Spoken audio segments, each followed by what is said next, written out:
It's a brute fact. I am, in fact, thinking. That's how I know I'm thinking.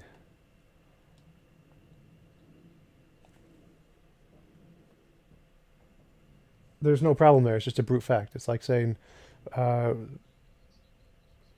no, no, no. It's a tautology. It's no. There's no problem there. It's just a brute fact. It's not about. There's no circle. It's a foundationalism. You know, because it's just a foundational fact.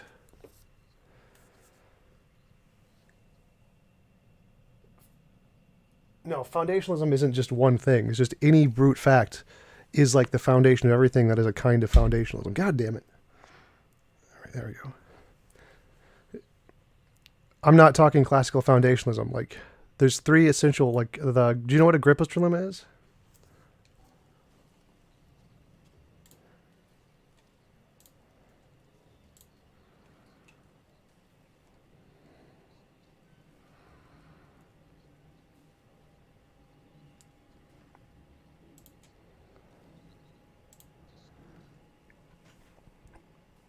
No, they just need no justification. It's not that they're unjustified. They just need no justification, or they're justified by themselves.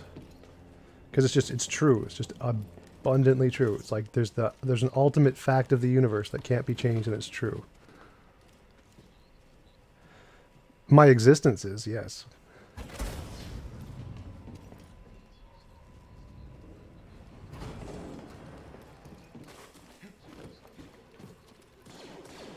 No, that's not how. No, that's not how knowledge works. So that's irrelevant.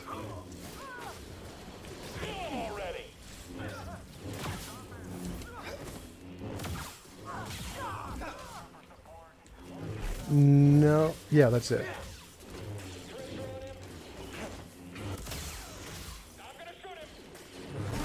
Right, that's the part of the I exist part, which entails reality, because I exist in reality.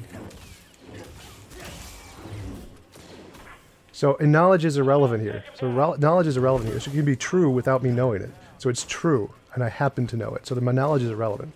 So, asking how I know it doesn't matter. It doesn't matter if I know it. Knowledge is irrelevant. I can just say it's true. It's true regardless of whether or not it's knowledge. So, you keep bringing up this knowledge thing. I don't care. No, no, no. Truth. Things can be true, irrelevant of knowledge. That's the point. Justified true belief. You don't need the justified part or the knowledge part. It can just be true. So it's true. It's a brute fact. I exist. I'm think, therefore I am is a brute fact. You don't have to justify it.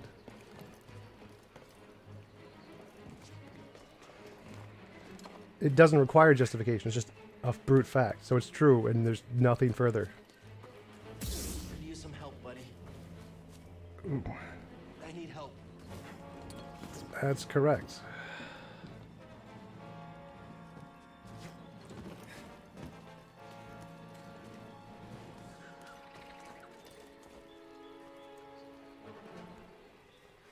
Which is that I exist. Yeah, I've already stated that a long time ago. I state that in like every video. The starting point of my epistemology is I think, therefore I am. No, that's what I've always said. It's the case. Cogito.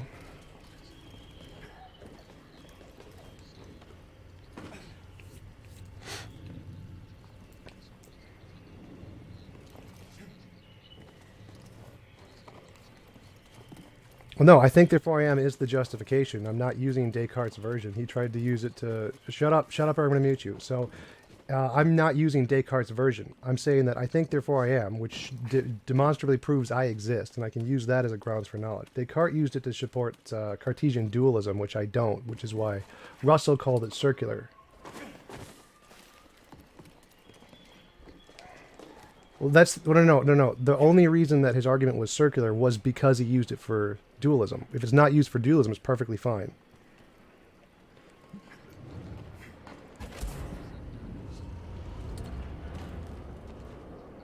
No, that's not the circular. That has nothing to do. That has nothing to do with the circularity. No, that has nothing to do with the circularity. That's a tautology. So, no, you totally don't understand the argument at all. That has nothing to do with the circularity. Again. Well, I already know what you're saying.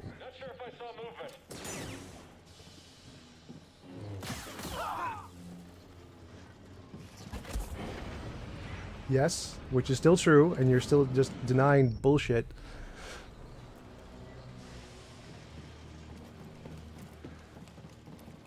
Right, I don't need to justify why I exist to know I exist. It's irrelevant. So, no, you don't. No, you don't. That's wrong. That's a presuppositional, incorrect understanding of knowledge. Correct, it's not. Correct, it's not. That's not circular justification. Again, no. You don't understand it. There's no circular there. That's not. No, you're not. You don't understand this. The I is entailed in the thinking. The thinking is the I. I'm not assuming anything there. No, I'm not assuming anything. The thinking is the thing that's apparent. I'm not assuming anything. It's occurring right now. That's how you know it. No, it's occurring. That's not circular. It's dogmatic. No, you're an idiot. Like, how do you get this? You don't assume it if it's occurring. So if I'm thinking that is a thing that is occurring, I don't have to assume anything. It's occurring.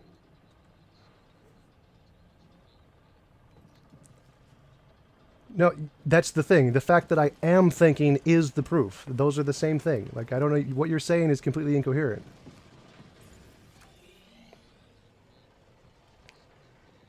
No, again, wrong again. I is the thinking. The thinking is the I. You just switch the words out. They're the same thing.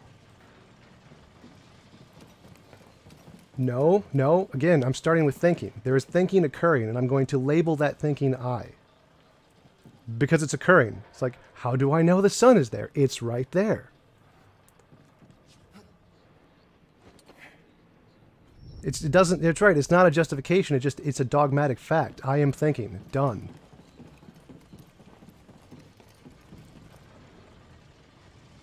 Not dogmatic, unjustified belief. So it's not a problem. Dogmatism isn't a problem. It's kind of justification for knowledge. You could call it that if you want. I think, therefore I am. No atheists have a problem with that. No philosophers have a problem with that. It's like, there's no problem with calling that dogmatic because it is. That was like Agrippa's dilemma, what I was talking about earlier.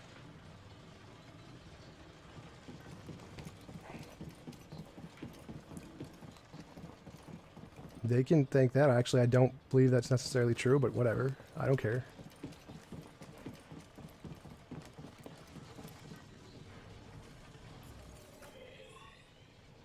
I'm not flip-flopping. Don't strawman me. I'm just going to mute your ass.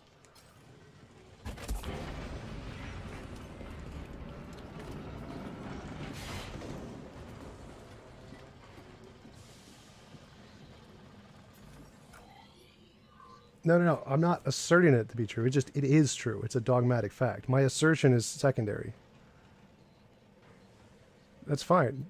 I can't prove to you I exist. That's not relevant to the point. So whether or not you know it is irrelevant. It's unjustified for you. It's not unjustified for me.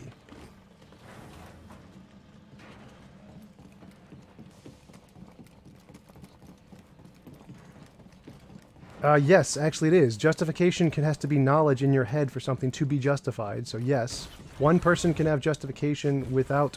No, wrong. Obviously wrong. So again, one person can be justified in believing... Oh, shut up or I'm going to mute you. So one person can be justified in believing there is the Andromeda Galaxy because they saw it through a telescope. And no one else is justified in believing that because they don't have that knowledge. Justification is entailed in the knowledge in your head. So yes... Obviously.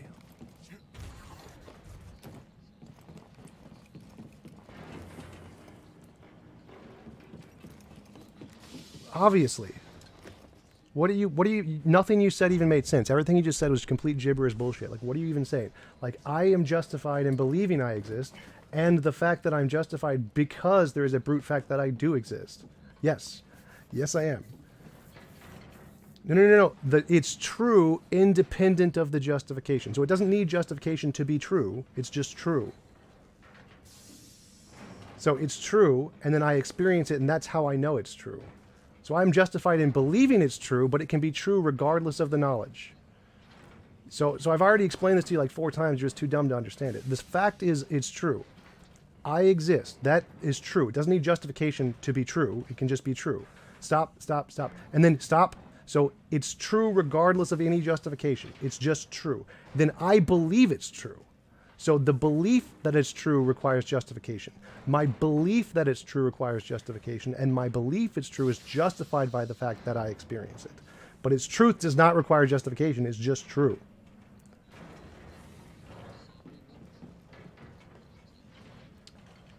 No. Me saying things true is irrelevant. It just is true. I don't have to say anything. My saying it is irrelevant.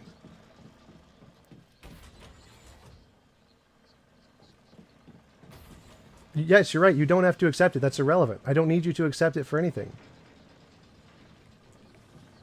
Yes, that's fine. You don't need to accept it. I'm not asking you to accept it. That's not a part of the epistemology. You don't need to accept it for anything. No, it's true for me. It doesn't need to be true for you. Like, no.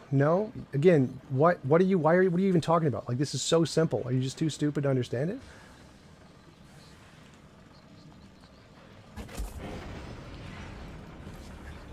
You can assert that. Well, I'm obviously right because I have the experience of me existing. So you have to necessarily be wrong.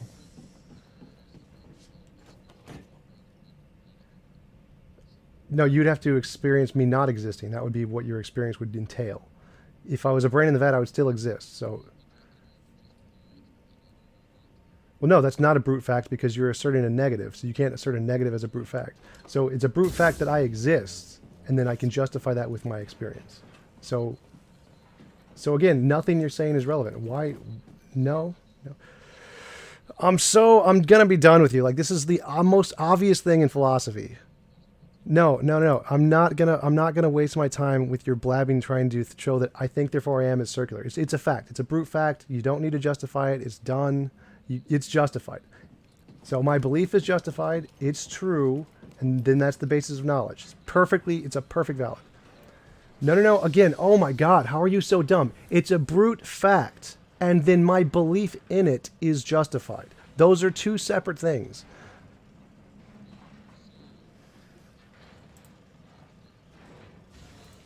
No, you idiots. Muted. I'm just going to mute you. Shut up.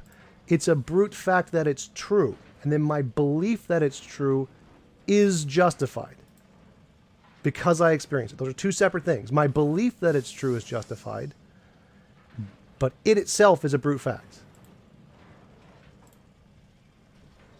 Next. My brain.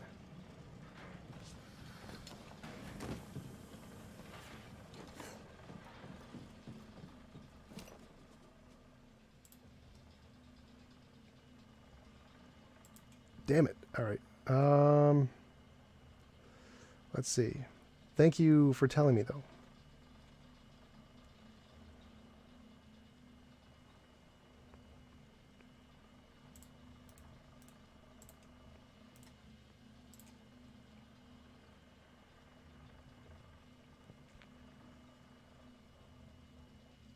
What was that? Is there an echo? Is that on somebody in Discord?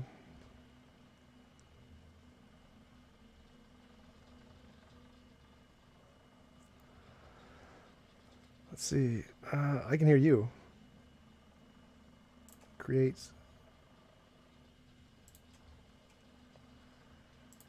Settings.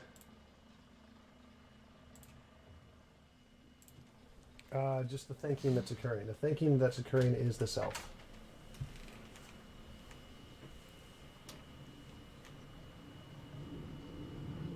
Yeah, the whatever, because we know thinking is occurring, and that thinking, we're going to label that the self. So the self is just the label for the thinking.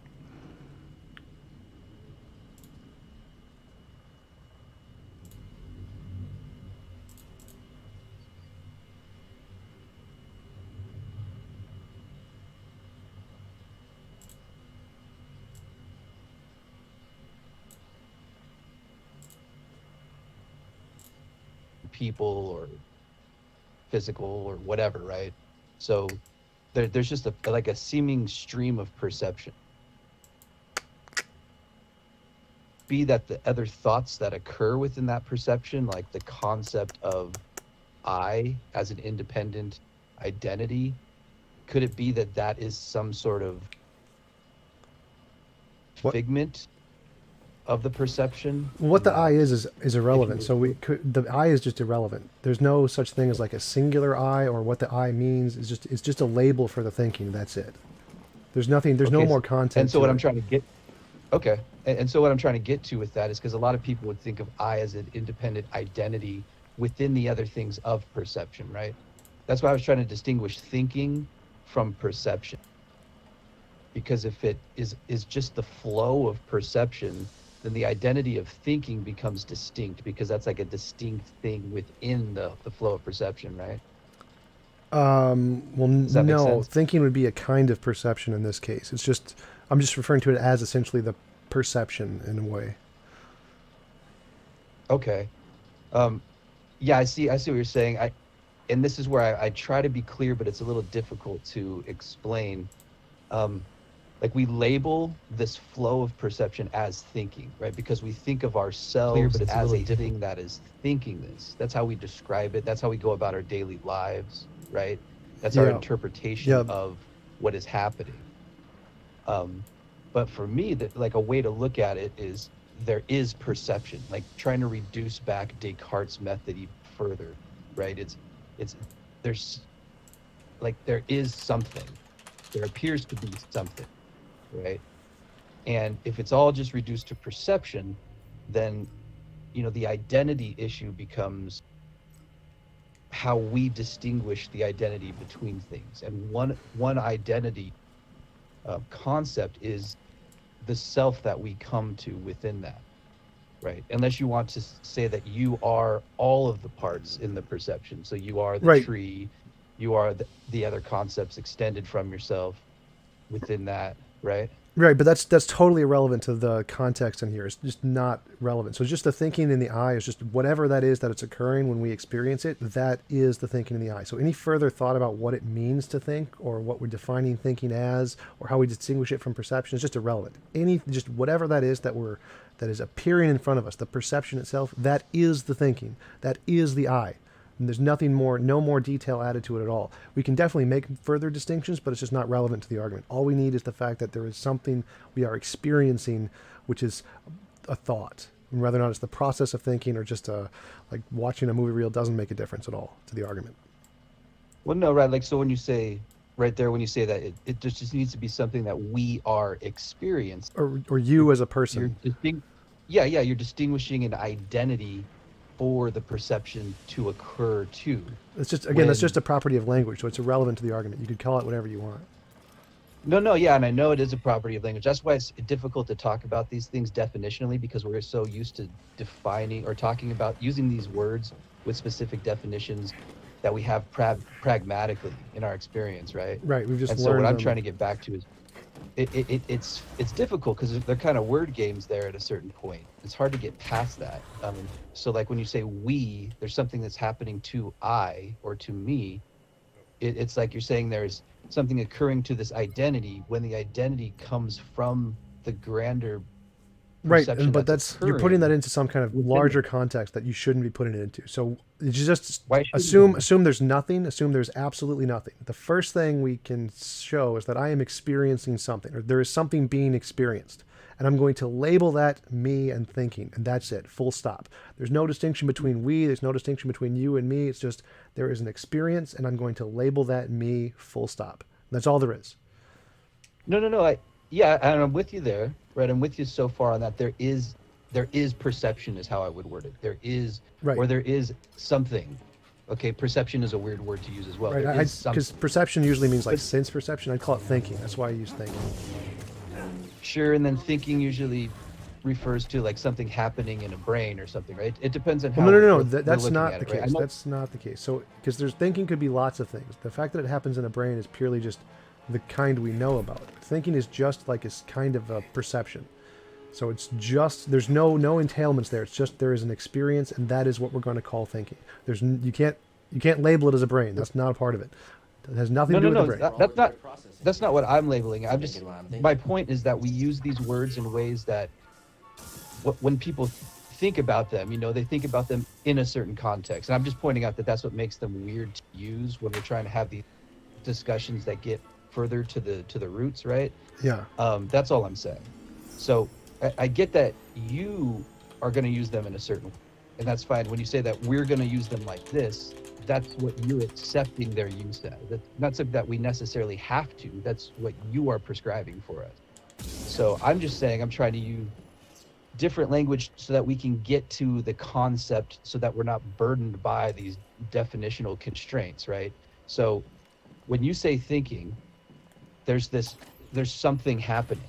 And then when you say when the thinking occurs to me, you're saying that you're kind of making an identity for yourself. No, that because means you're those two distinguishing statements mean yourself- the exact same thing. There's no distinction there. Those two statements are synonymous.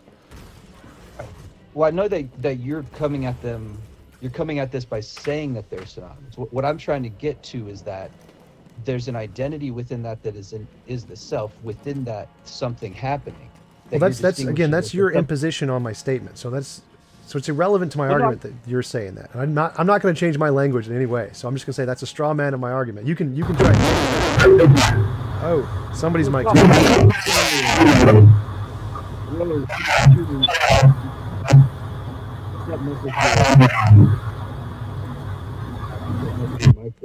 Whoa, that was Toomey's mic. Wow.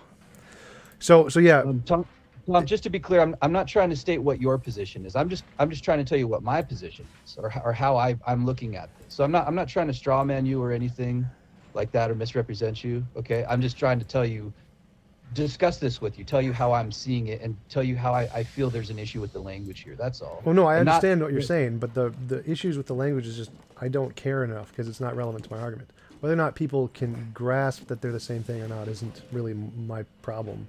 So I mean, Oh, okay. Well, I mean, if you don't care, then I guess there's no reason to talk about it if you're not going to want to really get into it. But right, because I'm not going to change my language at all. This is my language. This is what I mean by it. Whether or not you accept it or not is just not relevant to me. Like, so if you want to impose a secondary meaning of some kind of identity when I use the word me, I mean that's just your prerogative, and it's just not relevant to my argument. And I'm only interested in what's relevant to my argument.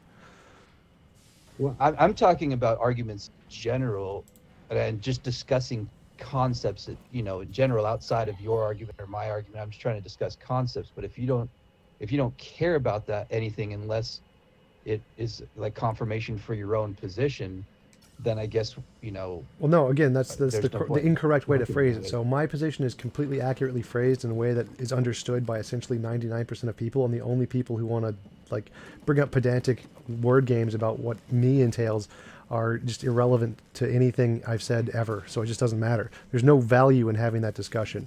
My position is articulated clearly enough that most people can understand it, like 99%. So any debate about the pedantic meaning of what I could entail is just not relevant. It has no value for me to try and change that.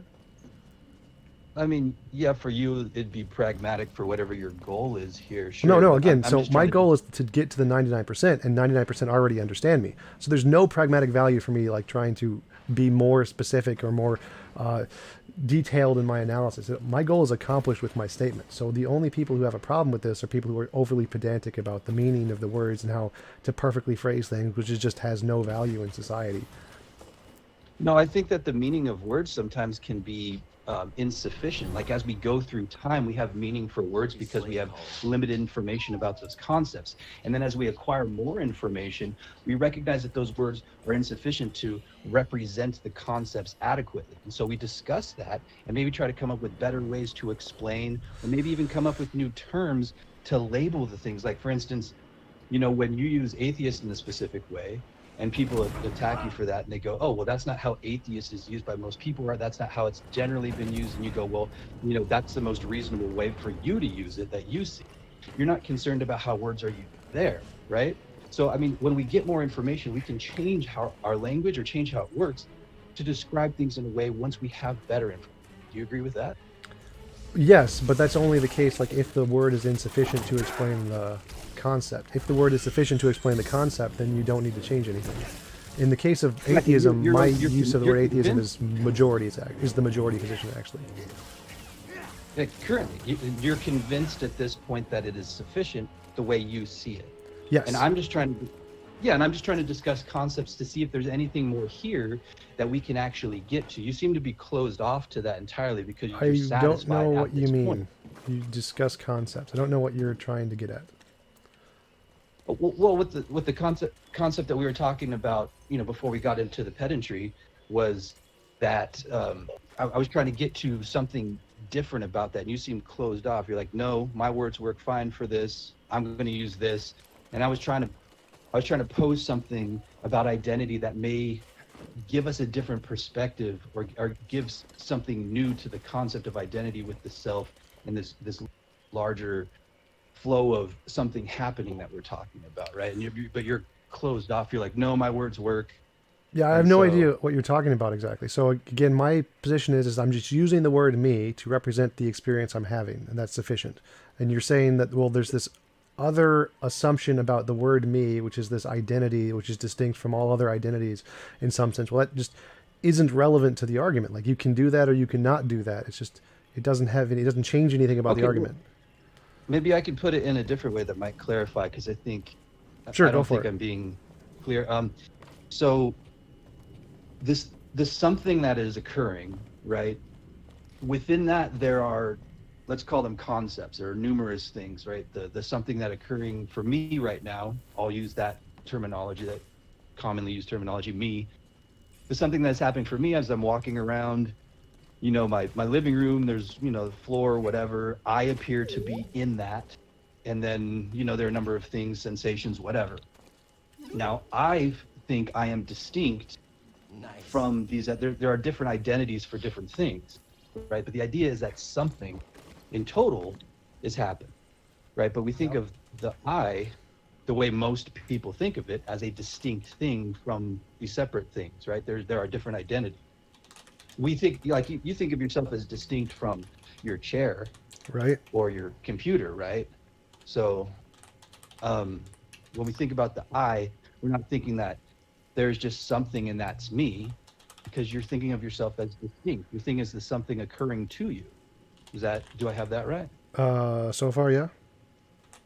Okay, so that's what I'm saying, that if the you within that thing is an identity within the something, right?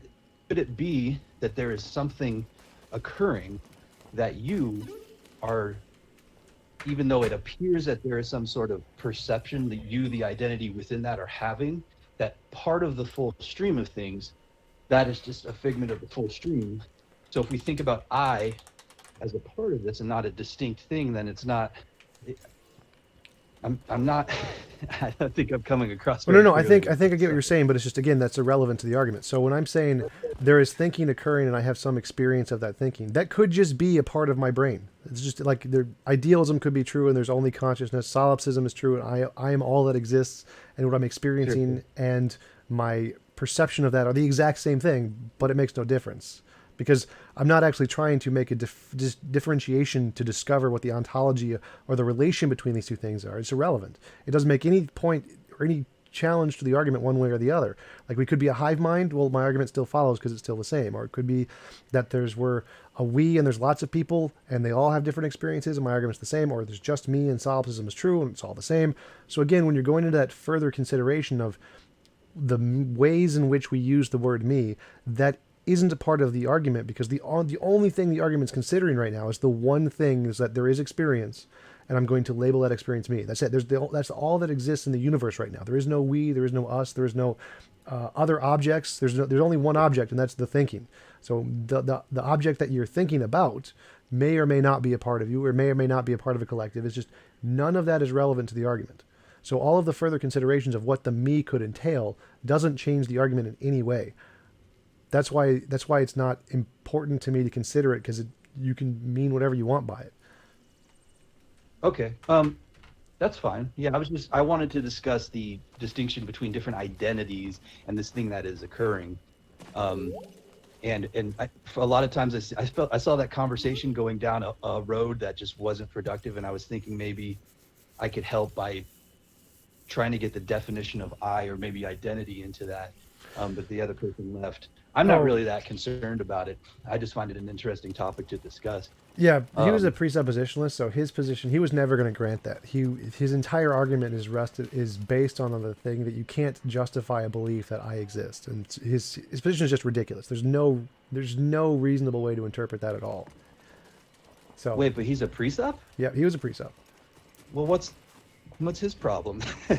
Like, Yeah, uh, I mean, his position's even kind of worse than that, right? oh 'Cause yeah, he's making extended assumptions beyond that brute foundation of not perception only or that, reality. Or he's saying that we can't justify belief that we exist based off of our experience that we exist. So he's saying you can't justify that because it's circular, which he does not, because he doesn't understand the philosophy behind it. And then he assumes that he can believe in an all-powerful being who gives him perfect knowledge. It's like, wow. Right, extended from that, yeah. And which is his, I guess, brute fact claim. When I came in, I agreed that the brute fact is something that is without justification. I mean, that itself is Right. like an axiomatic foundation, right? It's Yep. brute fact is something that can't be explained by definition. So Yeah. Well, I he, mean, he it's the something way that- he phrased it was, is a brute fact is something that, like, isn't justified or something like that. It's not that, and he says that the fact that it needs justification, like he's saying it needs justification. Without justification, it's not reasonable. Which that's not how brute facts work. Brute facts don't need justification. right. It's just the point that we're required to start from because we can't get beneath it. There's no going any further. So Right. pragmatically, that's the starting, Yep. the essential base for it, right? Yep.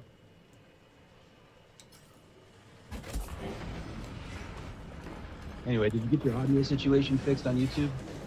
Yes, I did. Thank you. That was very helpful to know that. Yeah, apparently, Yeah, no problem. apparently it's sometimes when I open the window OBS, it picks up a different window, a different like internet window, and doesn't get the audio from the one I have Discord on. That sucks. No, that's frustrating. Yep. Well, anyway, I'll jump off with you. See if anybody else wants to, talk to you or take Sure. a stab at you or something. Sure.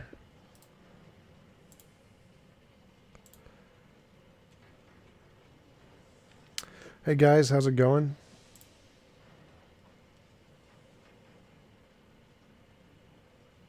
Hey, I'm just making a drink, but Hey, who's this? Who's making a drink? Make me a drink too. yeah.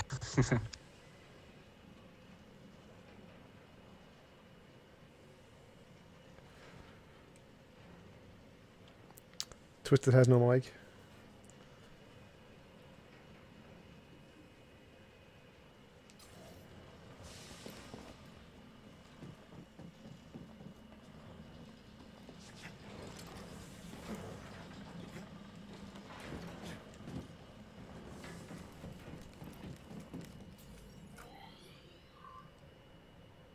So you know when you say TJ, when you say there's thinking going on, and you're going to just label that thinking as I. Yep. I mean, what? How do you get from the thinking to the I without begging the question? It's just a different label. You can just pick any label you want. You don't get one from the other. I don't know what you mean. So I mean, but when you say you just relabel it, I mean, doesn't that contradict the laws of logic? It's like saying No. A equals something else. Right? No, because the thinking is the I. So all of the properties of the thinking are also properties of the I. There's no difference between them. They're just a different label for the same thing. So there's no violation. There's no additional properties there. I mean, is there any way to sort of show that, or you know what I mean, or is it more? Show what? That I mean, for me to assert that there's some new property, I'd have to assert there's some new property. Like if I'm just saying there is this thinking and I'm just going to give it a name, like Bob or whatever, like there's not really much to show there. I don't know what you mean. I mean, don't get me wrong. I totally see what you're doing. It's not crazy. It's like, it's very general. People do that kind of stuff. But it does seem, when you get into the depth of philosophy and stuff, and I'm not into that deep, but, it does seem that there is a begging the question going on to sort of say there is thinking going on, and then sort of to try and jump from there to, hey, I exist because I'm thinking. It seems, that you have to sort of either assume you exist to start with or beg the question or something like that. Well, the thinking is what we're experiencing. So I experience something. There's the experiences are going on, essentially. And so I'm going to label that I, and so I exist because I am those experiences.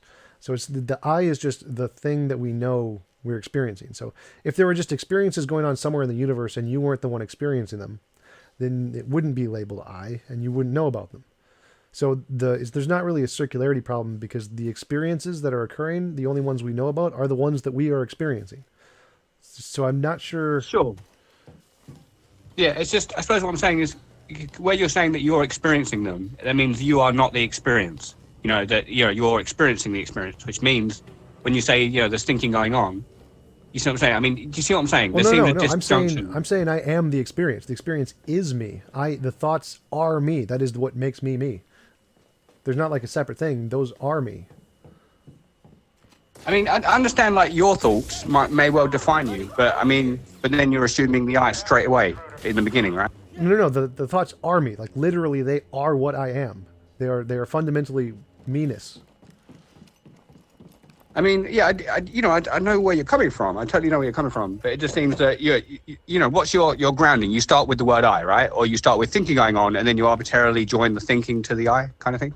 No, the thinking is going on. There's only the thinking. There's nothing other than the thinking, and I'm just going to label that I. So it's like here's a rock, and I'm going to label the rock Bob. The name Bob doesn't give any more properties to the rock.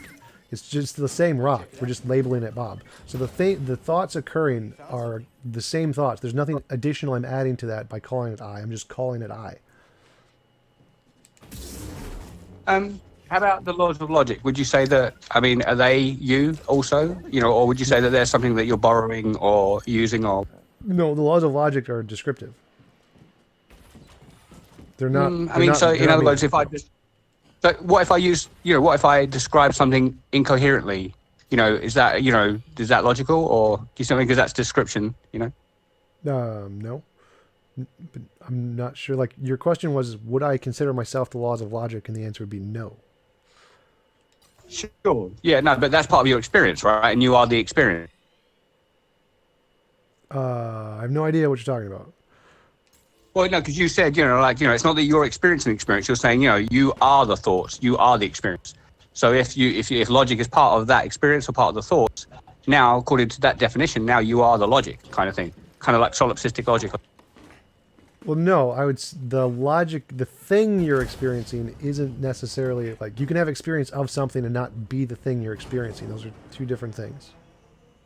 Yeah, no, I agree, but I just thought going by your definition. So you see what I mean? So that goes, now you're separating them. My definition works the exact same way. There's no difference there. So I can experience the laws of logic or something, and I am the experience. But the laws of logic, the thing I'm experiencing, is a different thing. The experience and the thing you're experiencing are two separate things. Okay, so put it this way. Would you say that you assume that the laws of logic are valid and hold? And if so, if they're just an assumption, then how do you know that they're holding now for sure? The laws of logic are descriptive. They hold just because we use them like a figment of language. They don't like govern the universe. They don't hold in the sense that they're like holding the universe together. We just use them to describe stuff. So in that sense, you could say, yeah, we assume them in that way, but it's not really relevant to my I think therefore I am stuff, because I think therefore I am precedes the logic and the math. So I think logic and math can be doubted. I think therefore I am can't. So are you saying that necessarily when you say I think therefore I am, you're not necessarily being logical? Well, logic is again just descriptive, so it's a totally separate topic. No, but as a direct question, are you being logical when you say I think therefore I am? Yes. Or are you saying that you don't need logic in order to do that? Yes, I am being logical, but you don't need logic to do that. So yes and no, kind of. I mean, you know what I mean? Because if you're being logical, then the laws of logic pre-existed your I think therefore I am, right? Because you're using them to identify the self. No, so logic it is seems that you're using the laws of logic. Again, logic are descriptive. So if I said there is a tree, and I'm being consistent with English, I can say yes, I'm being consistent with English, but you don't need English to say there is a tree. You just need a different language. Logic is the same thing. Logic is descriptive. It's describing reality, but you don't need it to formulate reality. Reality exists independent of logic. I mean, how do we say there is a tree without English? Do you mean we're saying a different language? Yeah, different language. Japanese. I don't know Japanese, so. Konnichiwa. Yeah. Exactly. Konnichiwa. Yeah, apparently that's Japanese. Yeah, yes. I mean, when you get into epistemology and stuff like that, and it's not that you're not running rings around my mind. It just seems there's a little bit of disjunction in at least the way I'm seeing it. Is that fair? At least from do you know what I mean? No, I don't exactly know what you mean. Like, do you understand that logic and math are descriptive languages? They just describe reality, but they don't govern reality.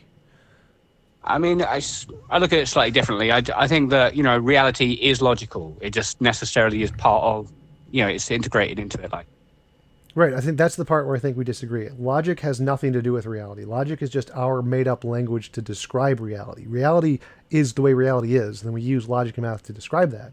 But logic and math aren't a fundamental part of reality.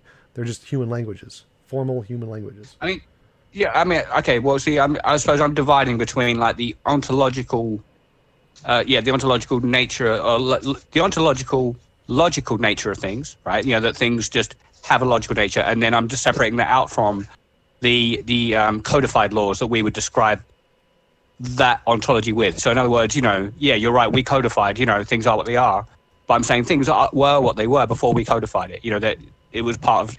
We described what really was logical using a codified language of logic. Do you see what I mean?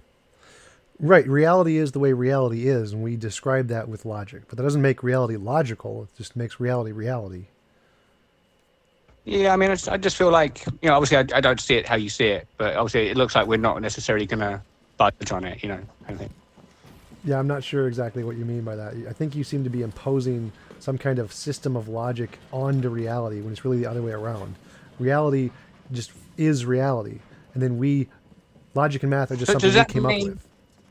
So does that mean really that atheists don't necessarily live in a logical reality, right? Not necessarily. They use laws of logic to describe it, but it might not have any bearing on reality itself, right? No, those are the same thing. So using laws of logic to describe something is logical because it's the language of logic. It's like saying using the word tree to describe a tree is English, but the universe exists independent of the logic. Logic is just a human made-up language to describe reality. So the logic is just irrelevant. What do you think I was? Yeah. So what do you think I was? Well, you're saying it's irrelevant. So is that the atheist position that basically, that logic is irrelevant to reality, which means that if in the atheist reality, logic is irrelevant, right? Logic is a made-up language that came after reality. So the reality exists, nature exists, and then we use logic to describe that. So reality predates logic by a lot. Well, I mean, but you think as soon as you have, let's say let's just try and imagine no universe, just imagine no universe, just darkness, right? Yeah. That would be still what you would have. That would be, it is what it is, right? Right. So that would be logical, even though we wouldn't have the language to describe it. And then once you get a big bang or something, that would be it is what it is. It's not what it's not, So it just seems, you can see where I'm coming from.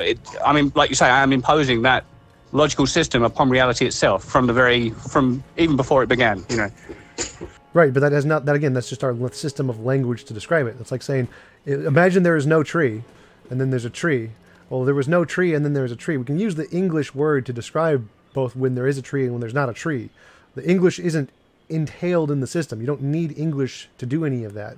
We're just using English to do that. So there is a system, like an order to what reality is, and we call that order logic, but it's not a part of the universe. It's not like the logic that we came up with is a fundamental part of reality. It's just a system of reality.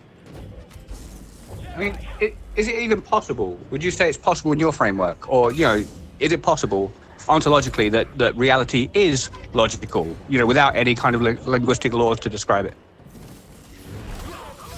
I'm not sure what you mean. Reality is reality, and we would call that Sure, logical. so it is what it is. Yes. Yeah, so it is what it is. Yeah, so if reality is reality, then bam, there you go. Like, the first law of logic is from the get-go. It is what it is, right? Yeah, but we're just applying that description to reality. There's no logic there. There's no math there. There's no logic and math in reality. Those are just languages we use to describe reality. Reality is what's fundamental, not logic and math. Isn't it possible that the languages that we use to describe reality kind of reflect the actual nature of reality? Meaning that reality may well be logical. Yes, it could. Yeah. Okay. Cool. Okay, that's my view, and I'm glad how you see where I'm coming from.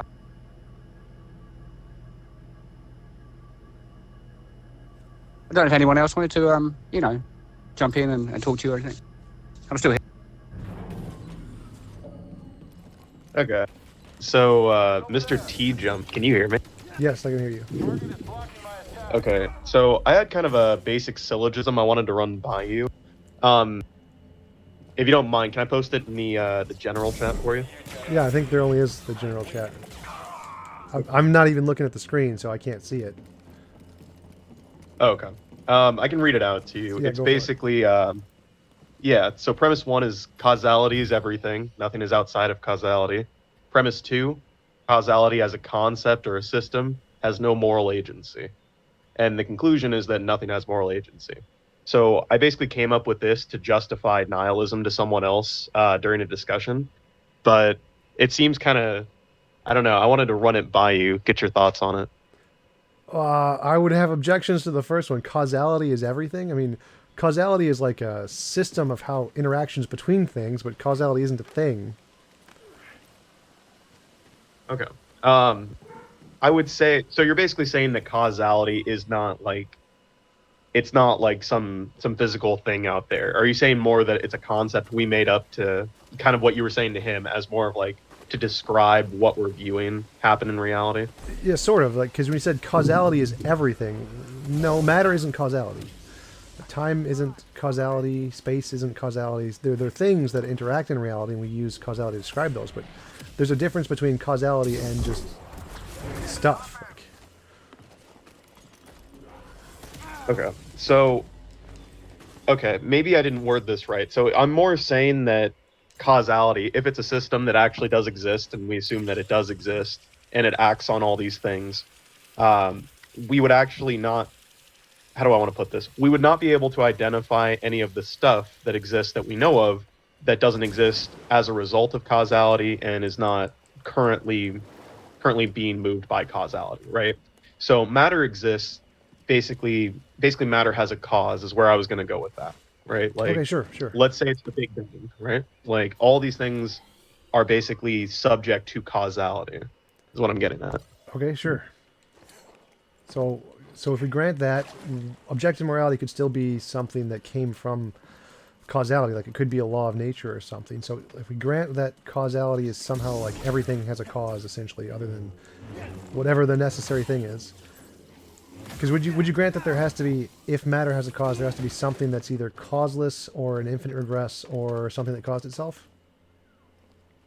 This reminds me of the trilemma of justification, I think is what you're referring to. Agrippa's Like that trilemma, everything yep. either has an infinite causal chain, it's circular, or has no cause. Yep. Okay, if I'm understanding that right. Yep.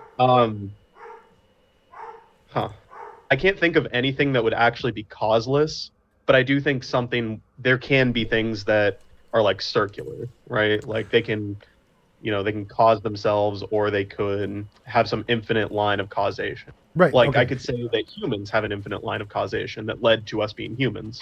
Okay, yeah, that's fine. So just as long as you grant either of those, then morality could be entailed in one of those things. Like you don't need it to be outside of causation for it to be to have an objective morality. So I'd object to the premise 2 in that case.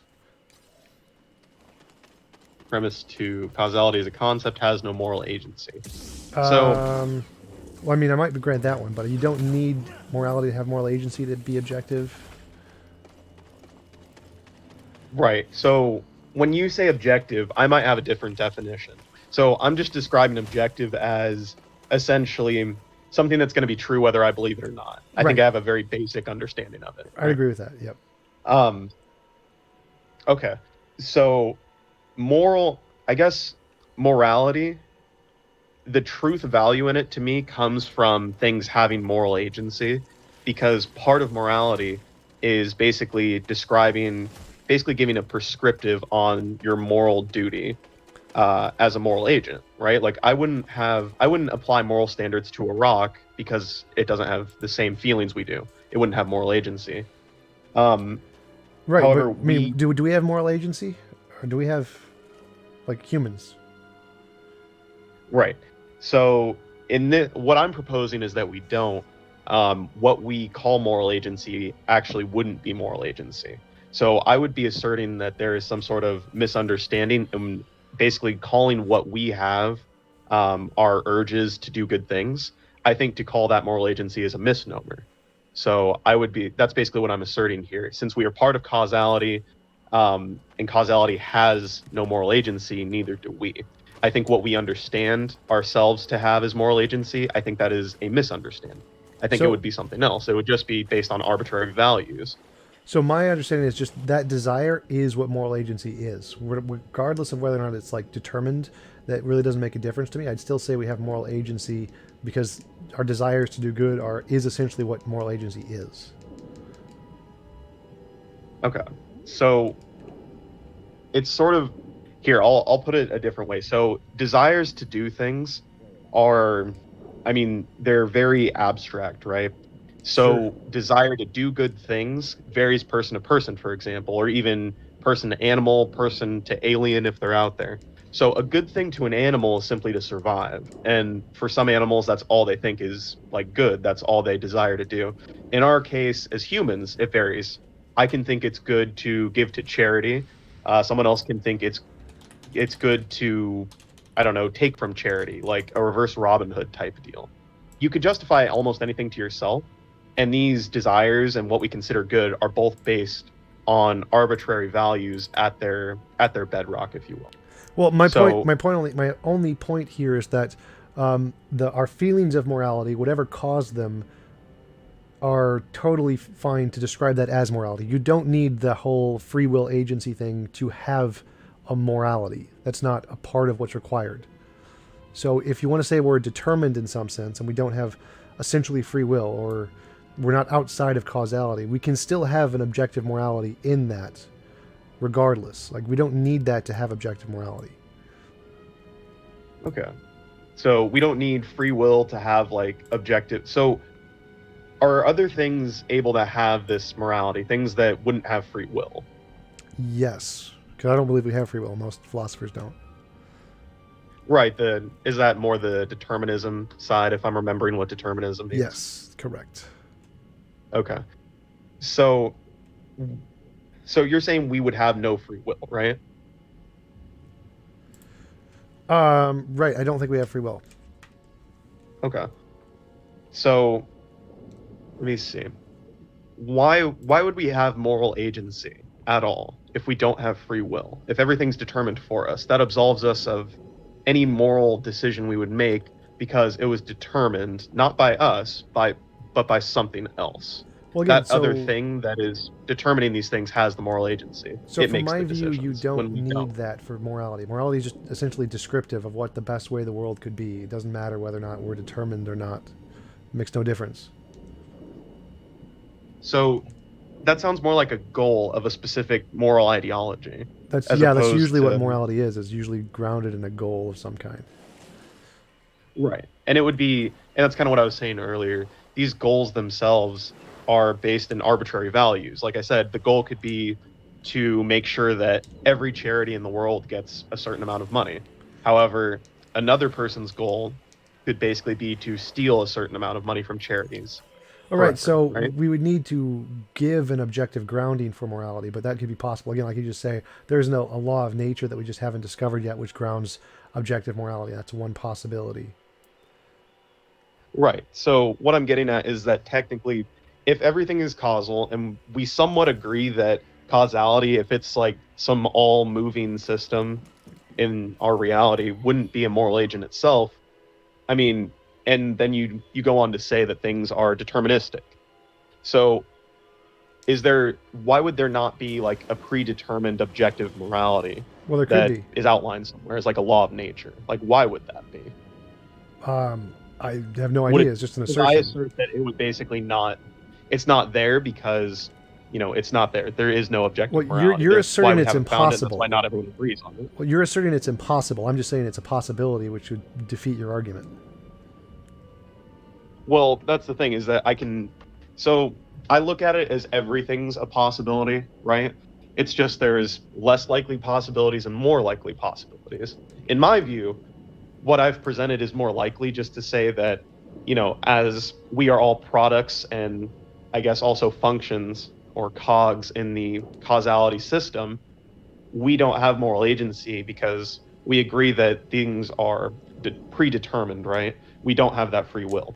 So basically, so- there would be no objective morality in this possibility, So which I again, can present, a good line of reasoning for. So again, most opposed philosophers to, like, saying it's a- believe in objective morality, and most philosophers believe we don't have free will. So most people don't think that morality has anything to do with free will. There's just no need for those two to be connected. So I can just grant that we are determined and we don't have free will, but we still have objective morality. There's just no connection. There's no need to have free will to have objective morality. Okay. Well, then that brings me to, I guess, two questions I would have for you on this, just to clarify. So, so if you have morality, can you have moral agency if you are incapable of making decisions outside Yes. of yourself, or Yes. outside of whatever controls you? Like, Yes. if I make yes. So this is brought up by Dan Dennett in Compatibilism and how the brain works, neuropsychology, is that even though we're determined, we still hold culpability for our actions because we have free will in the sense of our neurological framework. But even though we're determined and we can't necessarily blame the individual and say it's justified to put him in prison. It's purely a pragmatic issue. We can still have a system of morality there. There's no problem at all. Okay, so it's more that morality is sort of necessary for our society to function, it sounds like. Well, no. Because this you're saying is, it's again, more of a pragmatic issue. To No. basically hold people accountable. Prison is a pragmatic issue, but morality can still be objective. Morality could be objective, and we can still have objective value and duties or whatever, even though we're determined. The fact that we're determined is irrelevant here, because objective morality is just a statement of what's true independent of whether or not we think it's true. So even if we were just robots and had no moral agency, there could still be an objective morality out there. We just wouldn't be a part of it. So those are two separate issues. So maybe we're misunderstanding each other on morality, because and I get what the objective moral concepts would be. I'm saying more like morality at its most fundamental, as I understand it, is basically trying to distinguish between good and bad, or right and wrong. Right. What you ought to do versus what you ought not to do, and so forth. So what I'm saying is there would basically be no ought, right? If you don't make your decisions, there is no ought for you, there would be no objective way to function in the universe, because the universe, for what we can tell, there would be no right and wrong. All there is again, there's two things here. There's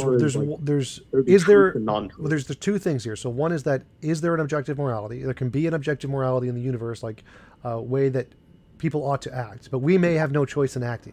So there could be an objective morality out there that we have no access to. So we have no moral agency. We could all just be rocks, essentially. There's still an objective morality out there. We just don't have access to it. So, and then the second question is, do we have access to it? And most philosophers define morality as simply our ability to act neurologically, and so we have moral agency and morals and duties, so we do have access to it. So there's those two concepts. I think you're conflating them, and you're saying that because if we're determined, then there can't be this objective system of values, which is irrelevant. The objective system of values can exist regardless of any way we are, or even if we don't exist, there could still be an objective system of values. And so I think you're conflating our subjective brain states and how we discover morality with what could be objective morality. Unless you can point out a contradiction. So I think I didn't word it correctly. So I'm saying we don't have access or authority over our moral decisions. So in my view, that would take away our moral agency if we're not making the decision.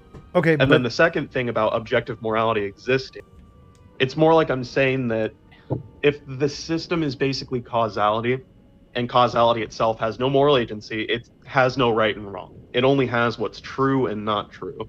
That would be the objectivity. And as we understand it, there wouldn't be moral truths, right? Well, no, there would be more of... Moral realism is the fact that there are true moral statements. So the moral realism, objective morality, is the statement that there are true statements about morality, true and false. So the idea that there can be objective morality is independent of whether or not we are moral. So whether we have moral agency and whether there is descriptive of morality, or more true as to both. You ought to do so. Both. So they're both. That's the point of moral realism. So there's two questions: is there objective morality, and do we have moral agency, and are we culpable to objective morality? The first question is, can there be objective morality? Even if we're causality, all just pure causality, we can still have objective morality. So that would not invalidate objective morality. You could say it invalidates our agency if you want to define agency as needing free will in some sense, but most philosophers don't do that. Right, and I think that's fallacious to do. I don't think you can, like, if you want to say that there's some objective morality, you have to say that there's objective moral agency. Like, some people and some things actually are moral agents. I would say that only things with free will would be. Right, and simply just because most philosophers just disagree with you. We don't need free will. We can just have agency, and the fact of how our brains work is sufficient. There's that's just how we define moral agency. It's not required to have free will to define moral agency. Okay, well, let me give an example as to basically. I'm losing my voice. Sorry. Let me give an example as to why I think that. Right. So I could apply this standard that I guess the philosophers are giving to a car. Right. A car functions well enough to, exist, to function, to drive, to do all these things, but it itself is controlled. Its CPU, its brain, its engine, all of it is controlled by whoever's driving it. So we don't hold cars morally culpable because someone else is driving them. We would punish the driver of that car.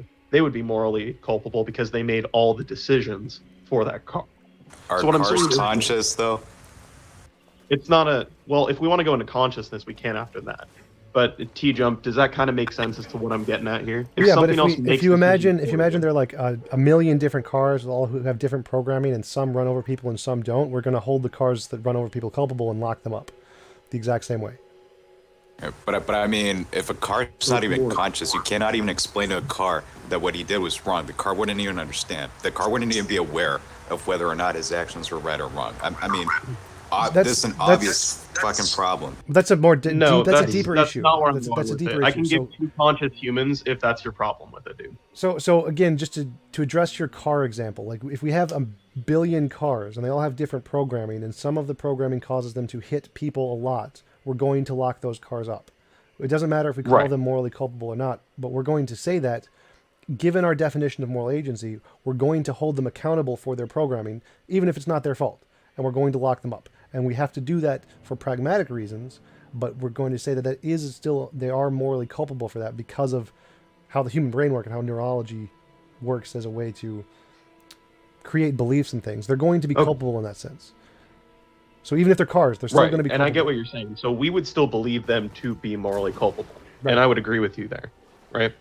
We think we can still hold the car morally culpable because of how we currently understand like moral agency and moral accountability and how we should enforce it. Right. What I'm saying though is that could be flawed basically just because if someone else is controlling you, and the other guy that chimed in, he didn't like my car example because it's not conscious. So what if one human took another human and let's say pushed them into, or like threw them through a window?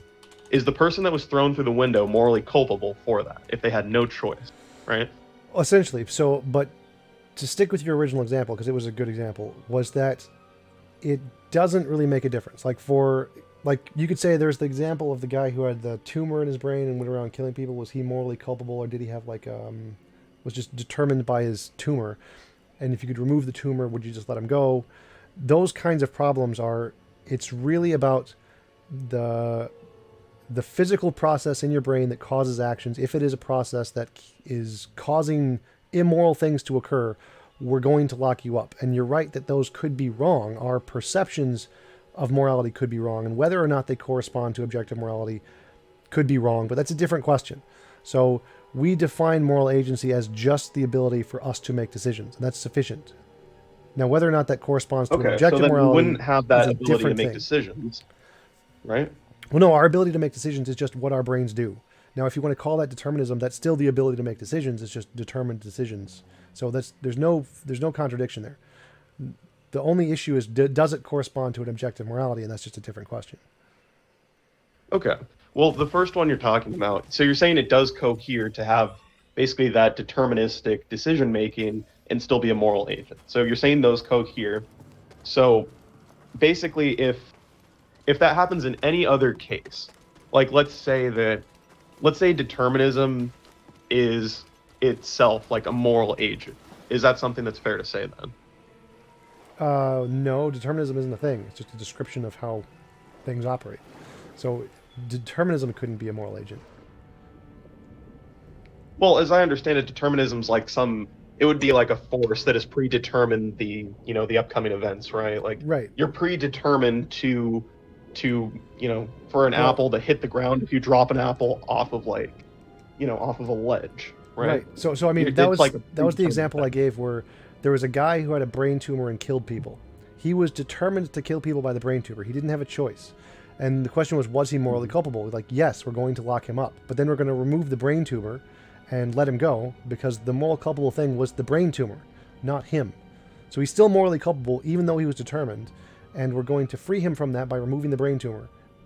So even determined things can be morally culpable. Ooh. Okay.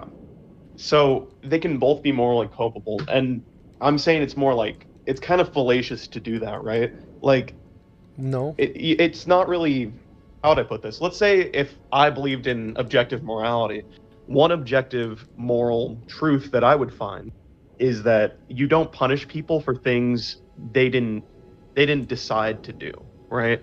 Like that they had no control over. That's how I'll put that. You don't punish people for things they have no control over. You're looking at it from a different perspective. So when we say people make a decision over it, we're just saying their brains did it. It doesn't matter if they have control over their brains or not. That's totally irrelevant. That's a higher level consideration that is just irrelevant to moral agency. Moral agency is only relevant is, did your brain do this? And why your brain did this and what determined your brain is just not relevant to moral agency. It's only relevant as did your brain do this? Okay. That maybe I'm not understanding. So you're saying it doesn't matter that your brain does it, but it does matter that it was done regardless. Like, is that what you're trying to get at with what you're saying? Well, no. Like it's going to matter that you did it regardless of whether your brain decided it or whether you had no control over your brain. Your moral agency is only the things your brain decides to do, regardless of why. It doesn't matter why your brain decides to do it. Like your brain could be determined by years of nature and nurture, doesn't make a difference. Your free will is, or your agency is only in your whatever your brain decides to do. And you're culpable for whatever your brain decides to do, regardless of why your brain did it. So in moral agency and determinism is just whatever your brain decides to do. It doesn't care about your brain being determined. It's just not relevant. So we don't define moral agency in this, like that. And you don't see any context. problem with that. Like in any of the examples No. I gave, like the guy being thrown through a window, we could take it to something funnier. You could say that someone was turned into a zombie for like 24 hours and ate someone, and then they were turned back. Would they still be morally culpable for that because they the had no zombie control was. over that? The zombie was morally culpable, not the person who became the zombie. Right. So when they turn back to a human, would you punish that person or do you No. let them go? No, let them go. The person and the zombie are two separate things. The zombie is morally culpable, and if they were still a zombie, we would still lock them up. But if we changed them to not a zombie, then they're a different person and they're no longer morally culpable. Okay, so why doesn't that apply to the tumor guy then? It does. The same thing does apply. The guy with the tumor is So once morally you get the culpable. tumor and then out, we- he's fine? So the guy with the tumor is morally culpable, and we remove the tumor, he stops being culpable because he's a different person. Okay. So I think I understand what you're saying. So as long as you're acting under like this force that's predetermining what you'll do, whether it's a tumor or some zombie virus, you are only culpable for as long as you are under that deterministic influence. Well, Because no, once again, so he's not a you- zombie, you don't punish him. There's two people there. There's the person with the tumor and the person without the tumor. The person with the tumor is culpable. The person without the tumor is not culpable. They are two separate people. Okay. So now I think I get like how your argument actually coheres a lot better than I did before. So basically, we're always going to be under this deterministic system that, controls our thoughts, and we don't have free will because it's determinism. Right. Since we're always going to exist in that system, we'll always be morally culpable. Is that Right. kind of what you're saying? Yes.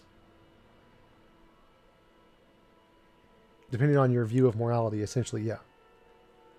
Okay. So then what I would argue is there would still be no objective morality. Well, So again, that's- we that's can a agree separate that issue. there is That's a- moral agency for us, right? Yeah. Right? Like there would be moral agency for us. what would the objective morality be then? Well, again, so those are totally unrelated. Like I can just say objective morality, there's a law of nature, which is objective morality, whether we know it or not, and that can be objective morality. It may have no connection to anything we feel or believe at all, but there can still be an objective morality. Objective morality would be like a law of gravity. It exists regardless of your mental processes. Exactly.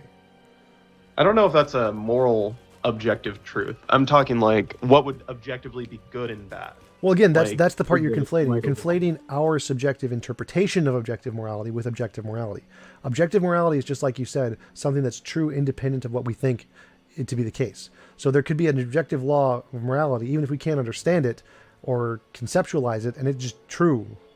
Doesn't matter what we think about it. Whether or not it has anything to do with what we perceive as good or not is just irrelevant. So objective morality is a much broader concept that's easier to define. It's just anything that's true independent of our opinion. And here's one example of something that's true independent of our opinion. Like, we'd just be wrong about our conceptions of morality and it'd still be true. Right. So do we have any, is there any, and you will know, because I definitely don't know of any, but you might. So would there be any objective moral truth that we know of? Things that are truly objective and moral statements, or I guess moral truths. Things that are objectively good and bad. Well, again, like, are you asking, do we know of any for certain? No, but I believe there are. And can we prove it? No. So, but those are two. Well, I mean, proves kind of a vague term. I mean, if you had like some reasoning or some form of evidence, I would definitely hear that out. Just because like, I'm not trying to like be the ultimate skeptic or anything. If you think there's like an actual objective moral truth and like you have some reason to believe that, yeah, I would definitely agree there. It's just I don't know of any, so that's how I come to the stance I'm at now. All right, I actually don't think that there are. Yeah, there's no evidence for an objective moral truth. It's not a solved problem in philosophy. It's just something we're arguing for, trying to find evidence of. There's no evidence. There's no like actual hard evidence of an objective morality. Okay. Well then so I mean, can we at least agree that I'm somewhat right to basically infer from there that there wouldn't be one if we've been searching for it for so long? It's sort of like new elements in chemistry, right? Like if we went a couple million years without finding new elements and we had mapped the entire universe, I would say like, okay, I'm right to infer or use some level of inductive reasoning to basically assume that there is no more element. And I would apply that to what you just said there. If there's no hard evidence after all the experts have looked at it for so long, like, am I right to at least infer or believe that there is no objective truth? Well, so the big problem with what you said is that you can't say there is no such thing because we haven't found it yet. But you can say that I have no reason to believe it, therefore I don't believe it. That's totally fine. You can say, until there's hard evidence, I'm not going to believe it. That's perfectly reasonable to hold that position. But you're not reasonable to say that it can't exist because we haven't found it yet. That would not be reasonable. No, but he has a point though. Like if you take the model that there's no objective morality, and okay, what would you expect if that's true? What would you predict from that? That yeah, you'll never find it. And he's saying that so far after all this time we haven't found it. So I mean, I think at that point that's at least evidence that it isn't there. Well, no. That's kind of that's pretty much what I'm trying to say there. It's more like, and I understand it's inductive reasoning because I haven't been presented solid proof of non-existence. Again, I may just be, an amateur or anything. I'm not well versed on proving negatives. But yeah, do you think? I mean, you seem to understand my position really well. Is there like any position like that you think would be better, or maybe better reason than what I'm offering right now? Just I don't know. I've been told you're really, really good at this. So like I'm curious what you think. 40-something% of philosophers are moral subjectivists. They believe there isn't an objective morality, and that's essentially the position you're holding. And their position is essentially we have no reason to believe there is an objective morality. We only have reason to believe morality is a product of a human brain, and that's it. And there's no objective basis there. And that's a totally reasonable position to hold. You can't conclude there is no objective morality. It's not reasonable to say objective morality absolutely does not exist. But it's reasonable to say we have no reason to believe it, therefore I don't believe it. That's totally fine. You can say it's imaginary until demonstrated otherwise. That's totally fine. Yeah, and that's kind of what I'm getting at. And with my original, the syllogism I posted in chat when we first started, I was working under that presupposition, and it's my understanding right now that everything is basically based on presupposition. So, in my opinion, I thought it was like basically okay to reason off of those presuppositions. So, yeah, I would agree with how you kind of word it. I don't want to say that there's absolutely no objective morality.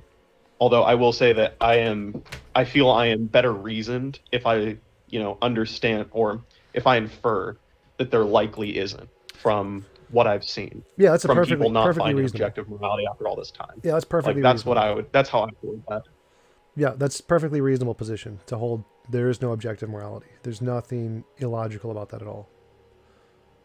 Okay. So yeah, I mean, is that kind of where you're at? I know you said 40% of philosophers are subjectivists. Are you kind of on that boat too? No, I believe in objective morality. So, but Okay. it's a weaker position. It's like one of my weakest arguments, but I do believe in it. So, Oh, okay. Well, I don't want to like press you on that. I just kind of wanted to, see what you thought of that initial syllogism. I can let someone else jump in. I've been going with you for like 20, 30 minutes now. yeah, for sure. You can check out my videos on secular objective morality if you want to see what my position is in more detail. Oh, I haven't seen that. Is it like on your YouTube? Yep. I have a whole Okay. playlist about Yeah, I my need views. something to watch, so I'll probably jump on that. I have a question, please. Hey, Brenda, how's it going? Can you hear me? Yep, I can hear you. Can you hear me? Isn't the condition, yes, isn't the condition for morality or objectivity to be independent, mind independent? So it's independent of any one person's subjective opinion. Yep. So people don't agree on what is objective. Right. So isn't that an indication that there isn't an object of morality? Because if there were, people would agree. Well, no. But people don't. Like, for example, it's objectively the case that the world is round, but not all people agree that the world is round. There are some very strange people who believe the world is flat out there. But the fact that we disagree doesn't show that there isn't an objective truth to the matter. It just shows that people are weird and believe lots of weird things.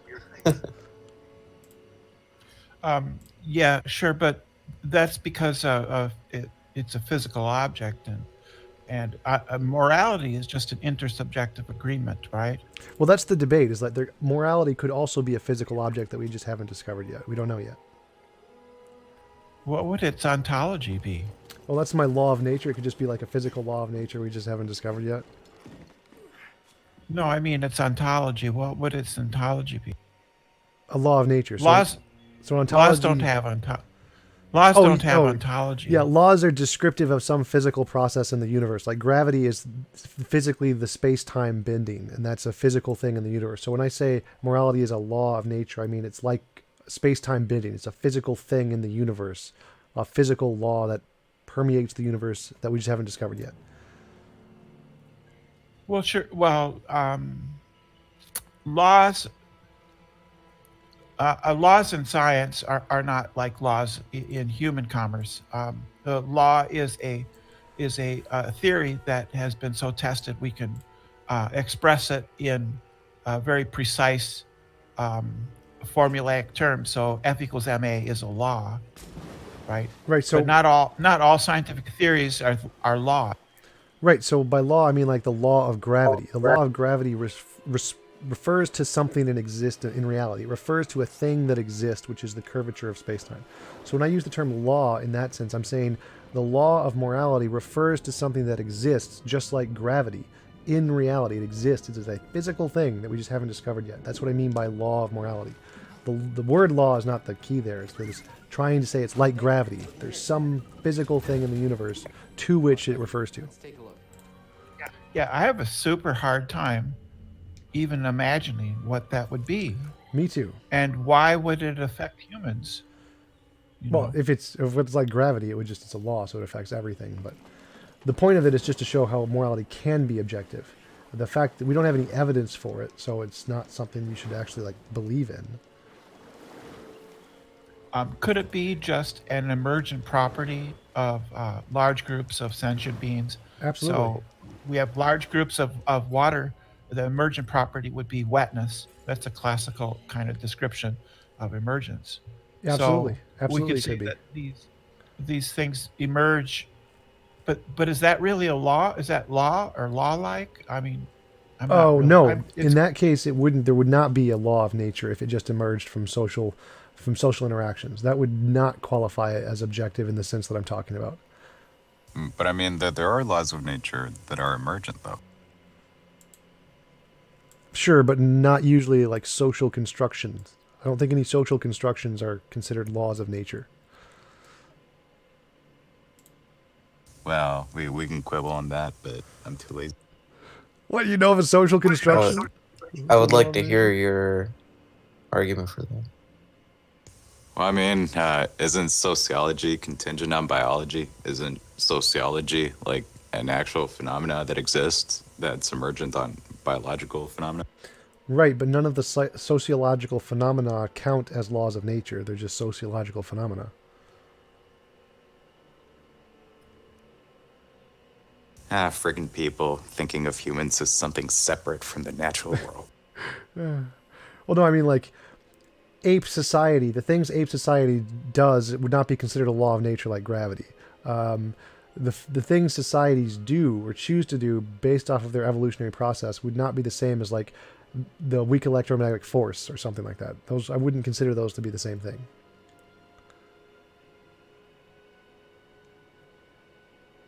You know, but like, what if we found like, well, I mean, I think this already is the case anyway, but, like consistent patterns that are never broken in this complex phenomena.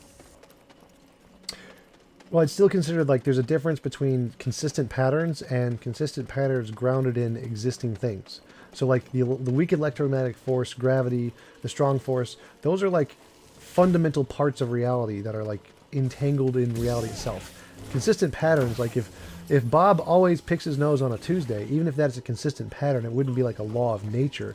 It would just be like a law of sociology, because the laws of nature specifically have something to do with an existing thing in reality, like space-time bending or electromagnetism or entropy. Those kinds of things are laws of nature. The laws of just any consistent pattern wouldn't be a law of nature, just be a law of something. So a law of math is consistent, or law of sociology would be consistent, but they wouldn't be laws of nature. Those aren't the same thing.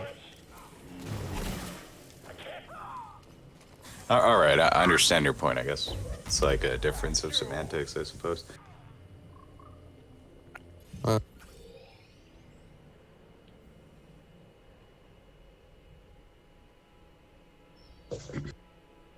I think that I have a question for TJump.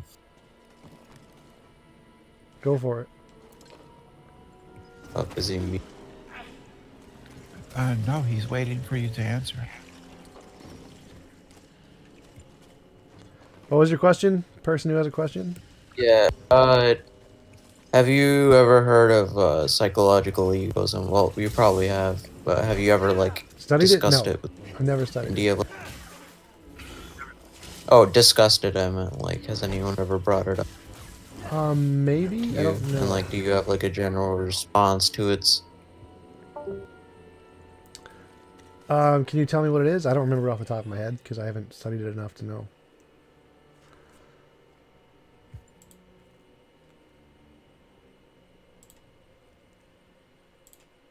I don't want to like say something dumb, so I'm just gonna. So it's the thesis that deep down our motivations are Oh, egoism? like all of our actions are, yeah, egoism, psychological egoism. So like all human actions are motivated by self-interest. I mean, I sort of agree with it, but at the same time, I think that most of our actions are just a result of biology. So, for example, it's not really our self-interest as in our psychological state, it's our self-interest as our biological state. Like, people feel compulsions to give to close relatives more than to give to distant relatives and that is for self-interest in the biological sense, but not the psychological sense. So I would say that it's a biological egoism is more likely to be true than psychological egoism. Huh.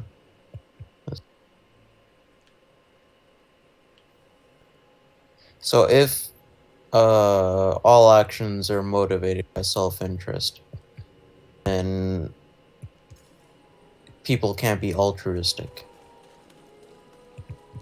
Like, altruism isn't like a thing, because to some degree, all your actions are motivated to like satisfy. Yeah, sort of. So, but since there are certain things like one of the biological dispositions is to sacrifice parts of yourself to save a family member. That could be considered altruism in the fact that you're sacrificing of yourself to save a family member, but it's still a selfish thing for your genes, but you aren't your genes. And so you can have the altruistic feelings, the psychological altruism, but there's no such thing as biological altruism. That doesn't exist. Oh, okay. So I understand what you mean now by biological.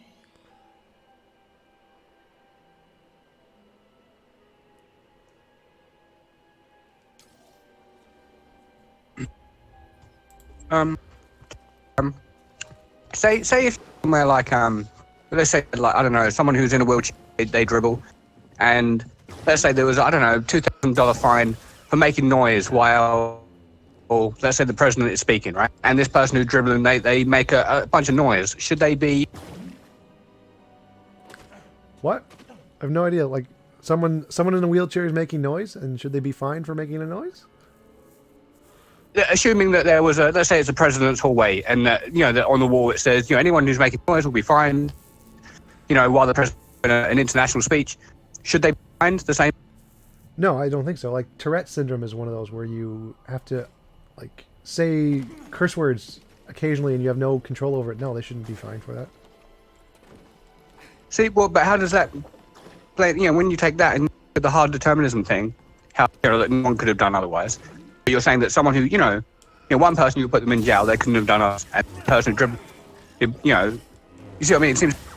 Well, again, it's about the brain states. Like if they were killing people uncontrollably, like we wouldn't blame them, but we'd still lock them up. They would still be morally culpable.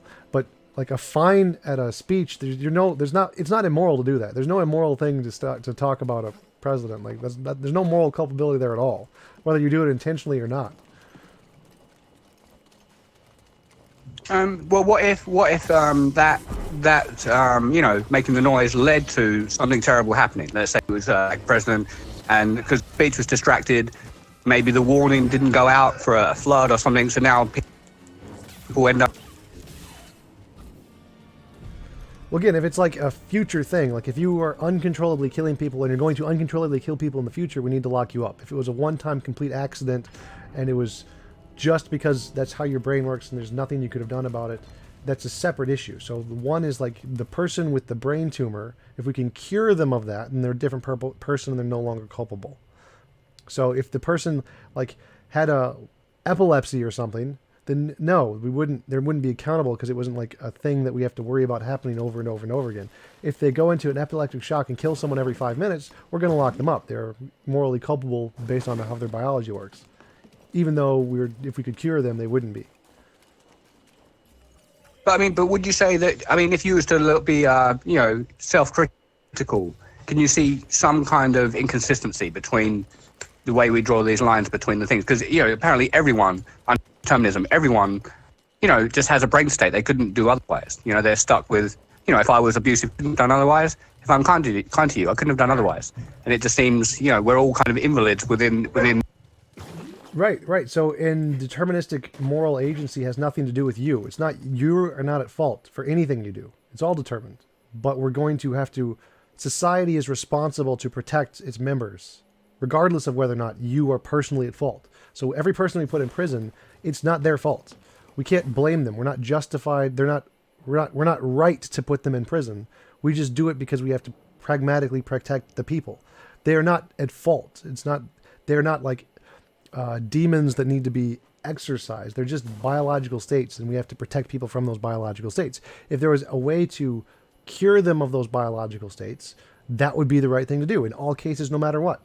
So we would never hold anyone morally responsible in that sense. We just cure everybody. We just give them the cure for whatever disease was causing them to hurt people, and we just let them go. And that would be the morally correct thing to do. So go ahead. So does that mean if you have a friend over to stay, and before they leave, they grab your PlayStation or your Xbox and they take it with them, and they never give it back? Would you just say that it's not there? Yeah, in the objective sense, it's not their fault. That's just their biology. But we hold them accountable for pragmatic reasons, and that those pragmatic reasons are what we call moral agency. I mean, I don't know. So when you say pragmatic, in that example, like, because it costs you money, right? And pragmatically, you could use your money.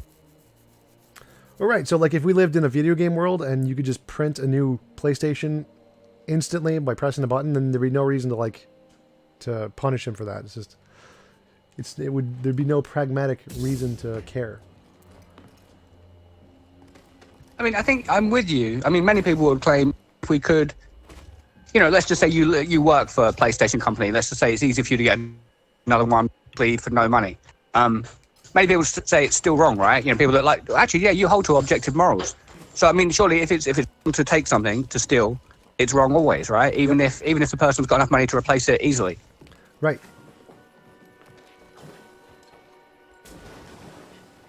But again, it's not, the wrongness is in the biological state. Like, what is their brain doing, and are we morally culpable to stop them? It's not about some kind of objective moral culpability there. They're not demons for doing it. It's just their biological state, and we have to address their biological state. Yeah, I mean, I don't know. It just obviously, it just seems. I don't normally hear people that hold to objective morals look at it as biological. So, like a monkey, for example. Like if you had a monkey in the house, a real monkey, it's bound to, because of its biology, to trash the place, right? And you wouldn't hold it accountable necessarily, maybe partially, but because it's a biological creature, it's going to have the same, moral culpability as, say, you. But it seems like you seem to be applying that to the humans, right? In a way, you're saying that objective morals are out there, but people are not accountable because they have this biology which they couldn't have done otherwise. Is that? Well, again, my view of objective morality is just a description of the best of all possible worlds, and anything that goes against that description is immoral. So if a rock falls on you, nature is immoral for allowing that to happen. So my view of objective morality isn't the same as most people's. So, I mean, would you ever lock up a rock that fell on your head? If you could? If it was at risk of doing it over and over and over again, yes. If it wasn't, then no. Okay. Yeah, I see what you mean, yeah. So if you used to put it back where it was and then it was to happen again, yeah, I think eventually you're just going to lock the thing up. Okay, I see what you mean. At least you're... Yeah, we would just move it. We wouldn't have to put it into prison because it's not at any risk of doing anything. We just move it off the hill. That would essentially be the locking it up. But then again, I suppose if we're only assuming the laws of logic and stuff, for all we know, the rock, I mean, it doesn't necessarily have to obey any kind of strict kind of law. It doesn't even have to remain a rock, right? Am I right? Things like the law of gravity don't necessarily have to remain the same. They could be completely different according to the, Well, no, nature can't be not nature, but we can use different descriptions. So the laws of logic are just descriptions, that's it. The laws of logic can change any way we want. We can just use different logic, intuitionistic logic, fuzzy logic, many-valued logic. Logic is just a language. It's nothing more than a language. That doesn't mean reality can be different than the way reality is. It just means we can use different languages to describe reality. Yeah, I think every time I talk about logic, I'm talking about that, like you said, that I'm looking at the ontological nature of things, as opposed. So yeah, that just means reality is the way reality is. ASA? Yeah. ASA? Well, I mean, he stated the law's identity. Yeah, it's the way it is. Right. So I have an additional question. Sure. Are you familiar with the open question argument, right? Yes, G.E. Moore's open question argument. Yeah. So even if there were some law of the universe that says I ought to do A rather than B, why ought I accept that I ought to do A rather than B? Well, there's a lot of different people who try to solve ought questions differently. My solution is that oughts just are irrelevant. Morality is just a bunch of is statements. My description of objective morality is what is the best way the world could be? What is the best of all possible world? And if it moves us closer, then that's good, and if it moves us farther away, then that's bad. And it's purely descriptive. There's no oughts there. Like oughts, I don't even care about oughts in my view of objective morality. Super hard time fathoming. I like you, Tom, and I agree with 99% of what you say, but I can't wrap my head around that. That's totally fine. It would be weird if people agreed with me 100%, and then just be cultish. So I'm glad I have my strange views. So I mean, if you hold, sorry, I mean, we talk about the best of all possible worlds. Yeah. In the situation that we're in now, wouldn't it be better if all humans died? Like right now, so there's no more kind of harm and misery and suffering and destroying the planet. No, because in my description of the best of all possible worlds is one where there's no involuntary imposition of will. So anytime you kill somebody, that's an involuntary imposition of will, unless they actually wanted it. And so that would move us further away from the best of all possible worlds, not closer to it. But if we all agree, if we all wanted to die, and then killing us would all be moral, yes, it would be good if we all wanted to die and you killed us all. Nope. I see Doug is live. Sorry, Tom. You take second to Doug. Oh, ouch. All right. Tell Catch Doug you hi. later. Tell Doug hi. Catch you later. See ya. Hey, Tom, I have a question. Sure. What's your question? You there? Yep, I'm here. Can you hear me? Yeah. Hey, man, I just want to say this is Franks92. I don't know if you've seen me on your YouTube, but I just want to say it's nice to meet you, man. Yeah, it's nice to meet you too. Yeah, you're an inspiration to me, bro. Just like your story and everything. I really, I really appreciate all the videos you do. But I have a question. So when you say God, like the best of all possible worlds would have been one where we would have been able to choose. Yep. Do you know what I mean? Yep. Like if a god created the world the way he would have created it, would have been given us all the option to choose to live in the world he designed as opposed to one of our own design, something like that. Yeah, exactly. So would we be created already knowing like what the best who we are, or like how would that work? I have no idea. So it's pretty much a hypothetical just to show that theism is nonsense, is that we could be created with some base form of knowledge, and we can use that base form of knowledge to process information and make decisions for ourselves. So like God could create me as I am right now and just snap his fingers and I am me with no prior experience. I don't need any prior experience to have that, or suffering. I can just have the same cognitive abilities I have right now without any experience of suffering. So, and then it could have given me the option and say, well, here, pick which world you want to live in. So you don't actually need any experience of suffering to have the same knowledge we have now. God could have just created us with whatever makes us truly us, with our free will, and we could have just decided from that point. Okay, that's basically it. So hey, I'll keep watching, bro. Yeah, thanks. And what is your image? You have a cool image on your YouTube thing. Is that like a guy in a suit? It's a guy in a suit and his like head is blowing up. Yeah, it's cool. I like it. It's like when you get you lose your mind basically. Yeah, it's cool. It's nice talking with you. I like it. So Tom, I actually have a question for you. This is a pretty hard-hitting question. So one of the things I have is I'm a pretty vast critic to people that miscue like philosophical thought and stuff. Sure. So I have to ask you, what is your opinion on social constructionism? I have no idea. Social constructionism it's like the position that most is the scientific laws are social constructions?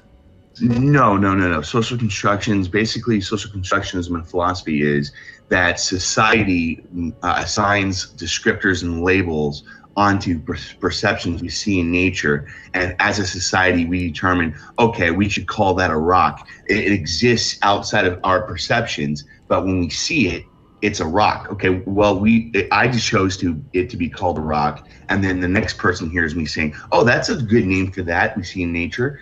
I'll also call it a rock. And then socially, we accept that descriptor onto that. Would you agree or disagree with that? As we discover things, that's how our languages form, but I don't think that's how reality forms. So I'd say linguistically, yes. Yeah, I mean it's social constructionism. There's two things that are happening with this. There are some people that say that this is how reality forms, which is not actual what social constructionism is. This is the twisted form that some people use that take it out of context, and then the one I just described is a correct form. So just as how languages form, I would say sort of. Like I'd say the original language was essentially just grunts, and we tried to mimic the grunts of other people to express the same ideas, and that's how language formed. So yes, in a general sense, that I think that is how language formed.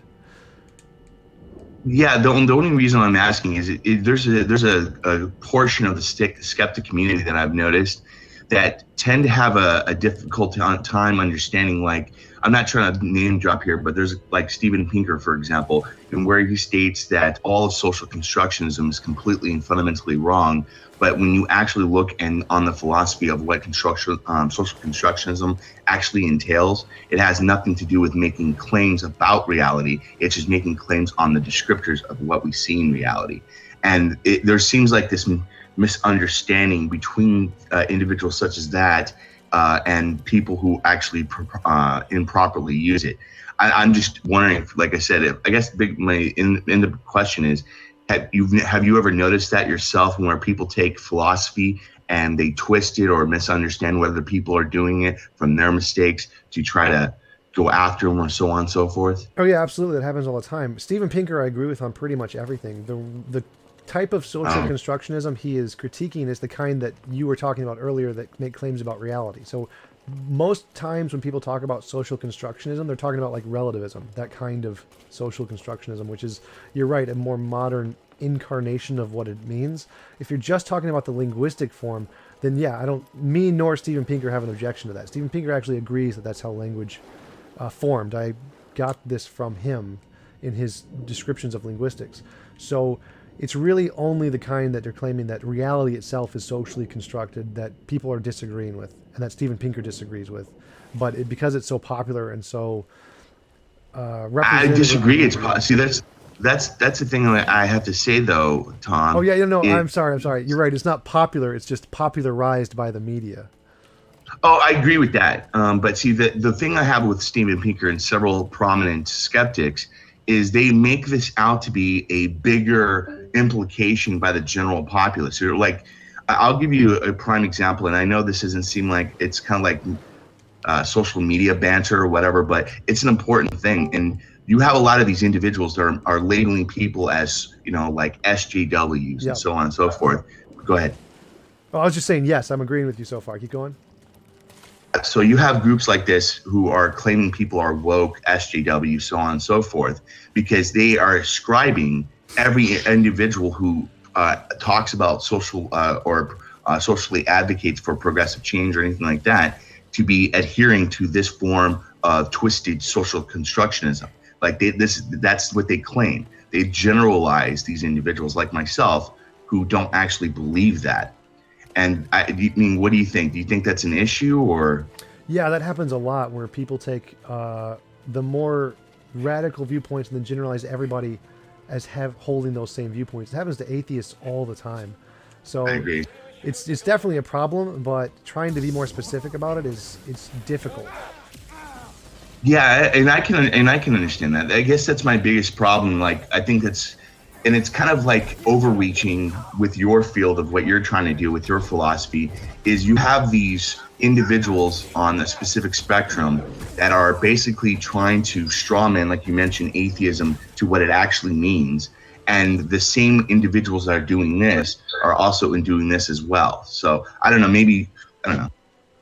Yeah, I think it's really careless language is really just the problem, because most of them, the reason they're just saying that is because it's virtue signaling to their base. Like, the reason I like to use the term atheist more than agnostic is because that's what my demographic, my target audience uses to describe themselves. It's the word atheist, even though it's not philosophically the definition of atheism.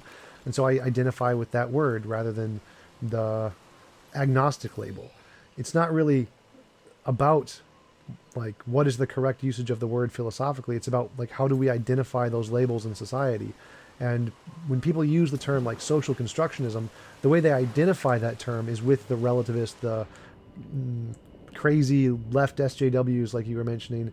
And so that's how they use the word, even if it's not technically correct. Like I think, who was it? Ocean, the polytheist, he gets this all the time because when people use the term theism, they're all usually talking about Christianity.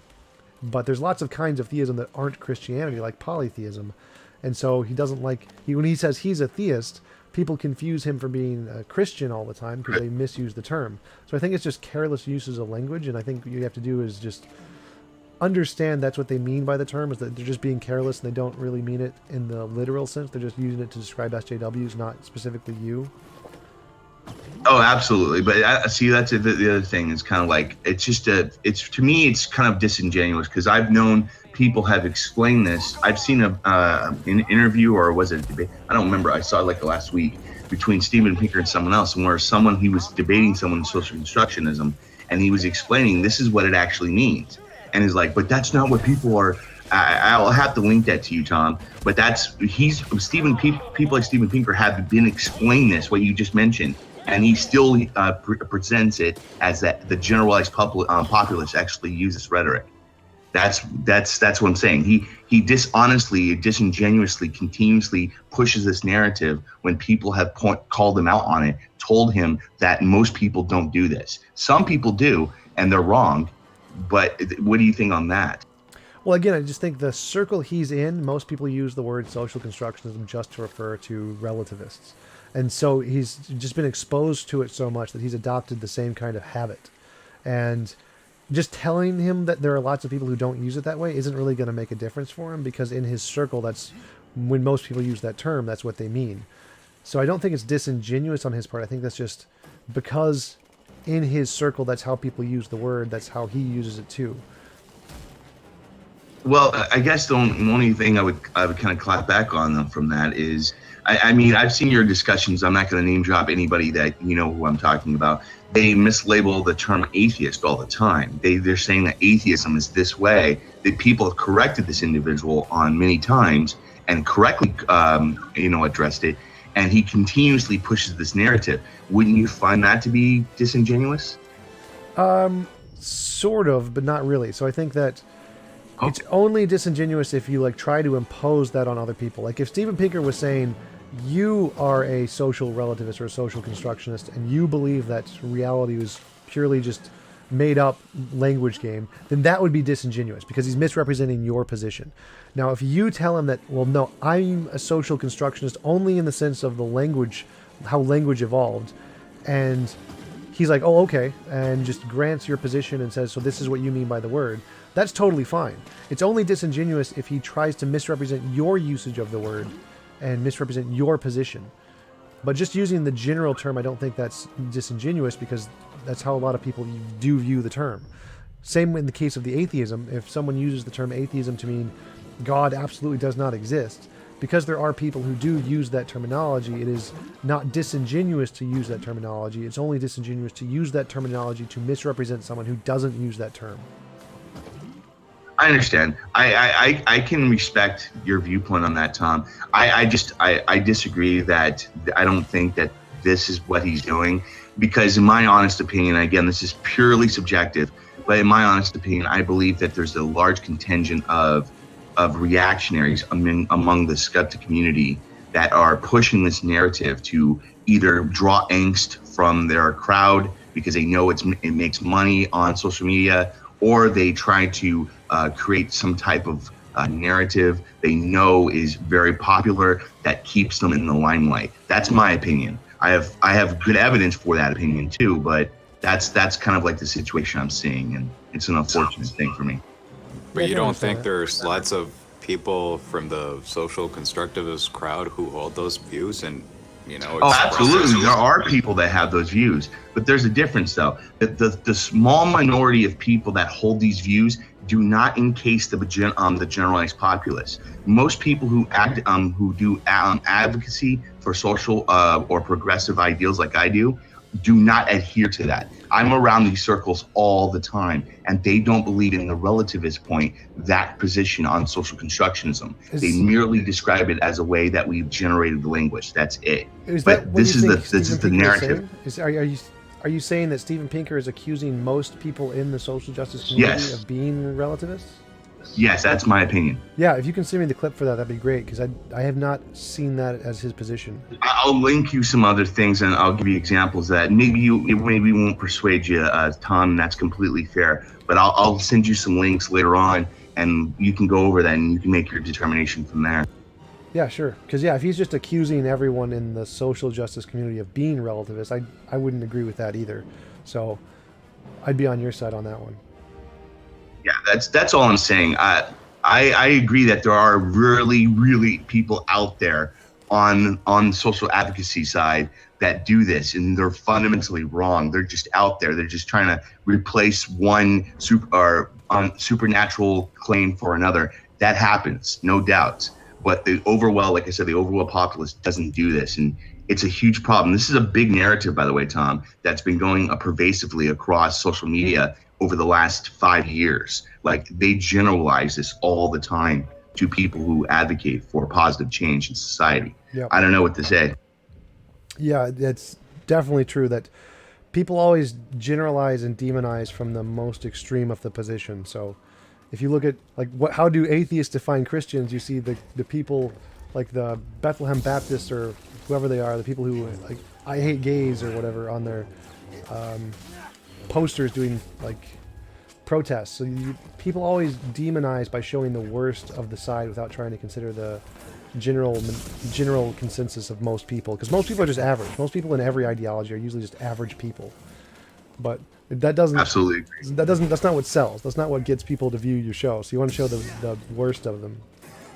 Exactly, and that's I think that's goes to the crux of my issue of what's going on. And I know it doesn't really have anything to tie with you, Tom, but in my opinion, and this is one of the reasons why you get such vitriol by certain individuals on social media, is because of these elements. These elements have literally taken over good portions of the skeptic community, not all of it. And these same elements there's crossover between that narrative and also this other narrative that I'm talking about. And it's disturbing for me that people would adhere to angst more than actual logic or reasonable thought. You know what I mean? It's sad for me. Yeah, I can definitely understand that, but drama is what sells. That's why Steve McRae is only interested in drama and no actual content. I didn't want to name drop. It's okay. I do. Dude, I was just about. How do you feel about Sam Harris and his? Like, what you asking me? Yeah.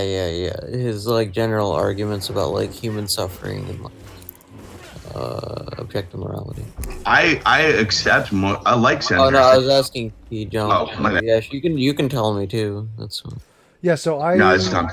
I'm a big fan of Sam Harris. I don't agree with his views on objective morality, because he's essentially saying objective morality is a brain state called well-being that is potentially measurable, which I don't necessarily agree with. I do like essentially most parts of his argument, except forcing people to be in well-being states even if they don't consent to. He gives this analogy of a guy who just wants to vomit until he dies. Should we force him to stop? My view of morality is no, if he wants to do that, he should have the right to do that. And Sam Harris is no, we should force him to not do that. And I think that's actually immoral. So on his view on morality, I disagree, but I agree with most of everything else. Because you mentioned a few other things, didn't you? Not just his morality. Well, yeah, so I was specifically talking about how he kind of begs the question of that there's this thing called human suffering, and we should all just acknowledge it exists. While I would say something like human suffering is kind of Well, I think he's just referring to the fact that pain and experiencing things we don't want to experience, which is, he just uses that as a starting point, like a brute fact, but there definitely is evidence of it. We definitely experience suffering. He just doesn't try to argue for sure, it. but we would probably not agree on what human suffering is. It would be hard to define. Right. That's true. But are you saying that he's just saying that the general idea that it is a thing exists and it exists or something like that. Yeah, that's essentially his starting point. He's saying there are good things and bad things. Bad things are human suffering, whatever that means, and that's his starting point to say, so we need some descriptor of objective morality to do something about it. So yeah, he doesn't actually define what human suffering is until way later in the argument. That's where he gets his like well-being thing from. Like, yeah, well, like why should he though? Like, you know, isn't this something like all of us should know already? What? Why should he what? Define Why, suffering. why should Sam Harris like define what suffering is in his book? Like, don't we all know what it is? Yeah, since he's just using... Yeah, so you're doing the same thing. Hold on, you're doing the same thing Sam Harris does, right? Because what you might think suffering is and what I might think suffering is could be totally different. There are like cultural aspects that might influence our definition of suffering. So to just say that suffering exists and we should all just acknowledge it without defining it is not a very... Well, when just saying suffering exists doesn't mean it can't be different for societies. So the fact that it's different for societies is totally fine. That still means it exists. So I don't think that saying suffering exists entails that it's the same for everybody.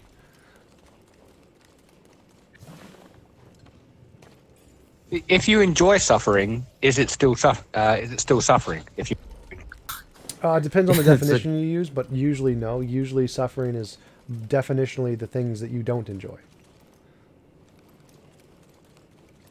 okay, so like Mel Gibson movies, you know, that's suffering.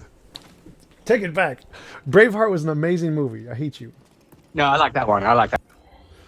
But yeah, like He's gone down since. Yeah, he has. But like people who like suffering, like masochists, like that wouldn't be considering... They like pain, but being in pain is something they enjoy, so it wouldn't be suffering in the larger context of the word. Yeah, the comparison is to working out, right? Yeah, like exactly. people work out, and it's not... You don't enjoy it necessarily, but you do enjoy the overall... The benefits outweigh the cost. Well, yeah, you actually do usually enjoy it because it gives you a dopamine rush when you're working out. Gives you positive feelings. So it's usually something people do actually enjoy is the sensations.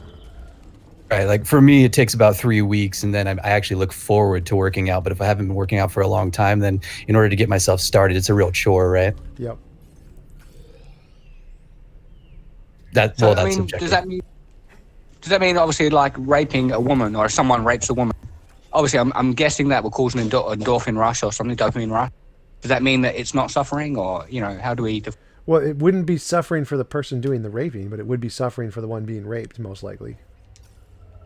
No, I mean, but you'd think that there must be some kind of chemical release in the brain, right? Even though she would be unhappy, surely on a physical level, there must be some chemical, you know, dopamine release or something. Cost benefit. Yeah, I mean, lots of things release Like dopamine. it's worse. Like being stabbed is going to release dopamine. It doesn't mean being stabbed is good. The suffering is kind of like your interpretation of what you perceive as enjoyment or not enjoyment. TJ, so like, you know, with the involuntary imposition of will, like say if it sounds terrible, but say if a 4-year-old child wanted to be raped by a 60-year-old man or something like that, would that be immoral? If she wanted to and he wanted to, would that be immoral? Yes, because again, my stipulation, my rule of it's any involuntary imposition of will only applies in the best of all possible worlds, which we aren't in the best of all possible worlds. So you'd have to consider, well, if every being is a consenting adult and they choose to do consenting things, well, then it's not immoral anymore. But a 4-year-old child is like a biological limitation on like our world, and so that itself is an immoral thing that shouldn't occur. So you have to put it, in order to understand what it means to be moral, and any involuntary imposition of will is immoral, you have to look at it from the perspective of the best of all possible worlds, because it only applies from that perspective.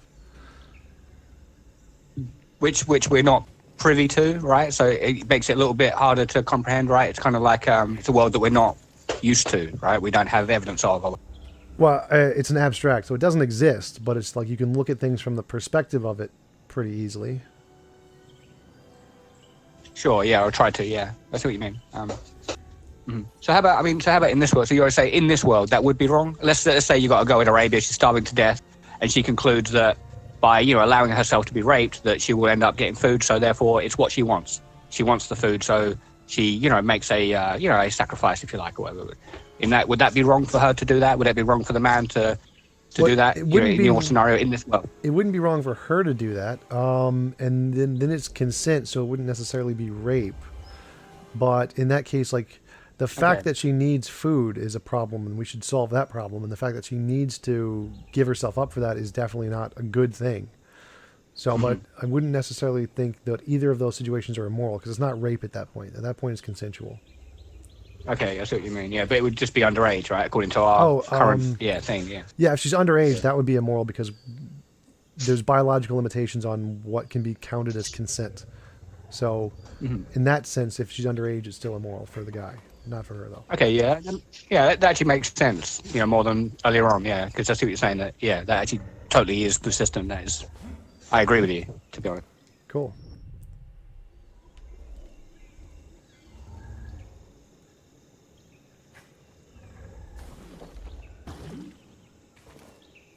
Damn it. Tom, let me ask you a question. Do you ever get kind of bogged down with the philosophy talk all the time, man? Not exactly. I mean, there's certain kinds of topics that bore me to death, like pedantic stuff, like just getting obsessed with the language game. That stuff I get bogged down with pretty quick. But other than that, no.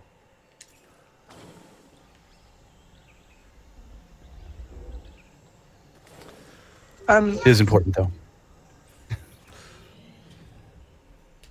TJ, so if you hold to like is it objective morals? Yes. I'm thinking, would that sort of necessitate objective truth, or would it not? Yes.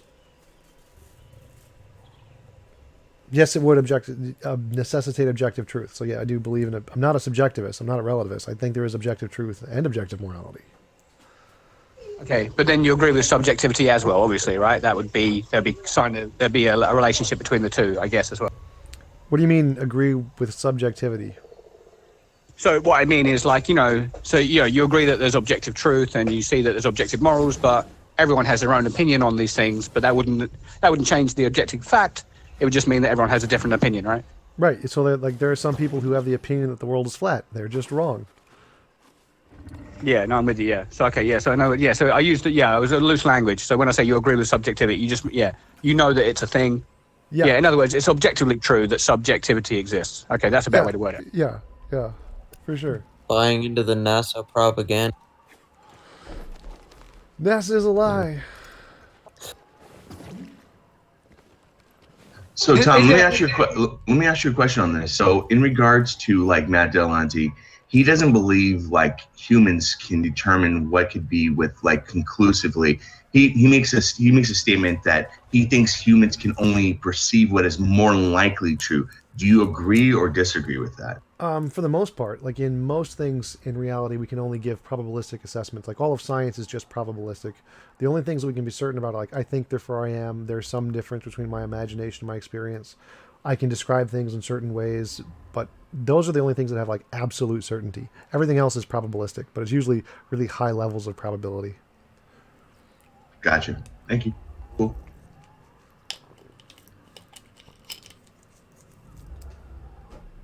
Is it highly probable that we have probabilities, or is it like an absolute objective fact that we have probabilities? Well, and is there an argument for either? It's an absolute objective fact that we can use probabilities to describe things. Whether or not they apply to reality is a different thing. It's. So I mean, okay. So, I mean, but would you say, but more directly, I mean, is it an objective fact that we have probabilities, or is it a probabilistic fact that we have probabilities? It depends on what you mean. Like the way reality is, it could be completely deterministic and everything is determined and probabilities are just a measure of our ignorance. Or it could be the fact that there's like randomness is a fundamental part of reality and there really is probabilities. Like that's a real thing, but that's an unsolved problem. So I don't know. Could go either way. Well, there's different senses in which the term probability. Yep. You know, there's like frequentist and epistemic probabilities for. Yeah. So yeah, it depends on what you mean by. Could you expound on that? Yeah, maybe expound if you could, Joel, because I'm not familiar with the terms, but I agree with the concept that you're saying. Hey, one sec, I'm gonna get a. You have a coin, right? And you flip it 1,000,000 times, and let's say it's like a perfectly unbiased coin, and like you know, half of the time it lands on heads, the other half of the time it lands on tails. You know, that would be a frequentist probability. You know, okay, what are the odds that it will land on heads or tails? You know, it's 50-50 for. An epistemic has to do more with you know, you know, like in science, like okay, so you see some evidence and you have this hypothesis, and you know, does it increase the likelihood of that hypothesis being true? I guess not. No. I guess not. I mean, unless I'm misunderstanding. Let's say let's say you get home and you know, and you know, like somebody tells you that a tornado, like, you know, went through your house, but you know, your house seems perfectly fine. It's not destroyed. It's not a big mess. You know, you can assess the probability of that hypothesis being true. You know, given what you see, you know, that would be epistemic prob. Okay, I see what you mean. Okay, yeah. But you know, frequentist probability, yeah, it's basically descriptive. It's a frequency at which things happen.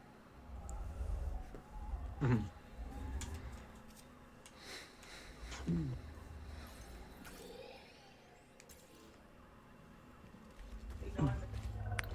Do you have any criticisms of virtue ethics? It's been a while since I've researched virtue ethics and the different kinds of grounds for deontology, so I don't remember. You can give me a description of what it is, and maybe I can give a comment on it. Sure.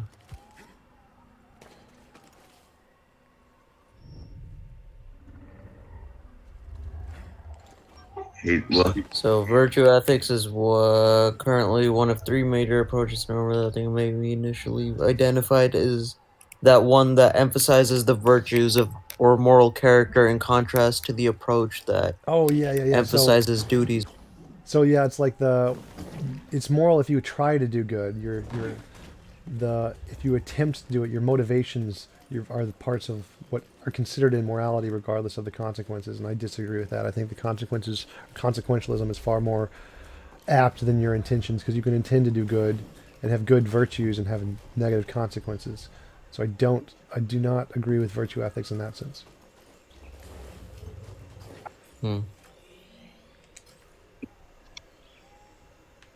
I've heard interesting defenses of it from Rosalind Hursthouse. Yeah, like what? But I'll just like send you the article. You can read it if you feel like it. Sure. Hey, Tom. Go ahead, man. Hey, Tom, this is Titanicus. I got a brief question for you. Sure. Do you think that if people believed what you believed about morality, that the way that they spoke about morality would change? For example, in a legislature, if they were deciding what is right and wrong, do you think that they would use the same language? Probably not. But I think modern legislators are behind in neurology. If we just studied modern neurology, the way they talk about morality would be completely different. Like Robert Sapolsky has a really good discussion on this, how the legislature, the way they talk about culpability is completely behind our understanding of neurology, and they completely need to change the way that the judicial system describes morality and culpability. It's totally wrong. It's totally behind neurological studies. So it needs to change. The way they talk about it needs to change. That does sound interesting, and I haven't heard about that. Could you unpack that a little bit? I mean, in what sense are they speaking about it incorrectly? Like they hold people morally culpable. That say if you go to jail, you're wrong, and we're right to put you in jail. And really, the understanding is that they're determined by neurological processes from birth to. Robert Sapolsky does this amazing video where he goes through how different levels of things can affect your decision from seconds to what's going on biologically in minutes to hours to days to years to millennia, and how all of that can have an impact on any one given decision at any one time. And none of it is necessarily your fault. So you're not culpable in that sense. And the legal system holds you culpable, like it's totally your blame. And we need to change that to understand that really they're victims of biology, and we need to account for the biological factor and not treat them as if they're somehow monsters and we're just heroes for imprisoning them, because we're not. And it's a really interesting. Just Google Robert Sapolsky on like decision making or something like that, and you should find just an amazing video he does on it. He goes through just all these factors that determine every decision we make at different levels and how it can change drastically just based off of every single contingent factor. It's a really good, really great video. Yeah, I think that makes sense. I was a public defender for about 2.5 years. And so, I mean, you're really speaking my language in the sense of culpability. I guess what I would struggle with is predicting how defendants themselves would characterize or speak about their own actions. I mean, if somebody, for example, did murder someone, I mean, I heard more moral language coming from the mouths of defendants than I ever did the court or the prosecutors. I wonder what would replace that language. Yeah, I think that it's. I don't know if the language should have any impact. Like, they can still use whatever language they want to describe it, but I think that in considerations of what is considered like what makes them culpable and whether or not we should put them in prison, moral language should just be irrelevant. It's just not a factor that should be involved. It's like, it only matters, like, are they a risk to other people or not? Whether they intend to be or not just doesn't make a difference. That could be a way to cause these people to not do what they do, or make them less likely to commit those crimes. You mean like saying it's immoral to do it and saying you're culpable will be like a deterrent, as opposed to saying it's biologically driven and so they're more likely to do it, or less likely to stop themselves from doing it because they don't feel as culpable? Well, I wasn't going that far with it, but it's along those. But yeah, that's definitely a possibility. Like, there is some truth to that. That, like, when you're if you're a little drunk and you want to do something, you will say, "Oh, I'm a little drunk, so I can blame it on the alcohol," and you're more likely to do it for that reason. So in that It's like sense, when you have. what? Sorry, Well, yeah. So it happens like that occasionally, but it's not like a significant factor. It's not like that's going to make it. Everyone's just going to start committing murder because they're determined. Like, the theists often claim that to be the case, which is it's just not. It'll have some, like, 0.0000001% impact on the demographic of people, and it's not really going to have a huge impact. So it's not really a concern.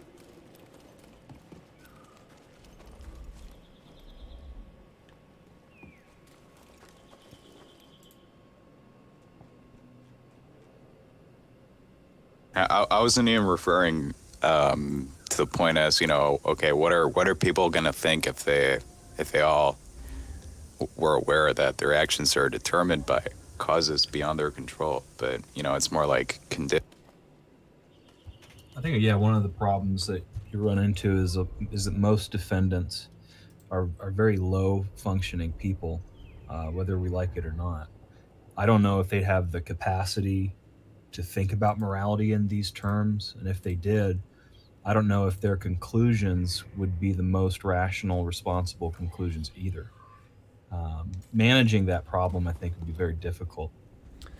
Well, I think it's more that people find reasons to justify whatever that is they want to do, and so morality is just a tool to justify your own actions. It's not.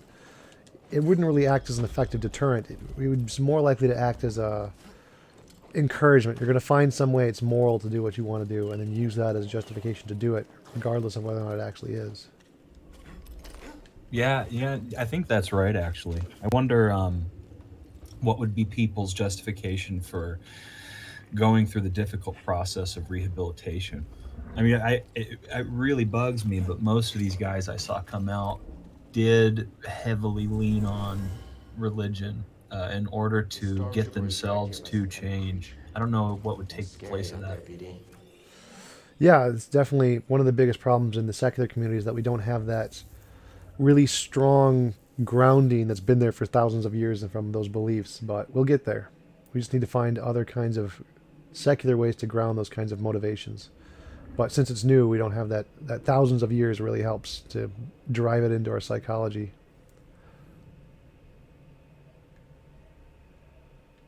Some atheists have turned to the state. No one should ever turn to the state for anything. The state is not a good source of rationality or values, for sure. Oh, I mean, I'm not saying people should, but I mean, it's been.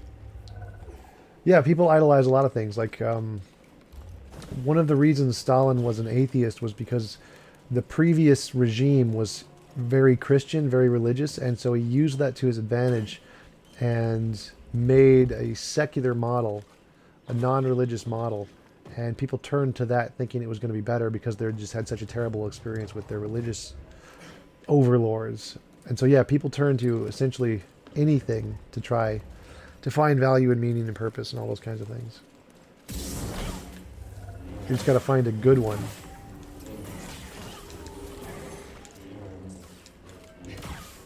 Hey Tom, you're a pretty big advocate for teaching evolution and stuff and scientific facts to people. Sure, absolutely. I'm just curious. Have you heard of a game? Because I know you're gaming too. Have you heard of a new game that's called coming out called Ancestors? I have not heard of that. I just started gaming again. I've stopped gaming for a really long time, and I'm just got back into it. So I'm not up on the new games that are coming out. Understandable. There's a new game coming out called Ancestors, called Humankind Odyssey. It's a game. It's like a free roam game that's purely derived on the evolution of humans from 10. That's cool. I hope it'll be interesting and get people involved. I mean, I know there was the Spore game which taught evolution in some general sense. Really, you got to watch the evolution of the animals. So Tom, why? That's how they get the kids, man. Yeah, that's right. What was it? What'd you say? Why are you getting back into gaming? Live streams. I'm gonna try live streaming. I used to play Spore a lot.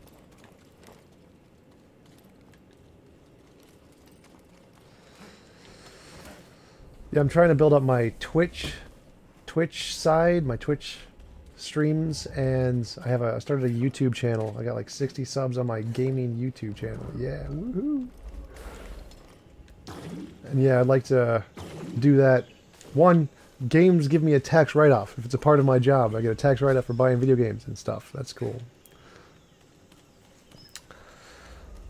Do you think it would help you, Tom, if you maybe got into games that actually have a deep philosophical vantage point, because that is the mainstay of your channel? Yeah, for sure. I think that there are some games that do that really well. Like Are you Fallout. talking Yeah, about there- Minecraft? Well, about what? No. There's actually two games I would recommend to you. If this is the there's one called Senua's Hellblade's Return or whatever the hell it's called. Yeah, you can get it on, I don't know what system you play or PC, but it's called Senua's. It's the philosophy behind psychopathy or people. She's basically psychotic, and it's kind of like a mind game type of thing, and it goes into the thought process of someone who has mental illness. And there's a lot of philosophy behind it too. That's one game. I play PS4. Assassin. Fallout has a cool karma system. Yeah, Fallout is a Where- good game. Skyrim is a good game. Those both go into a lot of psychological concepts, especially in the mini games. There's another one, a war game. Oh, I forgot what it was called though, where you had to go through and kill a bunch of innocent civilians and justify it. That was a good psychological one. There are a lot that really go into interesting philosophical concepts. Usually sci-fi ones do that. Did it freeze again? Oh my god. Well, I mean, Elder Scrolls does it in a Jordan Peterson kind of way. Yeah. Imagine a game where it's just like a bunch of thought, like the trolley problem, and you have to decide. I don't know if that would be a very fun game. Yeah, no, it would be the fun part would be like, how do I kill both people, the 5 and the 1? That's probably what happened. You beat the game if you can kill all 6 people.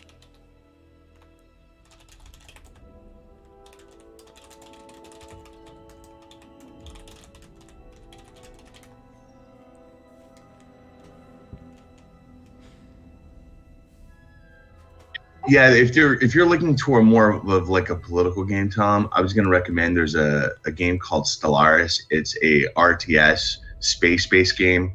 It's actually one of the only games I've ever seen where you can actually build a government strictly based on like pure like reason and logic. There's no like they've completely expunged religion. It's like an atheistic type of government. It's interesting. So that'd be one I'd recommend. Is it a PS4 game?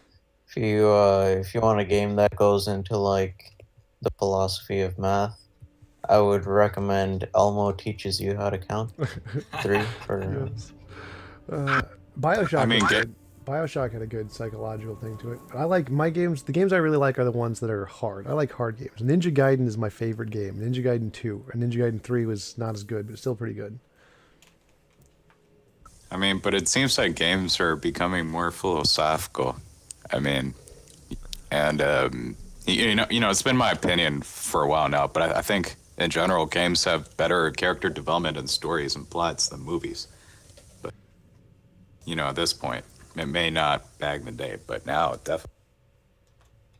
So if the goal is difficulty with philosophy, wouldn't getting over it with Bennett Foddy be the real winner here? Well, difficulty is I only like in video games, not philosophy. And the difficulty, the thing that in philosophy that wins difficulty is Hegel.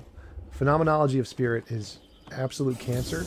And what's his other one? The science, something, historical science, something or another. Just absolute cancer. No. Hegel wins on difficulty for philosophy. Why, is he a boring writer? No! You know, you remember my debate with Nomad, and what they say makes absolutely no sense. Like Hegel's like that, where he just makes up words and just puts them in, saying things you can't figure out. Because what did he mean by that word? He never defines it. It's completely gibberish, and he's supposed to be like a classical, historical philosopher, and I have no idea why people take him seriously. It's complete gibberish.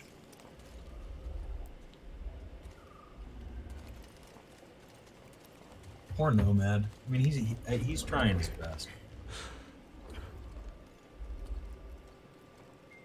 There's a lot of philosophy like that, though. I mean, especially now.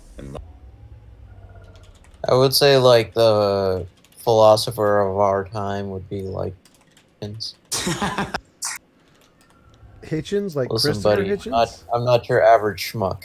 Okay, I know all your little tricks. Who did you say would be the modern philosopher? Oh, Darth. Oh, yeah, Darth Hawkins. Hilarious. Honestly, I respect philosophers who are able to communicate their ideas in a way that everybody could understand. It's scary out there. Yeah, that's like the hardest. The whole filibuster thing. Oh my god. Yeah. He really needed to Google what that word meant. He was filibustering to tell you that you're filibuster. I know, right? Hilarious.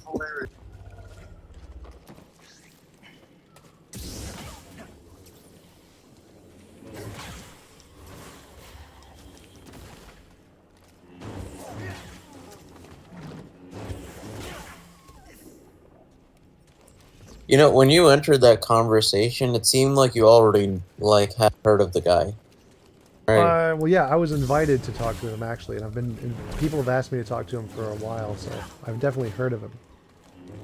Yeah, those people definitely did not like you, because getting into a conversation with Darth Hawkins is like one of the worst things that can happen to somebody.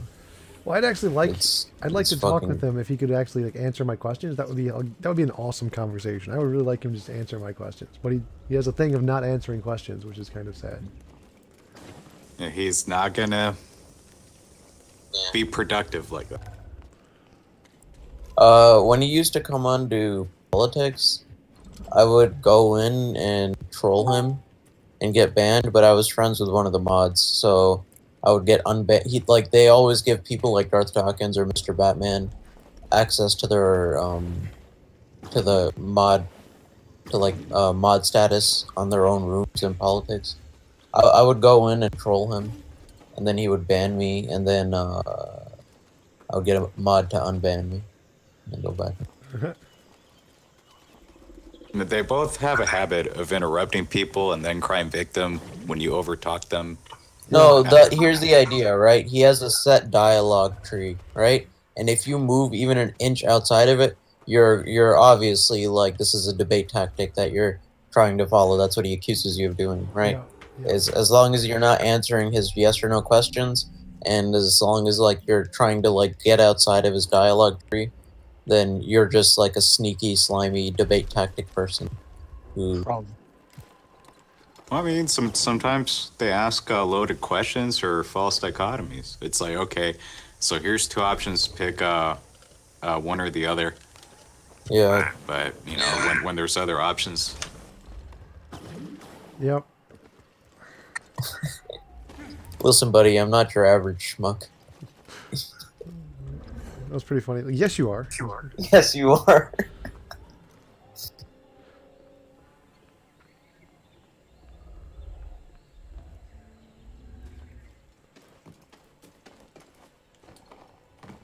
It's like when they ask me, okay, if you don't believe in God, then what's your explanation for why there are laws of physics, you know, the uniformity of nature, whatever you want to call it? It's like, well, I don't really know the answer, honestly. I mean, I don't need to have one.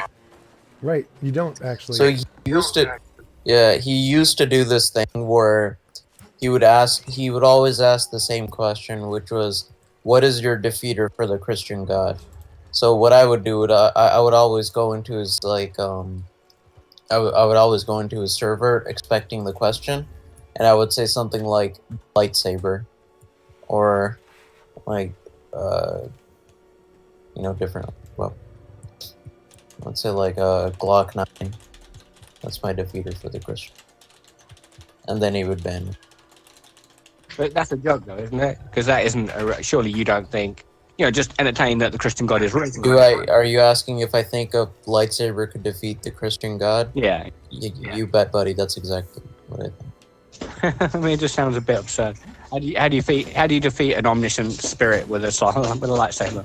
Where would you swing it? Oh no, I like it this one. So like, there's this syllogism I heard. I don't remember exactly what it was, but it's like, a ham sandwich is greater than a god. So here it goes something like this: nothing is greater than a god. A ham sandwich is greater than nothing. Therefore, a ham sandwich is greater than God. Okay, yeah. But that's how you defeat the Christian God. It's perfect. Christian God. Hey, Tom. Hey. Speaking of Darth, I was just curious to know, what would a perfect conversation with DD look like to you? Like, how would that go? Where he would just if he did everything you wanted him. I would just want him to answer my questions. I don't know exactly what his answers would be, because the perfect conversation is one where I get to explore his views, not one where he like actually says what I want him to say. I just want him to answer my questions. Or no, so what would you think his answer would be to your questions? Like, what would your questions specifically be? And then what would you assume his answers to be if he was being intellectually honest? And then how would that play out? Well, he actually did. He answered like 3 of my questions. I put it for like I got 5 minutes to talk and ask questions, and he answered 3 of my questions, which was, does God conform to the laws of logic? And he said no. God is laws of logic are a reflection of God's nature. And I can say, okay, well, I can just say the laws of logic are a reflection of nature's nature. And so I can use his own arguments against him. So any argument he brings up, I can just use it to support pantheism or any other of the God hypotheses. And I want to hear his response to that more than anything. Yeah, I think the laws of logic are properties of whatever it is that exists. But, you know, we also came up with words sentences to describe that. Yeah, I'd say that reality is the way reality is, and logic and math just describe reality, and that's it.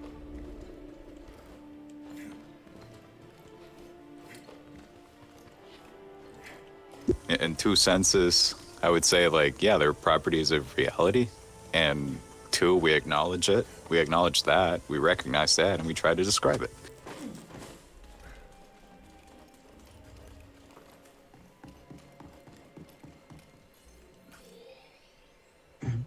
TJ, when you say that it's like descriptive, not prescriptive. Say if I said, pizza sleeps fast under the West, therefore the much. Surely you would, even though that is what I said, it's surely you would prescribe that I use logic in a different way, right? Surely you would prescribe logic in that scenario, no? Well, I would prescribe that you use logic, but logic itself doesn't prescribe that you use logic. Sure, yeah. I suppose you'd have to have like an omniscient being prescribe it, right? For it to be prescriptive. Well, no. Logic doesn't matter where logic comes from. Logic itself doesn't prescribe anything. It's just descriptive. It's not like logic says you should do X. Nothing in logic says that. So logic is just describing things the way they are. It doesn't prescribe that you do anything and prescribe that you use logic. Like ya is ya, and a thing cannot be ya and not ya at the same time in the same sense. Sounds prescriptive. Like if it cannot be, it sounds like you're saying therefore it must be this way. It sounds prescriptive. No. It says it cannot be is descriptive. If to be prescriptive, it should not be. So should would be prescriptive, can would be descriptive. Yeah, I mean I see what you're saying, but I still, to me it just doesn't. I don't, even though that sentence you said holds, I still don't think that it's just descriptive. Not how I. Another way to think about it is that, two contradictory states of affairs don't unfold ever at the same time in the same sense. I mean, isn't that what is meant by A and not A cannot both be true at the same time in the same sense? Pretty much.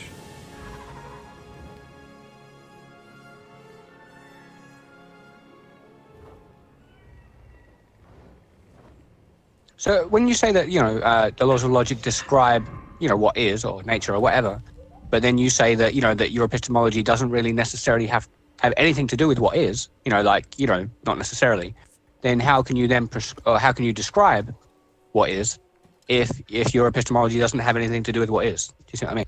It doesn't. So it starts with I think, therefore I am. So in that sense, it does start with what is, which is I. But then after that, it doesn't tell us anything about what is. It just tells us about how we know things. So like I can tell there's some difference between my imagination and my experience. When I imagine a unicorn, I don't see a unicorn. Now that doesn't tell me anything about what my imagination is. Like it could be material, it could be dualistic, it could be idealistic, and my epistemology makes no distinction between those three. So it doesn't. My epistemology tells us nothing about the fundamental nature of reality. Is it material? Is it idealistic? Is it dualistic? Don't know, don't care, totally irrelevant. The only thing my epistemology does is it says, I exist, there's some difference between my imagination and my experience, and how do we describe those things? But that doesn't tell us about what reality is. It doesn't tell us about the fundamental nature of reality. It just tells us how do we differentiate between our imagination and our experience, and that's it. What definition of truth do you use, TJ? Do you go with truth is basically is what is real, basically, or not? Yeah, the correspondence theory. Truth is what corresponds to reality. Correspondence theory of truth. Sure. Okay. So if reality is what is, and we don't necessarily claim to know it for sure, does that mean we're saying that basically it's true that we don't know anything to be true, basically? It's true that we don't know what absolutely fundamental nature of reality is. Doesn't necessarily mean we don't know anything to be true. So like there can be things that are true that aren't necessarily have anything to do with reality. Like I can say bachelors are unmarried. That can be a true statement because it's just definitionally we made it up. It has nothing to do with reality. But you don't think you don't think that's part of the reality that we live in, that bachelors are unmarried or whatever? No, it's just a made up figment of language. So it's not true in the same sense. It's not descriptive of reality. It's just a made up piece of language. Mm-hmm. Go on, John. The way I think about it, right, is that, the reality I experience, the world I experience, including my own mind and everything else, I mean, that exists no matter how way I slice it. Even if it's a hallucination, it's still there in one way or another. And, Yep. I mean, that which corresponds to the world I experience corresponds to reality. Yep. So, I mean, so going on that kind of definition, which I don't have a problem with, would you say that basically whatever you experience is ontologically real? because basically that's all you're working with? Or would you say that there's non-ontological real that is separate from my real? Do you see what I'm saying? Or Yeah, they're wouldn't that separate. just, you know, They're wouldn't that separate. be really what is the case? You know, even in, do you know what I mean? If you're having a subjective experience of what you think is real, that would really still be the case, right? So now it'd be ontologically real also. Do you see what I mean? Well, no. Okay, if I have a subjective experience that differs from the world outside of my mind, right? You know, that would be a real feature of my own mind, which is a part of reality. So, you know, in that sense, it would be there. So that means ontology and epistemology seem to be joined again, right? You know, which we're not allowed to do in atheism, right? We say, no. You know, ontology and epistemology separate. No, Well, I mean, they're different. They're different areas of philosophy. It has nothing to do with atheism. Ontology and epistemology are just completely separate areas of philosophy. Ontology is what exists. Epistemology is how we know stuff. So if something existed and we knew it existed, then that would be an epistemology of an ontology. But they're in philosophy, they're separate fields. So that's what Yeah, I I'm mean with when they're you. separate. So The funny thing is, though, if I sorry to interrupt, but like so like you say, like, you know, you have what is, and if we know it, then we have an epistemology about ontology. But then also us knowing it would be ontologically real also. So No. we'd have this like No. infinite chain of No. what is and it's known and that No. is the case No. and No. that's known and that, you see what I'm saying? No? knowing something isn't an ontology. Knowing isn't a thing that exists.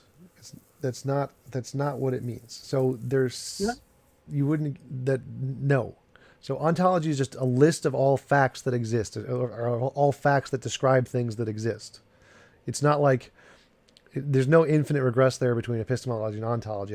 Epistemology is just how we get to knowledge. Yeah. Like, But I you mean- both have points, though. Like, you know, ontology would be, the study of the nature of being, and epistemology would be the study of knowledge. But I mean, you know, at the same time, I agree with you. I mean, I think of philosophy is a lot like science. Like, you know, where do you draw a line between chemistry and physics? Where do you draw a line between metaphysics and science, or metaphysics and epistemology?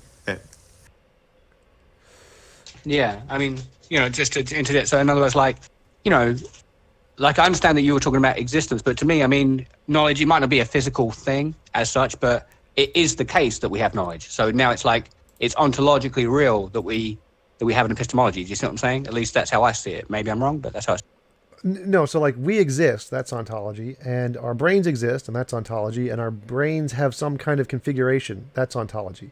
Now, does that configuration correspond to reality?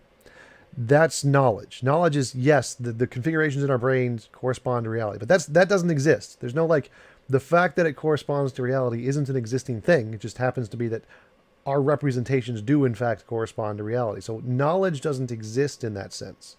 The fact that our brains exist and happen to be in a configuration that describe reality isn't itself an existing thing. So that's not ontology. But then, am I fair in saying that the way that you're making that sound is like existence has to be a physical thing? Is that Well, no, fair? that's just an analogy. So that's the point, is that the knowledge is whether or not our beliefs correspond to reality. But our beliefs existing as whatever we imagine them to be isn't the same as them existing and corresponding to reality. The fact that they correspond to reality isn't an existing thing. That's not ontology. That's epistemology. So, I mean, if solipsism is a possibility, right? Many people, you know, assert it as a big thing. Yep. Wouldn't that mean that all of reality may well be whatever you think would actually be the ontological case, right? You know, ontology would be all in your mind. Everything that you think is the case would be the case. Is that, Yes. you know, at least you think? Yes, that's possible. Okay, so then in that case, would epistemology and ontology be totally linked again? No. So again, epistemology is, do your beliefs correspond to reality? And how do we get our beliefs to correspond to reality, essentially? It has nothing to do with the beliefs themselves exist as a thing separate from whether or not they correspond to reality. So you can't have a belief that exists as correspondence to reality. That's a contradiction in terms. Solipsism is a good way to troll. Well, you know, you could be in my mind. I'm just kidding.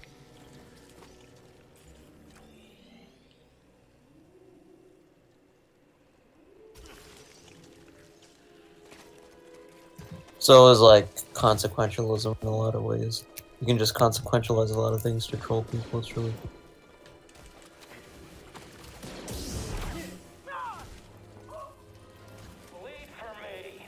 Is there any metaphysical solipsist in here? So not just someone who says that you could be in my mind and I can't disprove it, but someone who says, you know what, you are in my mind, and I, you know, is there anyone here that like?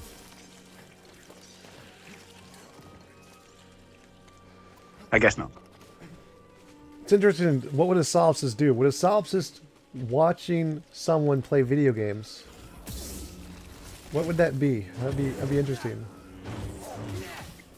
Yeah, it'd be in their mind. At least in their mind, it'd be in their mind. It's either you playing the video game is a figment of my imagination, and you can't prove otherwise. Because all things are a figment of my imagination. It's just non-falsifiable. Right. So, but would a solipsist actually watch a gaming streamer, like of someone else playing a video game? Why would they ever do that? That'd be really hilarious. Like, I'm watching a figment of my imagination play a video game. It's actually the same question I have for why a lot of people would watch somebody else play video games. I mean, it's a good point. But like, I mean, sometimes I watch robots on TV like smashing each other. I mean, I don't think those robots are conscious, but I enjoy it. But explosions are awesome.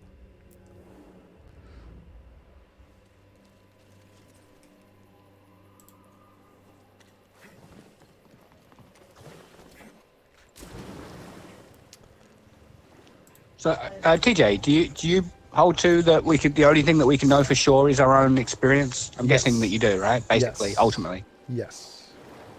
Okay. Okay. And everything else would be, you know, it would be, you know, believed. It'd be high probable, you know, highly probable, but not, yeah, like say, it would be uncertain. Yep.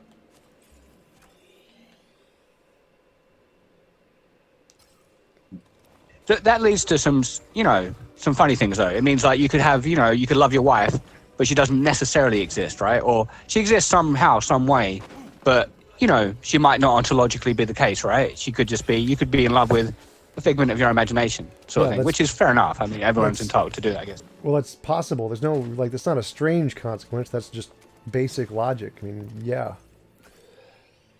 What do you think of Christians when they say, no, I know my wife exists? You know, do you reckon that bit, is that religious, or what do you think? They just don't understand basic epistemology. I mean, it's not really an option to say that. Yeah, no, I mean, I would say that I know my wife exists, but I'm aware of the solipsism problem. I'm aware that, you know, I have my own experience. I can't see other people's experience from their own, you know, perspective. You know, so I have, you know, but to me, it's, you know, it seems like revealed to me that other people exist. But I know that does sound like a bold assertion, obviously. I'm not going to speak for Tom, but I don't think it's unreasonable for someone, Christian or not, to think that his wife is really there. I mean... Well, it depends, like... Yeah, I mean, like, I don't think they can be absolutely certain, you know, with 100% certainty, but, I mean, it's a reasonable... Yeah, that's the thing. If by no you mean you have 100% certainty, then, and you say you know that your wife exists, then you're kind of full of crap, because you just don't understand epistemology very well. I mean, if you say, like, you can say you know, but with less than 100% certainty, because knowledge doesn't require 100% certainty, and that's totally fine. But if you claim that you know with 100% certainty, then you're full of crap. That's what I think. Okay, well, say if I went with the full of crap proposition or whatever, that means, though, that, you know, you being, say, you know, against that proposition, ultimately, you can't even be certain that I said it or that I'm real. So you would have a problem with someone who might not even exist, and they would be full of crap, but they might be in your mind. You see, that seems to lead to absurdity as well. No, not really. Like, I could say that if someone said that, regardless of whether or not they exist, they would be full of crap. So epistemically, that statement is unjustified, regardless of whether or not you exist. So, like, the truth or falsity of the statement is independent of who says it. So it's not about me having a problem with you. It's me having a problem with the logical justification of the argument. Sure, yeah, no, I see that. I know, yeah, it's not a personal thing, yeah. But yeah, I'm with you. Do you think if, say, if an all-powerful being existed, could that being make it known that other minds exist? Or would you say definitely never, you know? Sure, it's possible.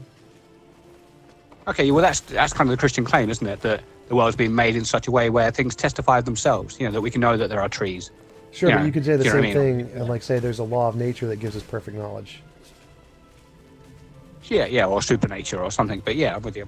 So yeah, you can just, I mean, you can say there's a magic 8-ball that you roll and it gives you absolute knowledge of the fundamental nature of reality, and it could be true, but it's the fact that it could be true isn't like evidence. Sure. Was you gonna say so, Joe?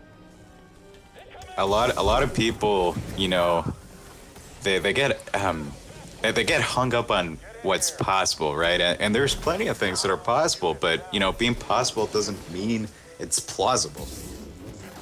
Right.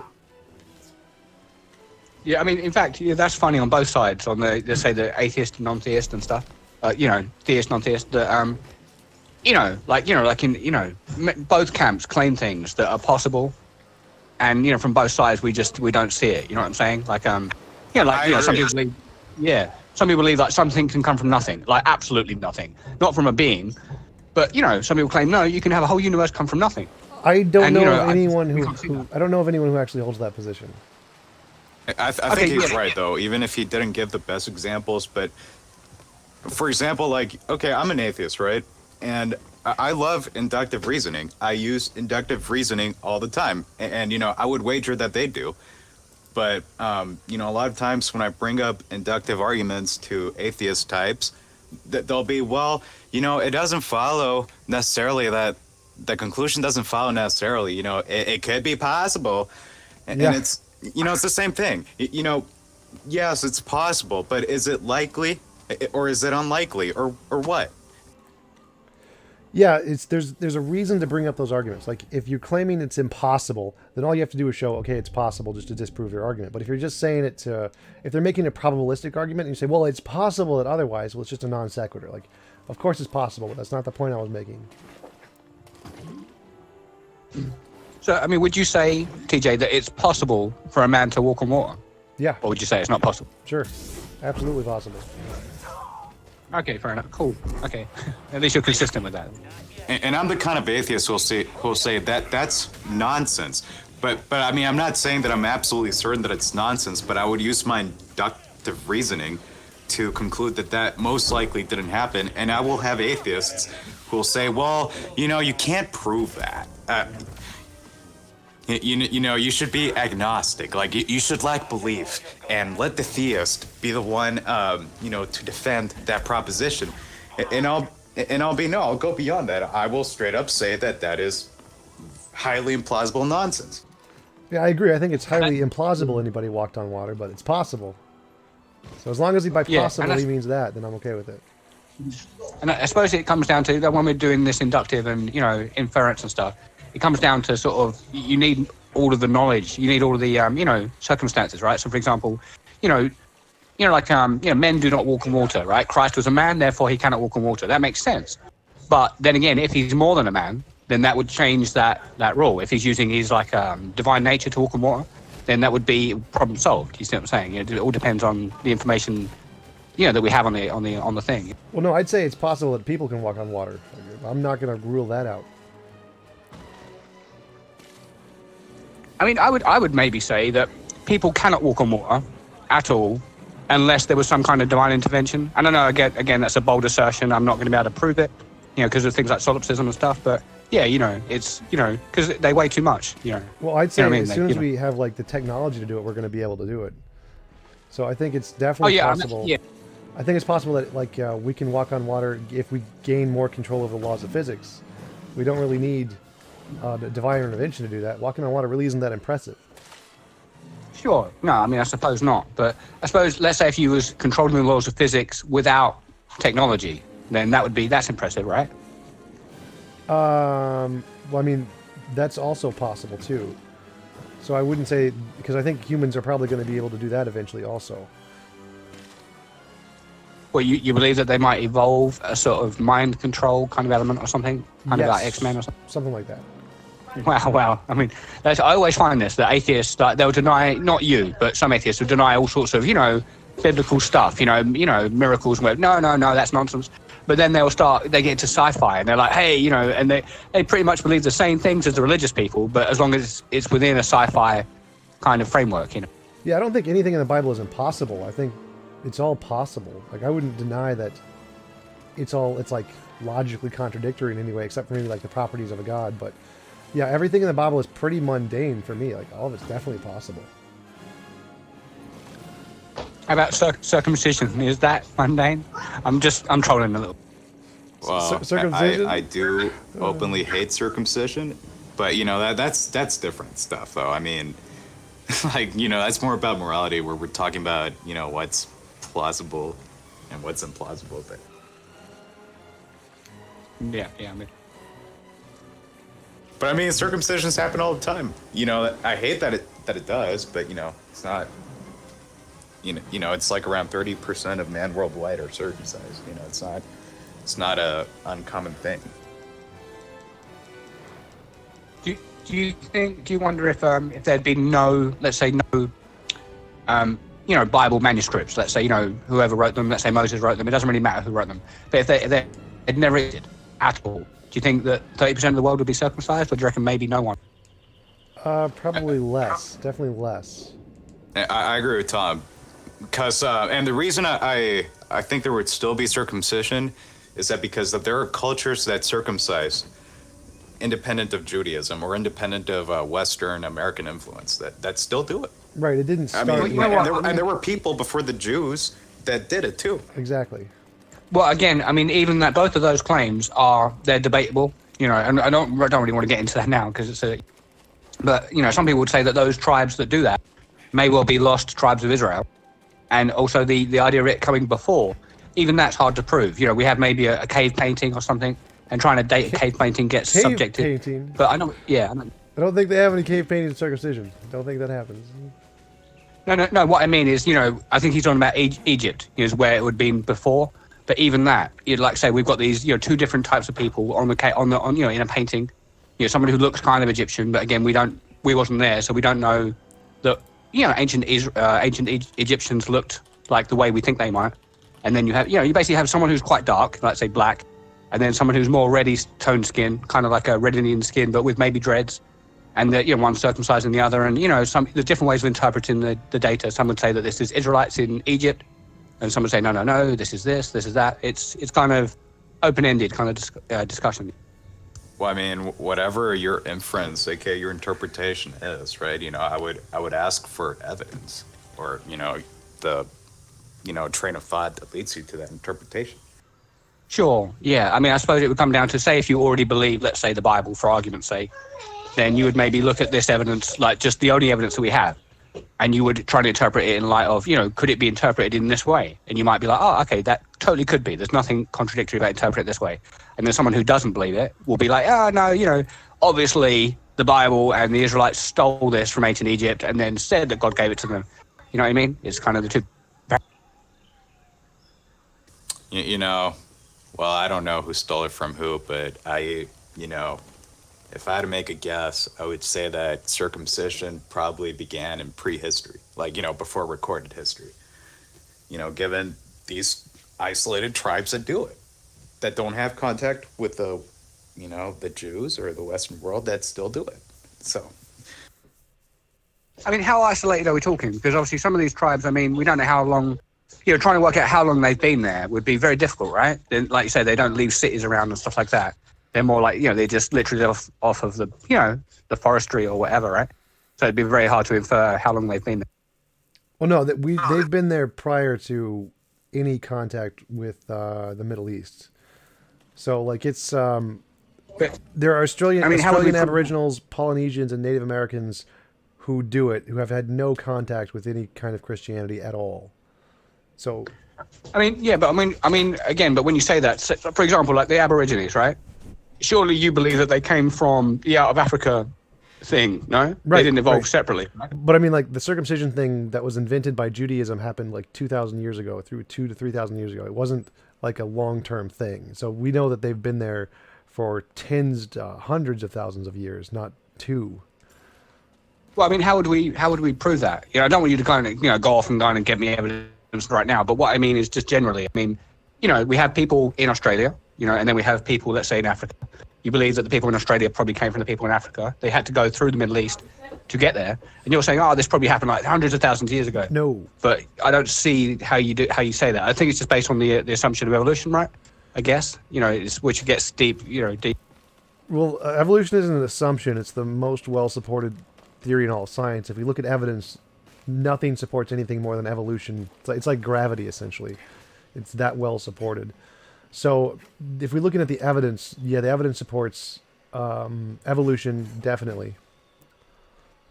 I mean, there may be evidence for evolution, right? You know, it has explanatory power, but it doesn't necessarily mean, you know, say 300,000 years ago that Aborigines were coming from Africa through the Middle East and towards, you know, Australia or whatever.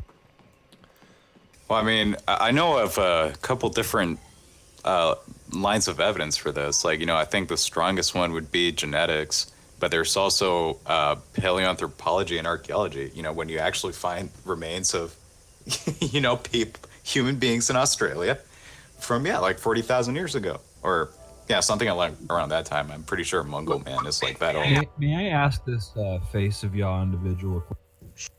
Okay, sure. So, Mr. Face of Yah, it seems like it's important for you that circumcision be based on Judaism or Christianity. Why is that important? What am I missing here? No, it's not important. Obviously I'm going from the more of a Christian paradigm, right? So to me, it's, you know, it did come down as a kind of given law for the Israelites, as opposed to being stolen or, you know, from like, you know, ancient tribes or 300,000-year-old, you know, tribes who just chose arbitrarily to start cutting the end of their dick off. I'm open to the possibility that there was no, you know, copying going on, that, you know, different tribes of people could have started this practice independently of each other. Like, I think that's pretty possible. It seems random though, right? I mean, you know, why didn't one of them? It just does seem random. I agree. Okay, it's hypothetically possible. You know what I mean? You know, but yeah, it does seem. I don't know. It doesn't. You know, why would anyone do that? Just up for no particular reason. A lot of these cultures, you know, submit their children to bullet ant rituals where, you know, they're bitten by one of the most painful insects in the world. That also seems pretty random in a sense, but they do. Like the thing is, right? Like people. You know, it seems that people have this habit of mutilating themselves or mutilating their kids even. Like, you know, there's so many examples of tribes that, you know, will, you know, pierce themselves, tattoo themselves, cut off parts of themselves, modify parts of themselves. So, I mean, it's a rather common thing. So I don't think it's that much of a stretch to think of circumcision as something that began independently in different parts of the world. Mm-hmm. So is there any, like, would there be direct evidence? Not now, because we're online, but would there be any direct evidence for, you know, circumcision going back 300,000 years or something like that, do you reckon? Or not really? Oh, 300,000 years is a bit much. Humans have only existed for about 200,000 max. So there definitely has been evidence of it, like in Egypt, that predates Judaism. And there's definitely evidence of it in the Pygmy tribes that have never had any contact with Judaism. And so that's pretty strong evidence it did not originate or did not originally or only come from Christianity. That's pretty strong evidence. So yeah, but I mean that's what I was saying earlier on, that you know, the evidence of it in Egypt is highly subjective. It's not really, there's no way to prove that, you know, just because you've got some paintings of some circumcision going on that you believe dates before the Israelites, which really, you know, how are you dating these paintings? That, you know, I'm really not sure exactly how you think you're doing it. And then also the Pygmy tribes, I'm not so sure about that. So, I mean, how long have they been there? What's the evidence for that timeline? Do you know what I mean? Well, I mean, they're pretty good, consistent ways of dating to know for sure that it came before. And there are pretty good, consistent ways to know that the Pygmy tribes have not had any contact with any cultures that are as modern as Israelites were, or technologically advanced as Israelites were at those time periods. So there's you just Google the research for it, but it's pretty good evidence that it did not happen, like 99% certain. Does the Bible require that circumcision be unique or given by the Christian God? I don't understand the value of this particular belief. What the Bible says is that Abraham and God made a covenant, and God told Abraham that, you know, yes, like all his male descendants should be circumcised at 8 days after birth, and all the slaves as well. But I mean, I don't think you have to believe that, you know, the descendants of Abraham, you know, which would be the Israelites and the other people, are the only people who do it. No, I mean, it's just an inference, right? So you're right. It doesn't necessarily have to follow, but it's like an inference. It's like a sign of the covenant between his people and him, you know? So it's, you know, but yeah, I do understand that, you know, anyone could do that to themselves. So there's no reason why it has to follow. It's just kind of an inference, yeah.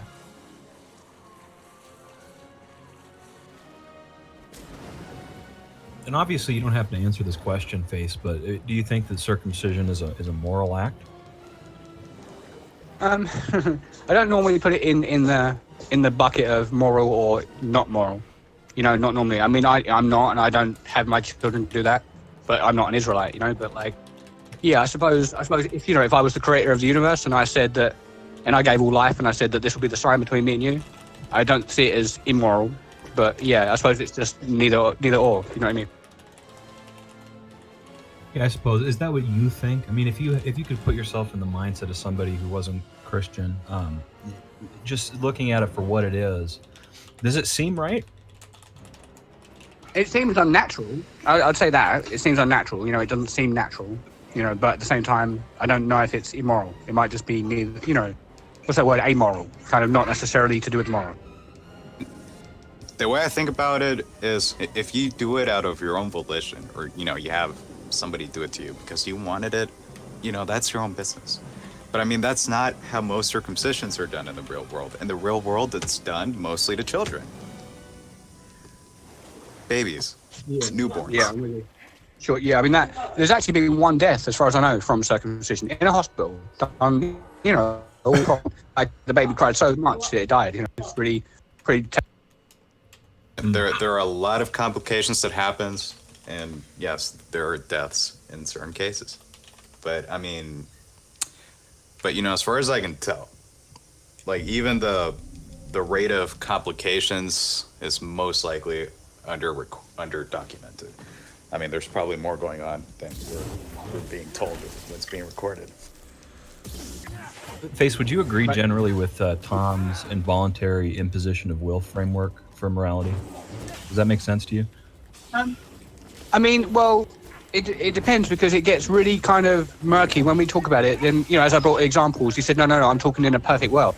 And I was saying, yeah, which we don't have access to. So, you know what I mean? It seems like if we're just talking in the... When asking specifics about this world, his answers make sense. They were consistent, you know. But they're not as consistent with his initial outlaying framework, because that was for a perfect world. Do you see what I'm saying? Is that an answer? Well, you have to understand that my objective view of morality is meant to understand morality in all possible worlds. So it goes from the perfect world to understand how we fit there and how we can get closer to it. So it definitely considers things moral in our pragmatic sense, but we have to put it in the context of, well, will it still be moral once we technologically no longer need to do that? I mean, I suppose, like, if I maybe just go into examples might help. So, like, say, if someone's legs are, let's say they have no filling in their leg, and you play darts on their legs, and they notice what you're doing, and they laugh. Is that a moral? Well, morality is imposition of will. So if they let you do it, then it's not immoral, and if they don't want you to do it, then it's immoral. I mean, I don't know though. I mean, the thing is, but you've made them laugh, remember? So you cheered them up, you know, and they didn't feel anything, you know. So it depends. But maybe give me an example. Maybe ask me a question. And well, it would be like killing animals. Like killing animals to eat food right now. Right now, we kill animals to eat food because a lot of societies still need to eat meat to survive. And like, if we stopped killing animals, lots of people would die. But it's not moral to kill animals. It's immoral. Like, animals are beings that shouldn't be killed. And as soon as we have the technological capability to feed everyone without needing meat, it'll be just straight up immoral to ever kill an animal for any reason. And we can understand that why now and in the past we've seen it as not immoral to kill animals because we needed it to survive. And in the future, once we have the technological capabilities, we'll understand that that's an involuntary imposition on the will of the animal, and it's immoral to do it. So we'll understand in the future that that involuntary imposition of will is immoral when we no longer technologically need to do it. And that's kind of the point of my system, is that when we look into the future, when we gain technological freedoms, will this action still be considered moral, or will it be considered immoral? And the centralized feature that makes it immoral is if it has involuntary imposition of will. And if it has involuntary imposition of will, in the future, when we technologically no longer justify it, it'll no longer be seen as immoral. It'll always be immoral. Right, yeah, I mean, well, that's similar to the Christian paradigm, slightly different, but, you know, the Christian paradigm is that, you know, in the beginning that everything was perfect, or at least very, very good, and there was no killing of animals or suffering. Then these things were granted for whatever reason there may be, you know, like, say, lack of you know, whatever it might be. So now, you know, it's in an imperfect world, there is suffering and everything, but we're allowed, you know, it's permissible to kill animals, to eat them. But then in the future, according to the biblical narrative, there will be, a restoration of how things should be, and there'll be no more suffering and no more dead animals. So it's similar. You know, is that similar? Except for the whole hell and eternal suffering part. I mean, yeah, again, that gets into kind of, I'm not sure about eternal suffering. There's different interpretations. You know, I think maybe my understanding is that there will be a perfectly fair judgment on each soul. So, you know, whatever you whatever you have done wrong will be punished perfectly and justly, and then you'll be destroyed, or you may well inherit eternal life, which you're not owed. So that would be a big difference right there. So if you're punished for anything, that's an involuntary imposition of will, and if you have the technological means to no longer justify that, then it's just immoral. There's no justification that could ever grant punishing someone. It's always immoral if you don't need to do it to protect someone's life, essentially. Well, not fairness. You don't believe in justice and fairness and things like that. So justice and fairness are pragmatic things that are only needed because we need to protect people's lives. Once we have enough technology, they're gone. So those aren't real features. Those are just imaginary, pragmatic decisions. No, but isn't that just your imagination speaking? And I don't mean that in a rude way. I just mean that you don't know, like you say, you don't know the actual ontological nature of all things. So when you say, hey, you know, pragmatically, it's just, that's your opinion. Is that fair? Or are you saying, no, now you do know the absolute ontological? Well, no, my epistemic grounding does not give us that yet. So it's not just the starting of my basis is I think, therefore I am, and it doesn't tell us anything about ontology. I go into a full argument about why I think there is objective morality, and we can say there is objective morality. That's a whole different thing. So I do believe in objective morality, and I do believe it's an objective truth that we can know. Probabilistically, I don't think we can know it with absolute certainty. And then we can use that to judge what morality is. So that's, again, so I'm saying there is an objective morality, and we can know it in some sense, hopefully, in the future. And I mean, what I'm saying, so, yeah, but you get what I mean, like, is fairness, is there anything unfair about? What? Unfair about what?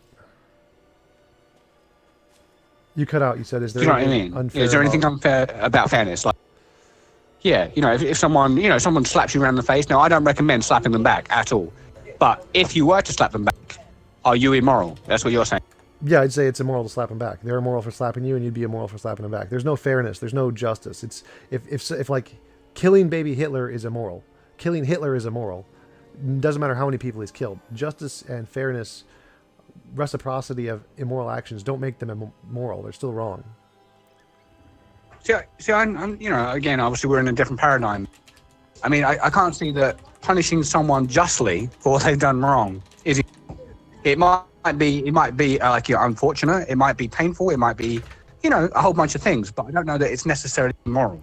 I mean, okay, maybe by your definition, it's an involuntary imposition of the will. So by your definition, it would be. Yep.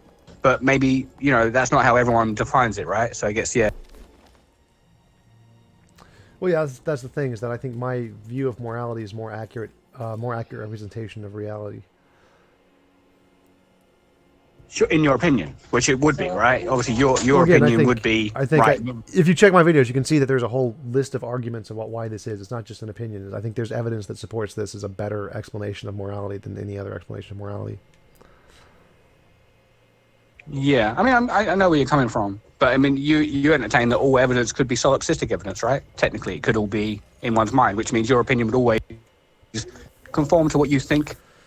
Well, again, knowledge doesn't require absolute certainty, so that's irrelevant. We can still have knowledge of, and it doesn't need to be absolutely certain. Even if we could be in the Matrix, it doesn't matter. It's still knowledge. I mean, is certainty a thing, or you know, would you say that it's? Well, yeah, I'm certain I exist, but that isn't required for knowledge.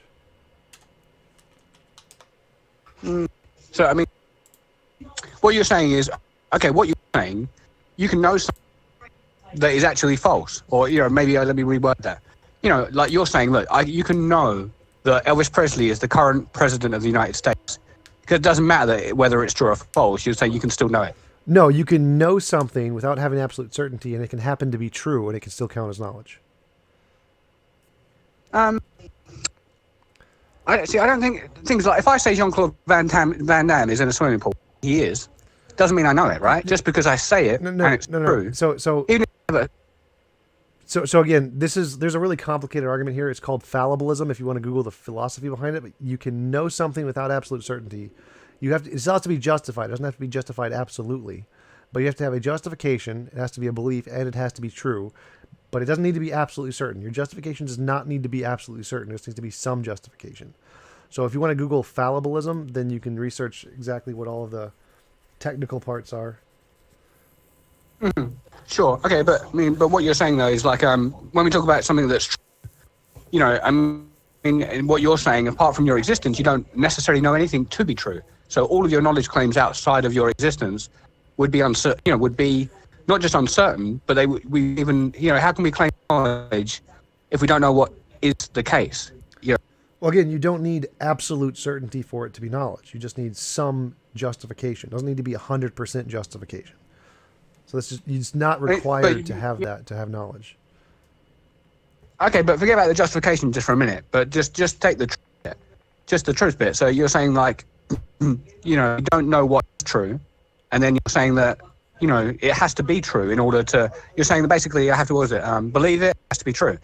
If you believe things that are true, but you don't know what is true, then how do you even know? Do you see what I'm saying? There seems. Well, again, so knowledge is a justified, true belief. It needs those three things. It needs to be justified, it needs to be true, and it needs to be a belief. So if I believe Jean-Claude Van Damme is in a pool right now, that's a justified belief, and it may be a true belief, or that's a belief and it is true, but it's not justified. So I need some reason to believe Jean-Claude Van Damme is in the pool right now. So if I know somebody who is friends with Jean-Claude Van Damme and he says that, oh, Jean-Claude Van Damme is in the pool right now, then I believe my friend, so I believe Jean-Claude Van Damme is in the pool. So it's now a justified belief that is true, but it's not 100% certain. Like my friend could be lying, he could be messing with me, but it still counts as knowledge. If it happens to be true, it still counts as knowledge just because my friend said so. It's a sufficient justification, even though it's not 100% certain. Okay. So would you say, I mean, how about absolutes? Would you say that, you know, do you agree with absolutes? You know, on any level, apart from... I think therefore I am, and some like trivial stuff after that. Okay, yeah, so basically solipsism is the absolute, and everything else would be outside of that. But can we even be sure that everything else outside of that is uncertain, if we're not certain that it's uncertain? Well, we can be certain about our knowledge of it, so knowledge is easy to be certain about. Yeah, so but the knowledge doesn't have to be certain, but you're saying it's easy to be certain about knowledge, even though it can be... Knowledge about something like that exists in reality, that corresponds to reality, does not need to be absolutely certain. But then reality could be in one's mind. So when we say reality, we're just talking more solid. Right. But again, that's not a problem. So I mean, okay. I'd suggest you're talking about really complicated philosophical topics that take a lot of background knowledge. And if you want to really try to, like, I've answered the question multiple times, the answer is still going to be the same. You do not need absolute certainty for knowledge. But if you really want to get into it, you should Google fallibilism and try and research the topic to try and really understand it. No, I mean, I understand fallibilism. It just basically means you can be wrong, right? Well, no, it means that you can have knowledge without absolute certainty. It doesn't mean you can be wrong. See, well, I mean, that's a claim. And obviously the person who said that, they don't necessarily know that.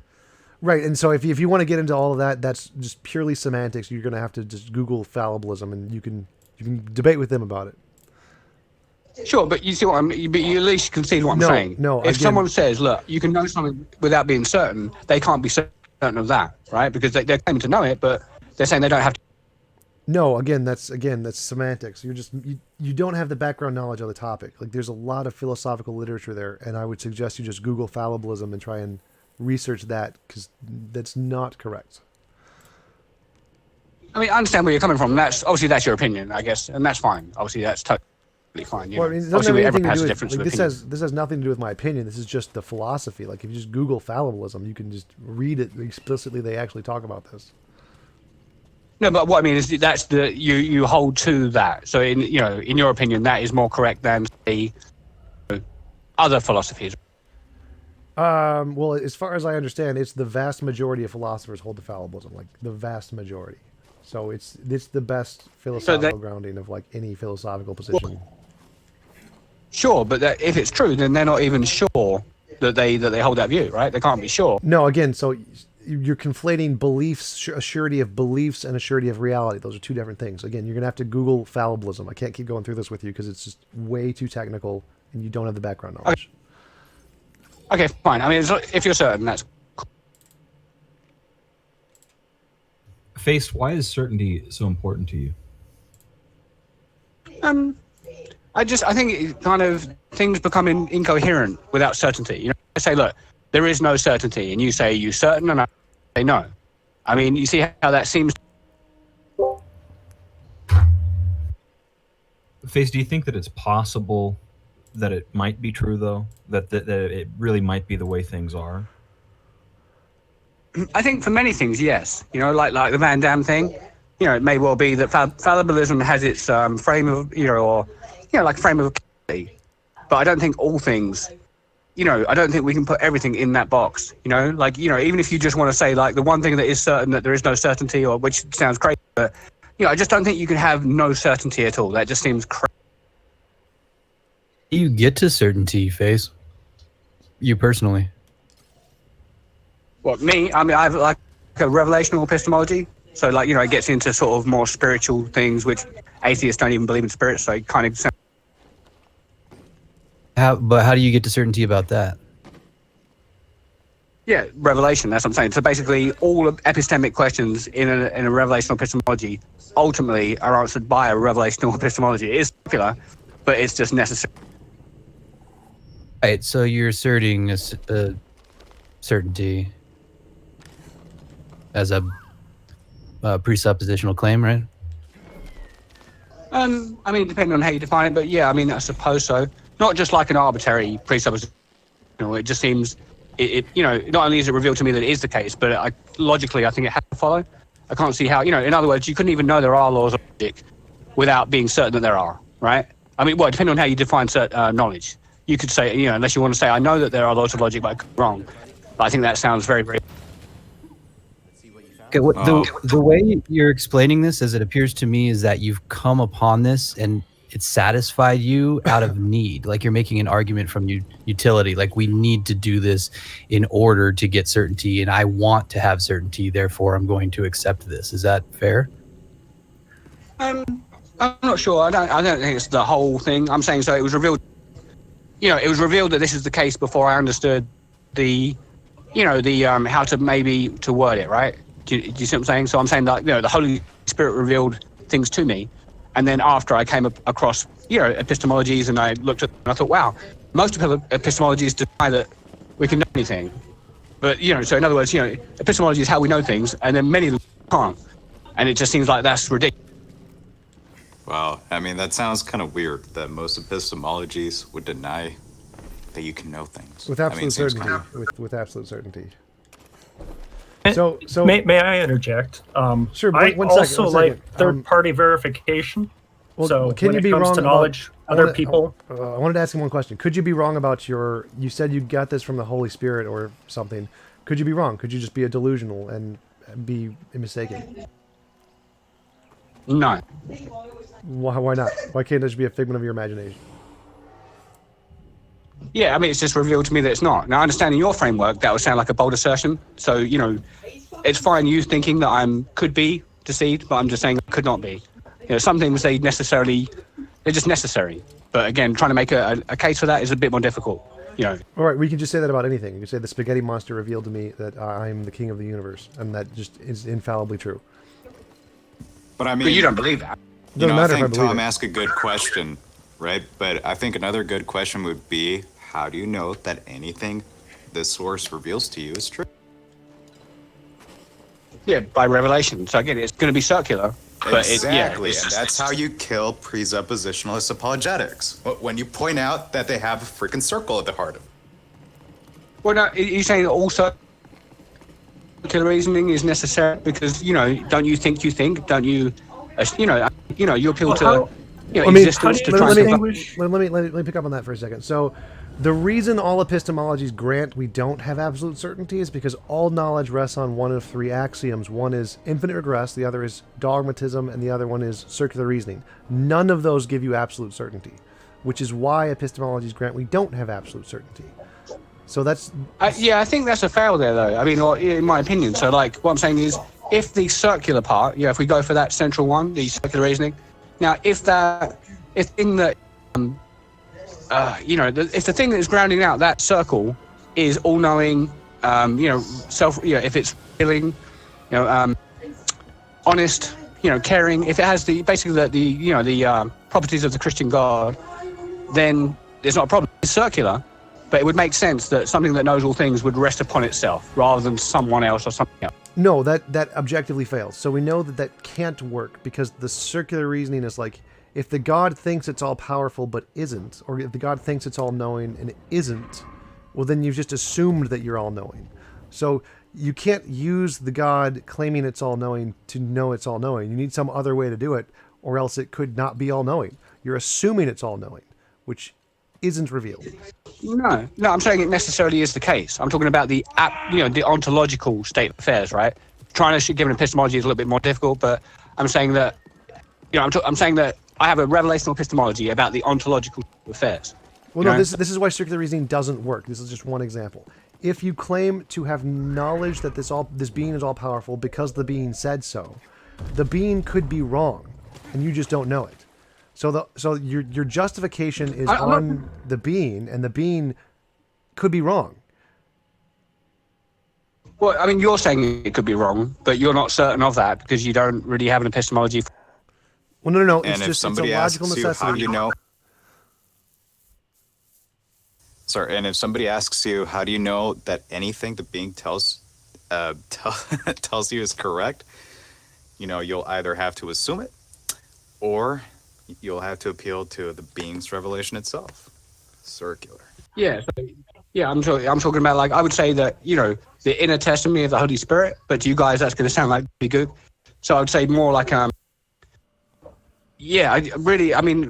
talking to an atheist, you really cannot make a case for anything because basically they don't even believe anything outside of their own mind. Well, no, I can. So grant whatever I say is I can grant everything you've said. I can say, yep, the Holy Spirit exists. You have a message from the Holy Spirit. There is a God, and the God told you this. But the God could still be wrong. The God may not know. That's the problem. You have just assumed the God is absolute, and you've labeled it this and claimed it's necessary, but it's not necessary. We know it's not necessary because I can just imagine there's a greater God. There's no contradiction in that statement at all. And so there could be something that created your God, and that God has just told you, given you a revelation, and told you that it's all powerful, when really it's not, even if it thinks it is. There's no logical contradiction. Or God could be lying. Or there could be an evil God. I'm talking about the Most High. I'm talking about the revelation of the ontological that's nature just an of. assumption you've made. That's the problem. Is that's not a revealed fact. You haven't been revealed the fact that every ounce of you haven't been shown all of the universe to know that there isn't a greater God. And the God hasn't been shown all of the greater universe to know it's not a greater God. You've just assumed that. That's the problem with circular reasoning, is that it works for anything, which is including things that are false. Well, TJ, would you say that you're assuming everything you... What? You cut out. Are you assuming everything you just said? Basically everything you just said, you told me what I'm doing and what this, and it could be that. No, everything I said is definitionally the true. Everything I said is true by analytic logic, so I don't have to assume any of that. When you say true, do you mean subjectively true, or are you saying that it is necessarily ontologically the case that there could be a greater God? For example, There are things I assume, there are things I reason to, and the things I reason to, I use principles that rest on assumptions that I cannot reason to, because if I try to, that'd be circular. Well, there's analytic and synthetic knowledge. Analytic knowledge is just definitionally true, like logic. Logic is just definitionally true. So it could logically be true there is a greater God. That's just definitionally the case, simply because you're claiming there is this thing. And it has this properties, and there could just be a greater sense of the property. It's just logically entailed in what you mean by God.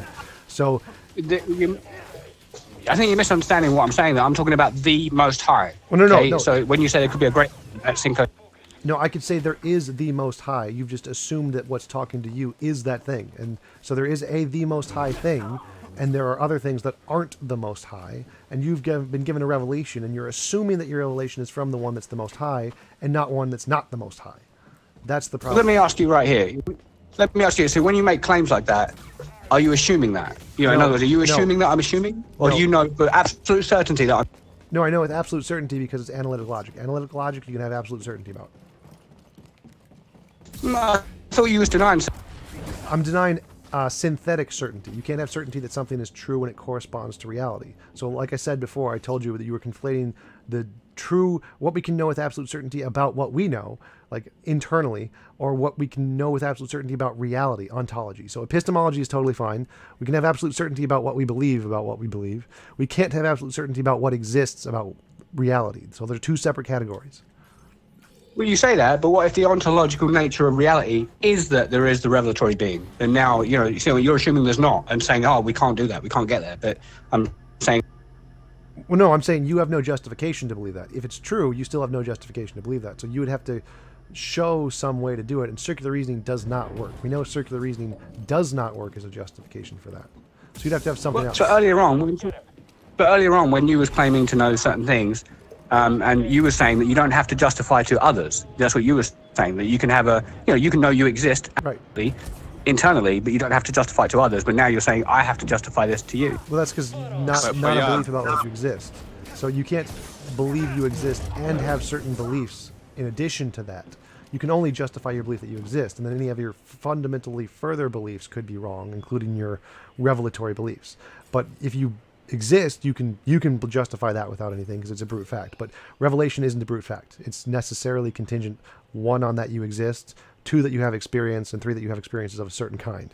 So that can't be a brute fact.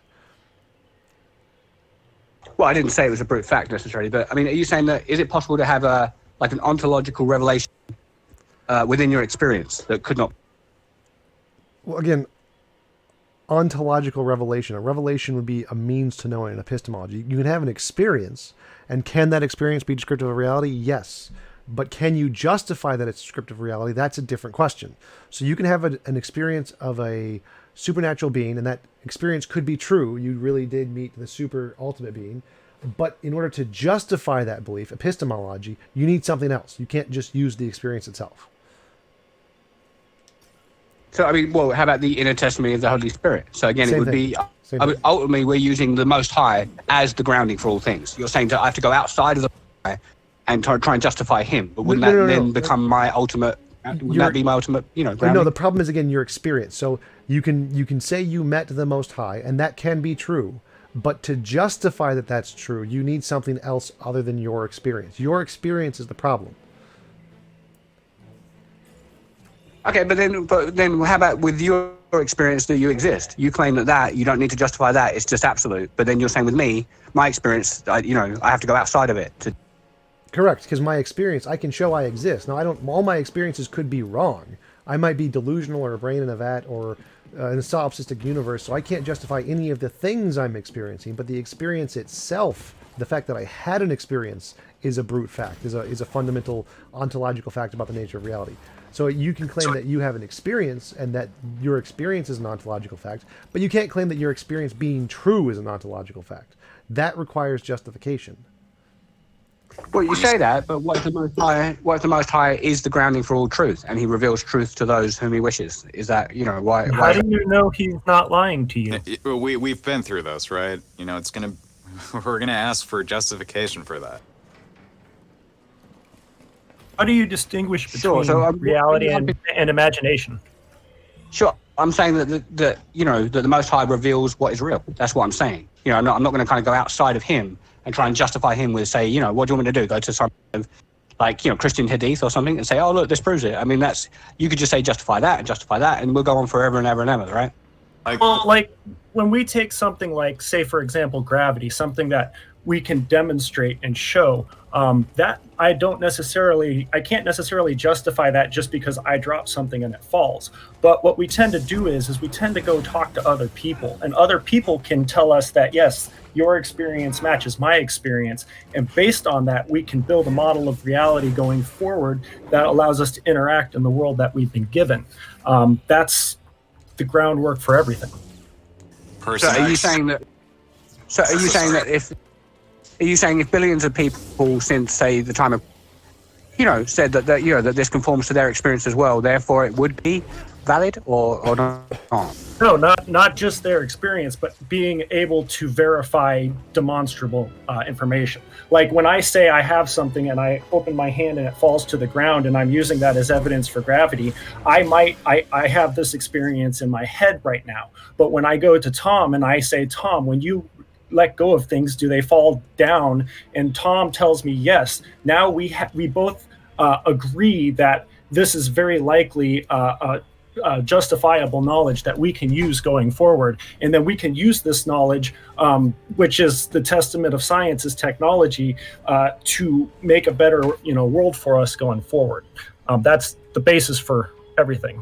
I want to interrupt. Sure, but bear in mind, you guys are saying that anything outside of one's own mind is uncertain. So when you go to other people and you say that they verify, so you're saying that someone who might not exist can verify something to you. Because I have to deal with the world that's in front of me. Well, I mean, I want to. No, but that could be all in your mind. That makes no sense. So what? Who cares? Who cares? This pattern of behavior how can you allows us operate in a framework like that, where you basically saying, look, I could be operating. You guys are basically have faith that other people exist, right? And you're saying that they can justify you based on faith that that all of these truths, like in quote, right? We have a pattern and we have a history of being able to take things that we can justify objectively with other people and using that knowledge going forward, and we're able to manipulate our surroundings and improve our surroundings based on this. We're able to improve and understand things that react consistently with what we experience. And when other people can confirm these events with us, we are basically just doing the best with what we can. Are we brains in a vat? Maybe, maybe not. But we have the reality that we have in front of us, and we have other agents in this reality that can verify that they're experiencing the same things. And based on that, we can use that knowledge to operate in this reality, regardless of what gods may or may not exist in the process. I'd like to interrupt and ask a question, if possible. Face, if I said, I know a guy named Bob, and I said Bob is the ultimate creator of the universe, and you asked me, well, how do I know this? Well, I said Bob told me so. Would you believe me? Sure. I mean, that's not exactly what I'm saying. I'm saying that basically I've received the Holy Spirit from this being. Which are you saying that too, or are you just saying he just? Well, Bob has a niece named Jessica, and Jessica told me that Bob is the ultimate creator of the universe. Is Jessica the Holy Spirit, or? Yeah, Jessica's a magic spirit being, yes. Okay, but truth revealing ontologically exists. Yep. Ontologically is truth revealing. Yep. Okay, fine. Then you have the Christian worldview. You just renamed it. I can't refute that worldview because Bob isn't the Christian God. Bob is just a different thing. So Bob is this guy. No, but I'm saying. Point to him. But he has the same fundamental kind of properties. Basically, I can't refute the fundamental properties that are necessary for revelation and truth and all of that. But I can say that you're being coherent now, but you took the truth and you've renamed it. Well, no. So Bob isn't a Christian God. He didn't raise Jesus from the dead. He didn't create suffering. He didn't create hell. He didn't cast Satan out of heaven. He's just Bob. He's just been eternal. He created the universe and then just stopped. That's all he did. So he's definitely not the Christian God. He is all powerful. He is all knowing. He is truth making, and he has a spirit being. It's not the Holy Spirit because that's the Christian thing, but it is a spirit being. It's a super magical niece named Jessica, and she has the truth making properties and can describe them to us. And she told me that Bob is the all powerful creator of the universe. And the way I know this is because Bob told me he's the all powerful creator of the universe. Does that sound reasonable to you? No, listen, I'm not trying to convince anyone. I'm just telling you that basically what is the case. But again, I wouldn't expect anyone to believe me because people's hearts are basically hard. They're falling away from the Most High. They're lovers of lies and all kinds of Face. I mean, if you set yourself up like this, there's no way anybody can argue against you. You're setting yourself up to be infallible with this argument. Well, my goal here Only isn't to say that isn't to reject you. My goal here is to show you that the internal logic you're using is inconsistent. That justification does not work, and the way we know it does not work is because it can work for anything. We can use the same argument to justify any belief we want, which is why philosophers do not take that justification seriously, because it doesn't justify Is that true? anything. Is that true? Yes. Yes. Absolutely, ontologically must be the case. It can never fail. Yes.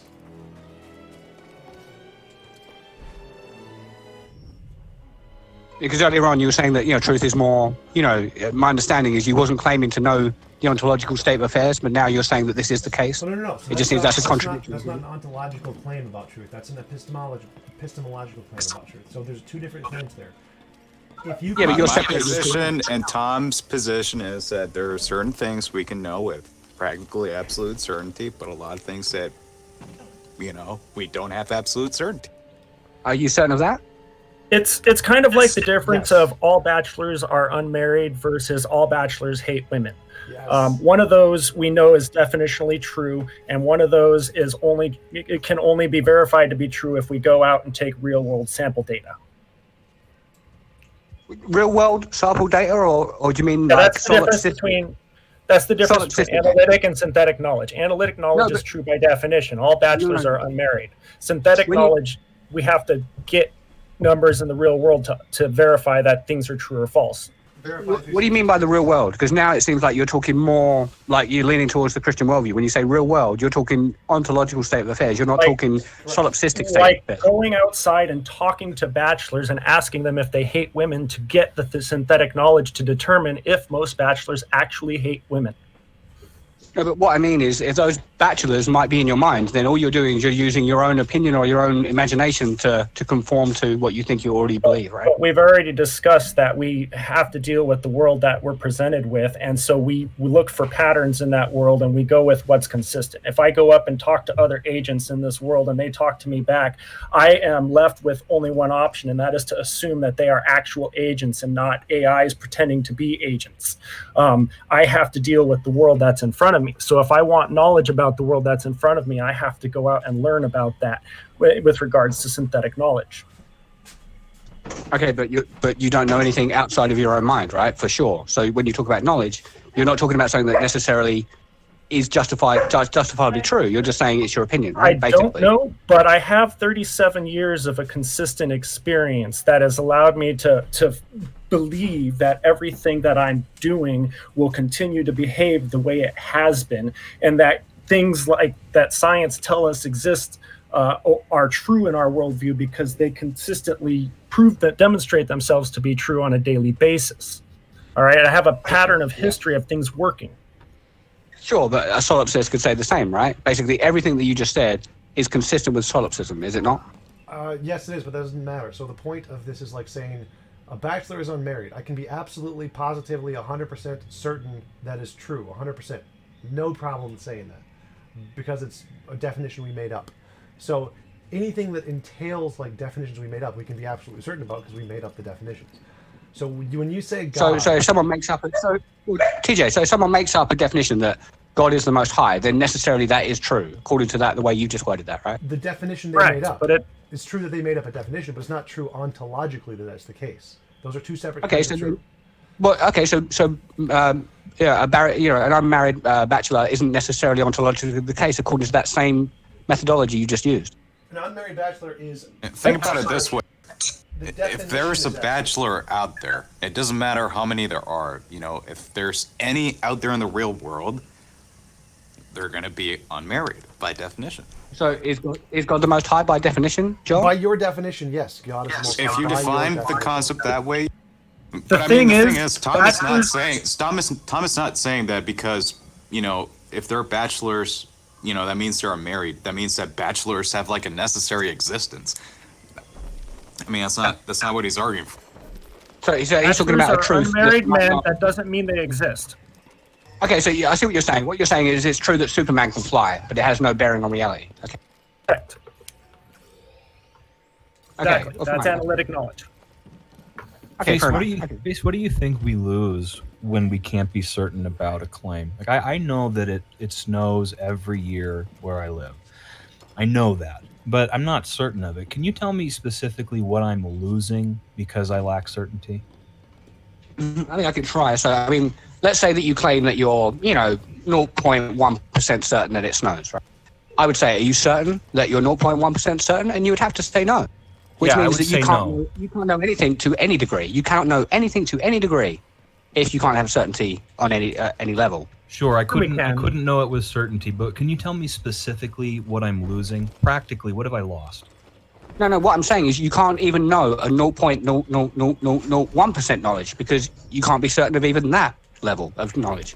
So he's saying, Sure. like, are you like 99% certain? Like, well, can you be sure about that? Like, no. So you're 98% certain? Well, can you be sure about that? No. So you're 97% certain? And he's going to keep asking that forever and says, he's trying to make the argument that you can't be certain about at any point. Well, then it just goes to zero, which is just false. It's not how knowledge works. It He's necessarily just projecting degrees of It necessarily is confidence. the case. It necessarily is the We case. operate on degrees of confidence. No. You're not sure that you even have confidence. You don't even know what confidence means according to your Sure I own am. framework. You can't be because you're not certain of I what have anything is. confidence the sun's going to rise tomorrow because it rose today and it rose yesterday and it rose every day for the last 37 years of my life. That gives me a degree of confidence and trust that it's going to happen again tomorrow. Okay. We have patterns in life that we can look at. They're not 100% some of the time. It might not snow during a drought season, but that doesn't mean you shouldn't winterize your pipes. That's the white swan fallacy, and you can't even be 100% that you're not 100%. I mean, you're completely That's contradicting. not a fallacy. That's not a fallacy. That's inductive reasoning 101. But it's not necessarily true. It's not necessarily the case that there is no black Face, swan. so I understand what you're That doesn't saying. make it fallacious. Well, it is if He's- you. It would be fallacious if he was claiming that, yes, it does follow from this that, okay, yeah, the sun will rise tomorrow, but he's not arguing that. He's saying that, yeah, the sun will most likely rise up tomorrow. And my reasons for thinking this are these past consistent. But he's not certain that it most likely will rise. He's not certain that it even will. He's not certain that there is a sun, right? Let's be Going forward, I operate on these degrees of confidence going forward to live my life so that way I can use this information in my life to live a better life. So, Face, here's why I asked, because, I mean, certainty seems very, very valuable for you. You're desperately defending it. You want it, you need it. And I'm trying to get you to explain to me, why should I also value the kind of certainty you're describing? Why is it important? What am I losing when I don't have it?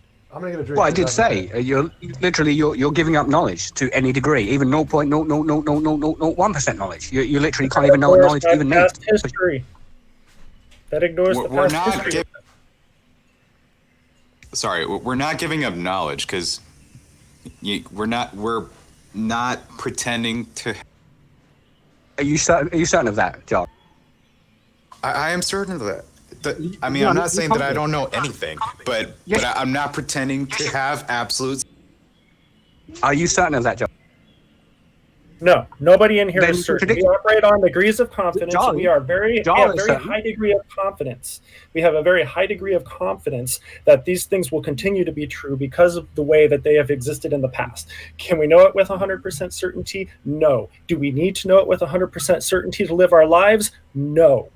I'm saying you can't know it to any degree of certainty whatsoever. You can't be certain at any level. Like TJ got it. That any 0.0 reoccurring. You can't know anything to any degree because basically what you're saying is no matter where you put it on the scale, 0 point whatever, you're going to say I'm not certain of even that level of confidence, right? Basically, you're giving up knowledge to any degree. I am 99.99999% confident the sun will rise tomorrow. That, I believe, is justifiable enough to hold the knowledge that the sun will probably rise tomorrow. It's just a belief, though, right? You just give me a belief. Why does it have to be 100% certainty that the sun rises tomorrow? Well, I mean, I'm not claiming we're not necessarily talking about the sun. I'm saying that I'm talking about really the Most High. He's the absolute necessity. We're talking about any claim. We're talking about knowledge on any claim, right? Obviously, well, I mean, the thing is, I would say that things like the sun rising tomorrow, it's a 99.999R, right? But there's no necessary rule why it will rise tomorrow because it didn't always exist. There's no reason why it will always exist. Based on that, I am justified in believing that it will rise tomorrow. How are you justified in believing that the voice you hear in your head comes from a God? Well, no, I don't hear a voice in my head. So Face, because I'm interested in your line of reasoning here. I want to chase this down to the end. So I'm going to go along with you and say that I can't even be certain about my levels of certainty about certain claims. And if I take that all the way, I basically don't know anything. Then what? Because it still feels like I do, and I still act like I do. I'm interested in knowing what the consequences of just accepting your argument and just moving on is. So what's going to happen? Well, I mean, it's not really an argument. It's just I'm just telling you the state of affairs. So really, what I'm saying is you're living in the basically in the Christian world. You're living in the most highest world, where certain things are revealed to you, where you know certain things for sure. But because you want to deny him, you'll deny that you can be sure, which is kind of absurd, right? Because you can't even be sure that you're denying. Do you think that you've kind of gone into a theological bent here? I was following the logical reason, but if we go into theology, I don't know if this thought experiment's going to work. It's all linked within the Christian worldview. Logic, is part of theology. It all stems from him. We have this. Okay, I guess it's just not going to work. Then I can't keep going. No. Yeah, what I'm saying is not refutable. You can disagree with it, but what about the Muslims that make the same kinds of claims? They don't. If you got one, bring them here and let me talk to them. Within 10 seconds, I'll have them say that they are agnostic towards his existence. Which, if you want to call that, a theist, I mean, you can, but it's a contradiction. How do you know God's? If you can't have certain knowledge, how do you know that this God is actually telling you the truth and not lying to you? Since you can't know for sure that he's not lying to you. So you're saying if you can't be certain, are you saying so? You just told us we can't be certain unless we accept that this God is the foundation for your worldview. My question to you is if this God is the foundation for your worldview and this God is lying to you, how would you know the difference, or how would you know? That's two different questions in one. You see, that first you're talking about because I can't have absolute certainty of anything. I'm saying you can. I'm saying that you can, but I'm saying that from your framework you can't. So you're denying certainty, but I'm saying that you're certainly denying certainty. I'm trying to take your point of view. I'm trying to embrace certainty here. Okay, so you're saying that I can only be certain of knowledge in what exactly is your argument? That I can only be certain of knowledge if I accept the Christian worldview? That's not what I'm saying. Really, what I'm saying is that you're denying you're only, he is the ultimate justifier for everything. He's the ultimate cause of everything. He's the ultimate cause of your reasoning. He's the ultimate cause. Yes, I am. How can you be certain of that? How are you certain of that? Like I said, all epistemic questions ultimately we're going to boil down to revelational epistemology, basically. And how do you know he's not lying to you? Yeah, I'm saying that it's part of the revelation that he cannot lie. But again, like to you, that's going to sound arbitrary. How are you certain of that? So Tom, all epistemic are going to come down to revelation. Tom, what do you do when you get to this point? You're the expert. When you're speaking to somebody who speaks this way, what is there any way to go? Anywhere to go from here? Different topic. Since There's another way to approach this. There's another way to approach this. I wanted to say something, if I could. Face, this revelation that you had, how did you come upon it? What was your personal experience of it? Did it appear to you in your mind? Did something come to you, come to your mind, come to your awareness? So, I mean, okay, it was always, how would I put this? Basically, I asked for the Holy Spirit, and then he endowed me with that. So you asked... Yeah, I suppose experience, if you like, but not a voice in my ear or in my eyes or anything, nothing, not part of the natural senses, more to do with a supernatural thing, which is outside atheism, which is not going to make sense anymore. You called to something, and then you had an experience of something occurring to you, and this appeared to you in your mind as a revelation from this God, right? Is that a fair way to put it? Basically, I asked for the Holy Spirit and received it, and from then on, I've had a different epistemology, basically. Okay, you asked for the Holy Spirit, and then you experienced something that you refer to as the Holy Spirit. You are convinced that that was the Holy Spirit. How can you be certain that what you are convinced of actually is the Holy Spirit? Yeah, again, that's all epistemic questions are going to come down to revelational epistemology. That the being itself is self-revelatory, right? So just like as a reason. You're heading back to your confidence in this. So you are the intermediary here, which you experienced something, and you're saying that the thing you experienced is actual, but it's based on what you felt. It's based on your interpretation of something occurring. And how can you be certain? You're going back to the God, saying the God is certain because the God gave it to you, but your interpretation is that the God gave it to you. Your confidence in that. But I mean, even if he had like a schizophrenic like experience where he actually heard the voice of God telling him, "Yeah, everything I've revealed to you is true. You can know the laws of logic." Well, I mean, still, how would Yah know that anything this being reveals to him? And I think bringing it back to the confidence thing, Face, you're just, you feel confident in what you experienced is actually a God. You're trusting the confidence of this experience you had, yet you keep making the claim that it is the God. But that's all stemming from your confidence in an experience. Do you disagree with that? I fell out of the room and just came back, so I'm slightly lost. Do you know what I mean? My phone went flat. So. Okay, well, I'll just repeat what I just said. But what you explained as your experience of this revelatory experience is that you asked for something, then you had an experience which you were confident was this God. But every time you explain it, you say you know it because it is the God that gave it to you. But what you're basing that on is your confidence that it is the God that gave it to you. You can't get to the actual God that gave it to you. It's your confidence. Do you disagree with that? Yeah, I disagree. I think really that's really your confidence that it was my confidence. I'm saying I'm certain. It necessarily is the case. It couldn't be otherwise. It's revealed from him in a way where I can be certain. But I understand from your perspective, I could never prove that. I understand that you could always say solipsism, I might not exist, he might not exist. You can always do that. But I'm saying that it is the case, but in terms of proof. It's not about proof. It's not about proof. What I'm talking about is how you're explaining it. I'm basing this off of your explanation of your experience. I'm not making claims about proof or anything like that. Your explanation of the revelatory experience is that it occurred to you and you experienced a confidence in it, right? And your explanation of that is I'm tracking the explanation that you gave of your experience. Do you not see that? Well, I think, but when you say, so I think what you're trying to do, tell me if I'm wrong, but if I was to say yes, it's confidence, and you'll say, oh, well, confidence doesn't equal proof or truth or anything like that, and you're done. Basically, that's what you're trying to do, right? That's what appears to be happening.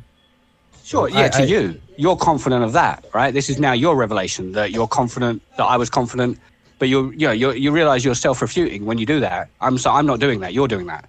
I'm not refuting myself, you're refuting yourself, right? And you know that. No, I'm not refuting myself. I'm assessing your position, asking you about your experience, and he dropped out of the room again, didn't he? Oh, no, there you are. Here. Somebody else came. What you're saying is based on your confidence, right? Basically. The truth about his epistemology is that he added this extra belief that he justifies by appealing to said belief, aka circular reasoning. And he has the same assumptions of logic that we have, plus some extra ones. So he's working with extra unjustified baggage. And now what he's going to do, he's going to ask me, well, are you certain of that? Are you absolutely certain of that? Yeah, I was going to say, haven't we gone in circles long enough? I'd like to ask Tom a question, actually, about his moral position and objective morals, if anyone minds changing the subject. Let's please change the dodge from Face, but yeah, we can move on. This is getting a little. Yeah, no, you guys destroyed me. Just like pat on the back. I'm back. You dodged, but we've just kept going in circles for so long, and I can only spin my wheels and not get anywhere for so long before getting bored of it. Sure, yeah, and I didn't mean to take over, but thank you for hearing me out and everything. I appreciate it. Thank you. Yeah, absolutely. Okay. Thanks for coming in. I'd love to have you come back sometime too. Yeah, no, that's absolutely cool. Yeah, I mean, I'll sit here for a minute and listen, but yeah, thank you, man. Yeah. Anyway, Tom, so what I kind of wanted to address to your position on objective morals is that traditionally the way societies historically tend to apply morals is we set a moral objective, and a moral goal for society, and this moral goal is a subjective moral goal. And then based on that that subjective goal, you can have your objective morals, but there's tiny differences. And to kind of give a more in-depth example, there's two prevailing moral goals that tend to fight back and forth, for example, in the United States. And one of those moral goals is, like you mentioned, the improvement of human freedom. Oh, yeah. Right, that's a moral goal in society, and we can see things like murder and theft objectively rising to the top of that list. And then on the other side of most society, they put something like human health and well-being as the highest moral goal. And based on that, you can still have murder and stealing objectively rise to the top of the list, but depending on the goals, some things aren't objective, like abortion becomes objectively moral in one side and objectively immoral in the other side. And I wondered if you had ever put your moral system to that kind of a historical test and looked at how societies in the past have implemented them or attempted to.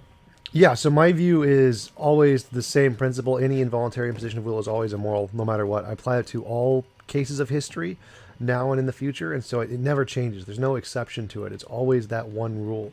The changes in society are purely pragmatic. Like right now we see killing animals is immoral because we need it to survive. It's objectively immoral. It's always going to be immoral throughout all history, the past and present. We just happen to subjectively see it as moral right now because it saves people's lives. But it's not. It's not moral. It'll never be moral to kill animals.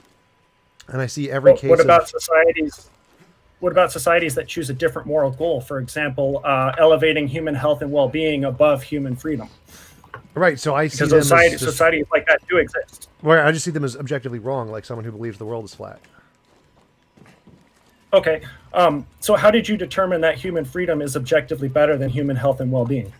I compared it to answering moral dilemmas, moral intuition, and moral progress, and I said, well, which model answers all of these most consistently? And it seems to be the freedom one takes precedent over the human well-being one. Well, I agree with you there, but what can you elaborate? Like, I kind of want to. Morals is a big topic, and I kind of want to understand it more as I learn more and get your point of view on it. Right. So if we just go through like a list of all possible like moral dilemmas, and we take the two models and say, well, how does this model answer this dilemma?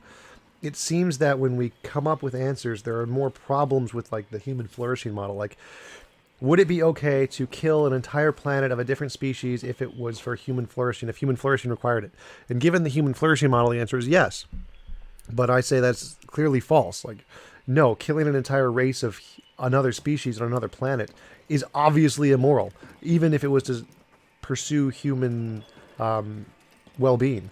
So if we look at that kind of question and say, well, what should we do given the situation that all humanity is at stake and has to either choose our species or another species, the moral thing to do is to let our species die and to let them live. That is the moral, compassionate thing to do. And given the human flourishing model, it's the moral thing to do to kill the other species. So it seems like that model gives the wrong answer to a very big moral question. Well, what if that model was applied more broadly? Say, for example, we just applied it to life in general.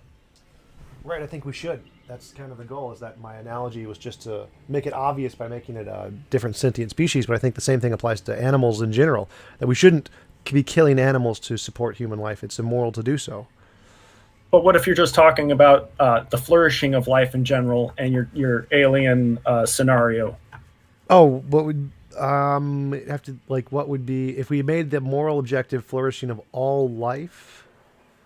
Well, then I'd say, like, given the utilitarian problem, if one guy walks into a hospital, has 5 healthy organs, and there's 5 dying people, and you can save their life, do we kill the one person to save the 5? And if the goal is all human flourishing, then we should kill the old healthy guy to save the 5 young dying people. And that would promote more longer human life and sustainability at the cost of one's life, but it's clearly immoral to do that. But the alternative is, the other 5 people. Yep. Thank you for that. That gives me a lot to think about. Yeah, no problem. No, but I mean, I've been trying to ask you that question for a month. but isn't the alternative that the other people die? Yes. And this one. Are you getting to the clearly immoral part? What's the clearly coming from? Moral intuitions, like, that's it. So it's coming from like your asserted foundation. Well, no, I'd say that our moral intuitions are shared for the most part. Like if we consider the idea of wiping out an entire planet of another species to save humanity, I mean, most people, I'm assuming you and I alike, would both see that as pretty immoral.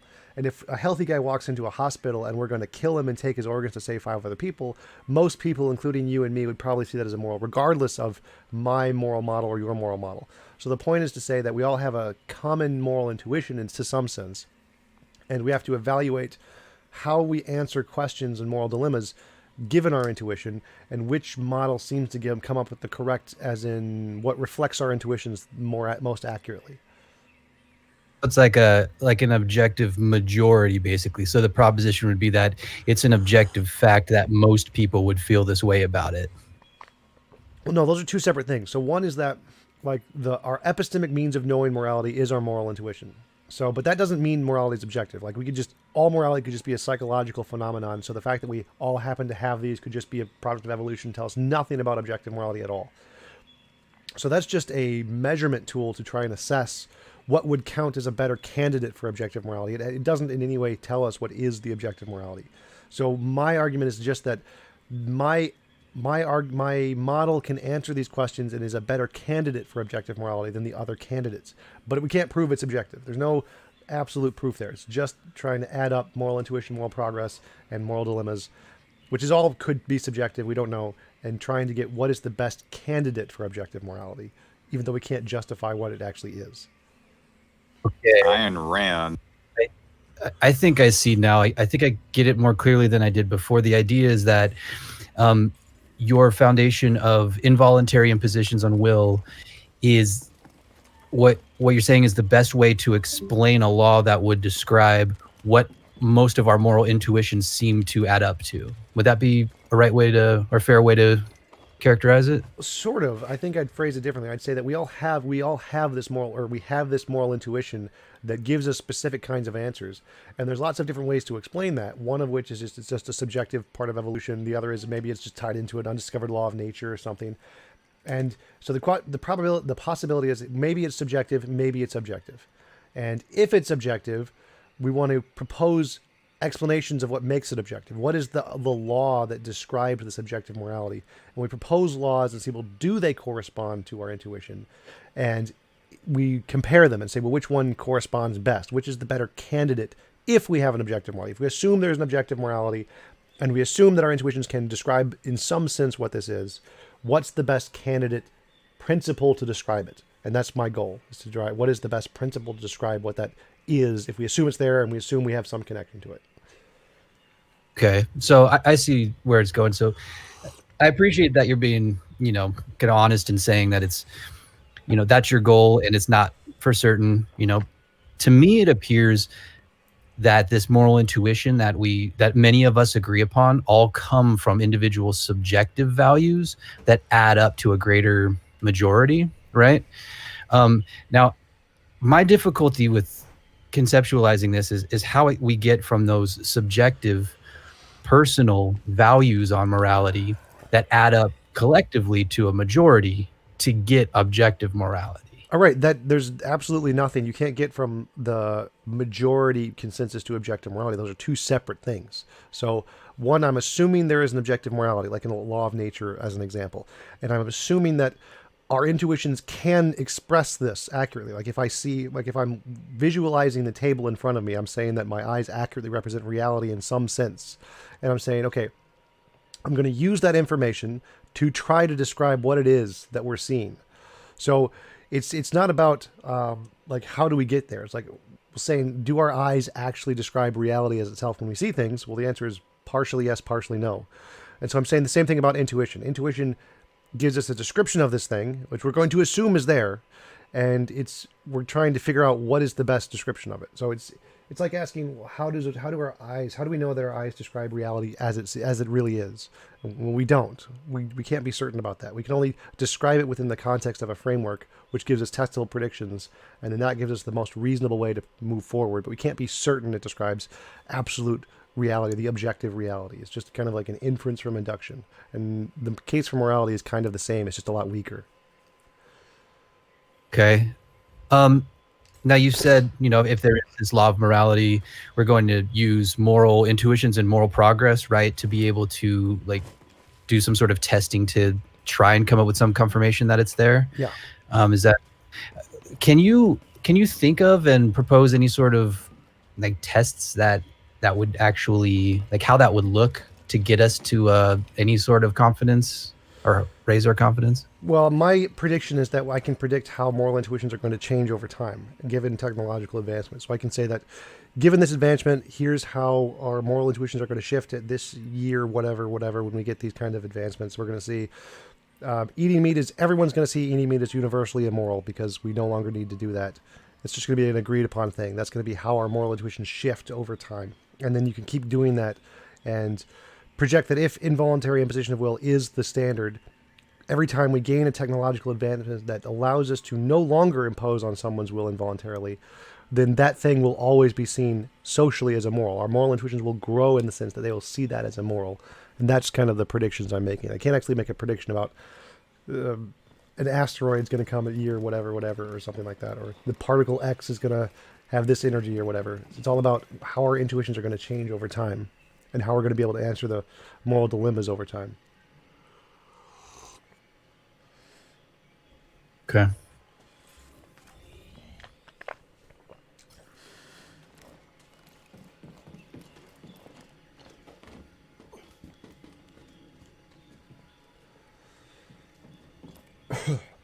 Anybody else have any thoughts or anything they want to discuss?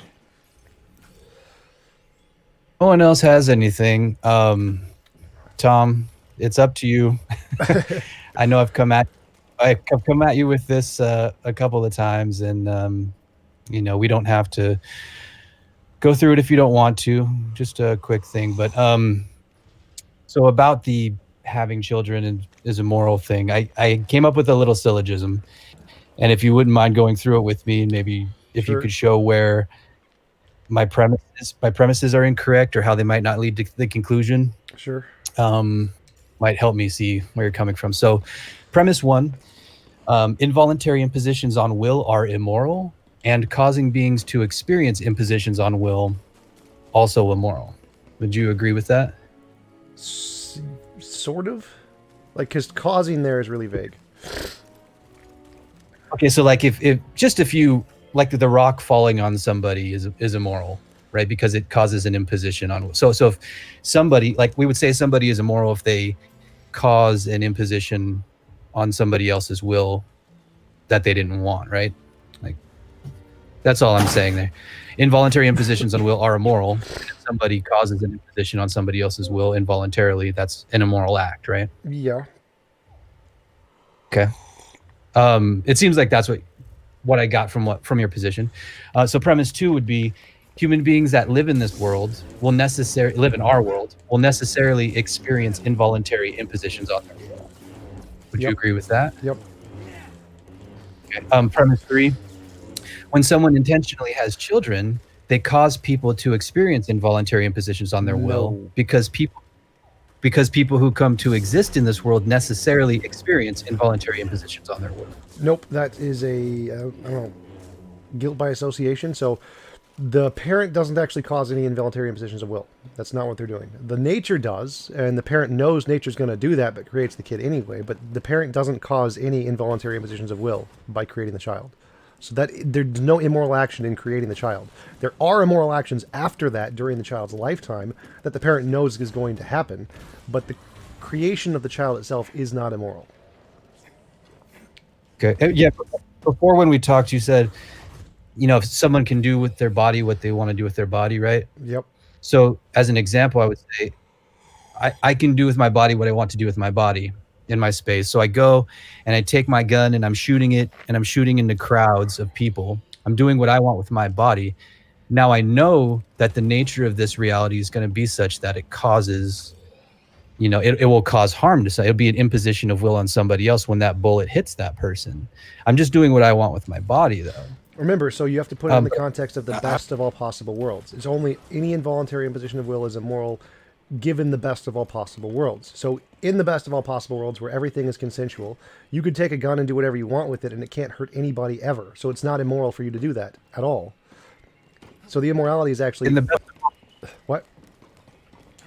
in the best of all possible do I- worlds, having children, you could, the children would be born into a world where they wouldn't experience involuntary impositions on their Right. on their will, but that's not the world we live in. Well, right. That's, So that's when kind you of the point. But is that- even the act of making the child, they didn't consent to it. No, none of us consented to existing. Not a problem. I mean, some of us might be great. you can only consent after you exist, so there's no involuntary imposition on creating someone because they didn't neglect that. So there's not a problem there. So the point is that it's not immoral in the best of all possible worlds to have kids at all, which should tell you that it's not immoral in this world either. It's only pragmatically not justified necessarily, but it's not immoral because it's not immoral in the best of all possible worlds. Okay. Yeah, I just tried to reformulate it. I'm still not. To me, it's like the gun analogy, like you're pushing somebody in front of a bus because you know what's going to happen when you put them in that situation. Like what's going to happen to the child when you put them in that situation. To me, it's effectively the same. But we don't have to. I don't want to run this thing into the ground. We've talked about this a few times. We may just not come to an agreement on this. Well, yeah, because But to be fair, you do have a point. Like the parents did something that led to a person being created, which led to a person experiencing involuntary. Thanks. I'm glad you see my point. I feel like if at the view that all or maybe most involuntary impositions of will are bad. Yeah, I mean, I wouldn't have kids because I would know that doing so would lead to that outcome that I'm striving against. I don't personally think it's ultimately immoral, just to share my opinion, because I think we need to make a cost-benefit analysis. And then also if we use like intuitions and we use experiences of people that we generally see, most of all people usually tend, because of our nature, we tend to make kind of the best out of things, and we have this sort of psychological adaptation which allows us to view life as better than it is worse, right? So most of the time I think people prefer to exist, especially with the way we're leading the world now. So I don't think it would necessarily be immoral overall when you do a balancing account, right? When you balance the good with the bad. So I'm not personally saying that I'm not an anti-natalist or something. I'm just trying to use the involuntary impositions on will position to show that it would logically lead ultimately if that's just the thing we're considering. Well, no, again, because Cloud, the I parent don't- doesn't ever impose an involuntary imposition of will, so the parent doesn't ever commit that immorality. That's why it's not immoral for the parent to do it. Nature does that, which is nature is immoral, but the parent doesn't do that. So it's like you're doing guilt by association. That's not a thing. I mean, I get Tom, what you're saying. I have a question. If a baby is in a tank full of sharks, right? A shark tank, and the sharks eat the baby, is that an involuntary imposition? Yes. And the follow-up question is if I throw the baby in the shark tank and, my actions led to that involuntary imposition of will, and I knew it was going to. I mean... You throwing the Am I baby not- into the shark tank would be an involuntary imposition of will. And the sharks eating the baby would be a second involuntary imposition of will. You're guilty of the first, you're not guilty of the second. But I mean, like the thing is, like this analogous to, Cloud's point that, like throwing the baby into a shark tank, and yeah, you could say that itself is an involuntary position of will, but that also leads to more involuntary position of will, like, Right. So you're only guilty of the first, of throwing it into the baby. The sharks eating it makes the sharks immoral, not you immoral. So in the case of creating a baby, like since the baby didn't exist and it wasn't opposed to existing, there's no involuntary imposition of will in creating it. If it already existed and you're forcing it to live in this world without its will, yes, that would absolutely be immoral. It's not just the creation. I mean, we know that it's physiologically going to attempt to survive. And then by putting it in this place where, I mean, even from the time it's born, right, it's experience, like if you don't feed it, it's going to experience hunger, which is an involuntary imposition on will, right? It wants to eat. It doesn't want to be hungry. It doesn't want to feel hunger pangs and such. So you're essentially throwing it into a shark tank. Sure, it didn't have an ability to consent yet, But I mean, a child doesn't even have an ability to consent anyway, based on our standards, right? No. I'd but- say that it does not consent to being thrown into the shark tank. So I'm saying that's immoral for you to throw it into the shark tank. Yes, it is immoral for you to throw it into the shark tank. And I'm saying the world is the shark tank. So baby, fetus, whatever, you're creating the baby. And then, yeah, the creation isn't the problem because it didn't have a will to not be created. But you're causing a being which will have a will necessarily, as we know, and it will necessarily experience involuntary impositions on its will in this world. I think you're And not we know understanding the analogy and how it makes it immoral. So it's immoral to throw a baby. Get rid of the shark tank. It's immoral to throw a baby because the baby doesn't want to be thrown. It's that simple. That's immoral for you to throw a baby. But the baby doesn't exist and you're creating it, that's not immoral. So, like, for example... But even if... Not saying the creation is immoral. I'm saying putting a being into a world where it will necessarily experience immoral things is immoral. Like throwing a baby.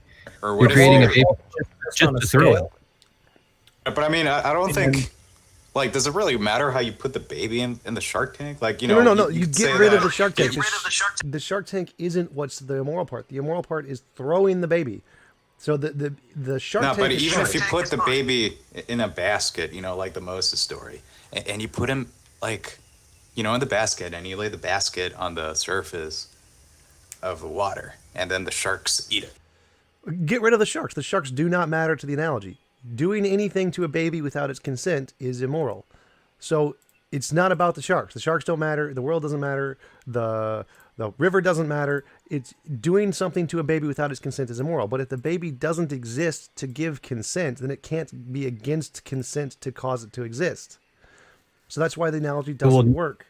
Regardless of what happens afterwards doesn't make a difference. The creation event itself isn't immoral. Not the creation event, though. It's what happens necessarily because of the creation event. Did you do it? So Did no you matter do what it? Like if you didn't Yes, no do matter it, what- it's not immoral. Like if you don't control No matter- nature, if you designed nature to kill the baby and then created the baby and put it in nature, yes, that would be immoral. If you didn't design nature, you are not culpable for nature. You do not hold responsibility for it. That's why I used my analogy, because I didn't design physics so that a bullet would hurt somebody. So it's not my responsibility if I enjoy with my body to shoot guns toward where there may be crowds of people. It's not my responsibility because I didn't design the physics. I'm just doing what I want with my body. Right, and the answer is the exact same for that analogy too, is that if you have the right in the best of all possible worlds to do whatever you want. So it's not immoral. It's pragmatic for you not to do it.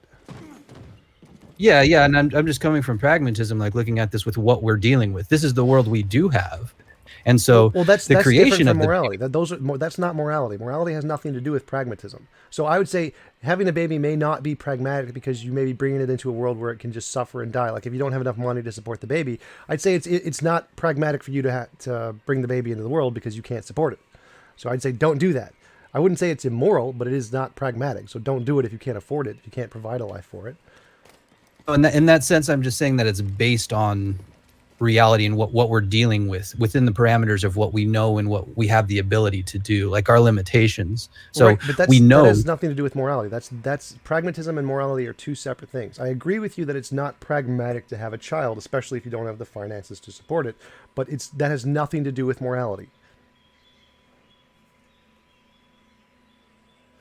So, Cloud, could I ask a brief question of you? Yeah, sure. Go ahead. So if we accept Tom's definition of what is immoral in his best of all possible world scenario, and if we accept that it is involuntary imposition of will, the act of creating a child, the actual act itself, if there is no will to involuntarily impose on, I mean, can't we just accept that, at least for the purposes of this definition, it's the act itself, it's not going to be immoral if we assume that the definition is true. So from what I'm saying, so there is no will to impose upon the creation itself. Like if it just stopped at creation and then there was no will to be imposed upon, but will necessarily comes from the creation act. There is a will that is going to exist. There is a being that is going to exist necessarily from the creation. You can't, you can't disconnect those two things. So you're necessarily creating a will that will have immoral things occur to it. I don't see how those things can be disconnected. The creation of will is involuntary imposition of will? Necessarily leads to it in this world. I don't see how. Sure. I mean, But it's what about the effectively first question. Is creation of will necessarily involuntary imposition of will? Well, actually, Without the follow-up. I already answered it. Well, it couldn't be. I asked him that before. Like, if you could create a baby in the best of all possible worlds, that wouldn't be immoral. He agreed to that. So he acknowledges that just creating something isn't necessarily immoral. It's only creating it and knowing that it's going to be in this world. That's what he's arguing. Gotcha. Okay, thank you. I missed that. I don't remember you asking me that, but that would have been my answer, Tom. Oh, I did actually. You can actually go back. I think cycle back about 5 minutes, and you should have answered it. Okay. Yeah. No. Fair enough. I think I then am the a problem fallible is like if I assume that Tom is carefully selecting the words that he's going to use to establish this moral framework, then if we also have to include actions that probably or definitely lead to involuntary imposition of will, then we've added a big can of worms and a lot of complexity to that moral framework. Well, that's like in the best of all possible worlds, that's not possible. So there's no probabilities assessments there. It's always 1 or 0.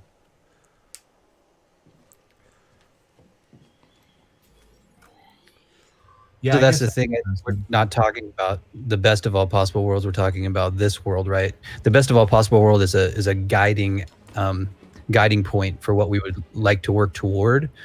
But then, what I'm talking about is what we're dealing with just what we have.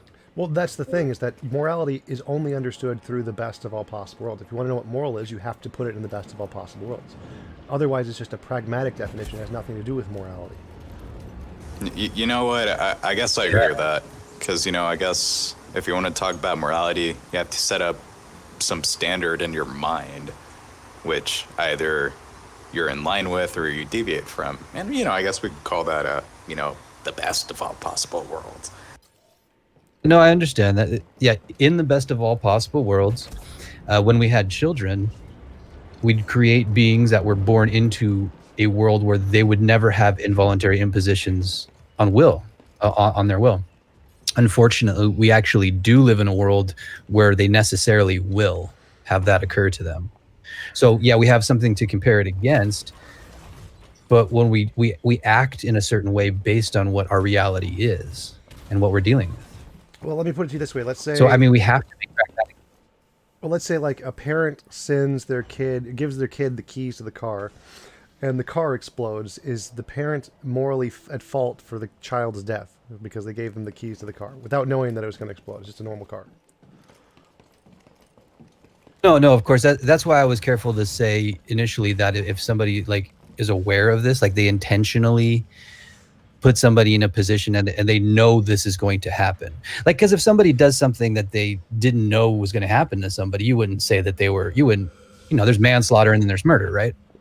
Well, right. That's the point, is that we don't know what suffering is going to be caused by the child, or whether or not they're going to be happy, or whether or not they're going to have a valuable life. That's just an assumption. We know suffering is usually going to happen, but that suffering isn't your fault because you didn't plan it. It's like you don't know, just like you don't know what's going to happen when the car explodes. It's the same thing. Sure. No, that's why I said, like, I'm not an antinatalist. I think there's a balancing we do where, the goods tend to outweigh the bads when it comes to human experience because of our psychology. But when on the basis of any involuntary imposition on will is immoral, and that if somebody causes an involuntary imposition on will to happen to somebody else, that is immoral. Right, but the parents never cause that. It's impossible for the parents to cause that. They can't do it. Like, honestly, I think the way out of this would be if, we accept, if Tom accepts that not all involuntary impositions of will are immoral. No, they are all moral. That's kind of like the law. There's no option B. I think Tom just, compares it to other things. Like there are some necessary involuntary impositions on will that we have to just do because of the world we live in, which are better than the the outcome or the other possibility, right? Right, but they're still immoral. They don't stop Like- being immoral. They're still immoral to do. No, exactly. Yeah, it's just a lesser evil sort of thing. Yep. Right. Which is what I'm saying. Like there's a balance there. So it would still be an immoral act, like from my position, if I was using that involuntary impositions foundation. However, it would be likely less immoral than. Well, again, if you're using the involuntary impositions, it can't ever be immoral to create a being. It can't. Your analogy just fails under my model 100% of the time. So if you're using my model, then antinatalism is false. It's not immoral. So I mean, your interpretation may be different, but under the definition I've given of involuntary imposition of will, creating a being isn't ever an involuntary imposition of will. It can't be. So there is nothing there that's be considered immoral. Like the parents are not involuntarily imposing on the child, so the parent has not done anything wrong. It's as simple as that. But That's not what I'm saying. I'm saying it leads to that, and it's the cause of further impositions on will down the road. But again, that's a separate concern. That doesn't make it immoral. That's a separate concern. So that what the parents doing by having kids is not an involuntary imposition of will. So the answer is objectively, this is not immoral. Now, other things are immoral later down the road, but that action itself is not immoral because there isn't an involuntary imposition of will. Necessarily comes from that. That's a separate concern. So that specific action of creating a child, there is no involuntary imposition of will, so it is not immoral. It's just as simple as that. I just don't see. But I mean, I think, Tom, your way of thinking about it does have merits, right? I mean, okay, if the person didn't exist, then you're saying that since he didn't exist or she, then there was no involuntary imposition of will. But I think another way of thinking about it that also has its merits is that, well, I mean, if it wasn't there, it wasn't voluntary because there was nobody there to volunteer to consent. Well, if there's nobody there to consent, then it's not immoral. Like you can pick up a rock and do whatever you want with it because it's not going to consent or not consent. But if it doesn't have the ability to consent, then anything you do to it is amoral, not immoral or moral. So it wouldn't be immoral to create a child because it doesn't consent or not consent. It's just a non-conscious entity until it's created. Right, and that's not what I'm saying. Right, your argument is the follow-up argument of creating a being knowing that it's going to suffer. I mean, I know that wasn't your point, Cloud, but I was thinking that I mean, a person could approach it that way, but I think Tom's way of thinking also has its merits. I mean, I don't think Tom is wrong per se. But, Yeah, it's not wrong if you just focus on the act of creation, but when you talk about the necessary outcome of creation, that's necessarily linked that you can't get away from. I mean, unless the creation dies somehow, but Tom, you didn't intend it to die. Should we be analyzing these actions, though, whether they involuntarily impose on will in the best of all possible worlds? Is that the mistake here? Is that we're analyzing the action not in the best of all possible worlds, but in this world? Well, that's the thing, is that if you're trying to understand what's moral, you only need to look at the best of all possible worlds. And since there's no involuntary imposition and it's not immoral, but you shouldn't be trying to answer questions like, should I have kids based on what the implications of the best of all possible worlds are? No. So like, it would be moral for me to give all my money to charity and try and save as many lives as I can, but that's not the best decision to make in our world. Or it would be moral for me to let someone like turn the other cheek, as the Bible put it, but that would not be the best decision in this world. So trying to decide what we should do in this world is not the same as trying to decide what is moral. Those are two separate concepts. So just trying to decide, is having kids moral, based off on an objective standard, is a different question than should we do it in this world. And so you have to assess those separately. And the question is it immoral? Well, no, it's not immoral. We can know it's not immoral because we can look at the best of all possible worlds. Is there any involuntary imposition of will? No. Okay, no, not immoral. Should we do it in this world? That's a different question. That's something we need a lot more consideration about. And so antinatalism in a pragmatic sense could be completely reasonable. I haven't really thought about it that much, but it's not immoral in an objective sense. Hey, I have a question. Sure. Go for it. Since we're talking about creation of babies or whatever, what's your view on abortion or whatever?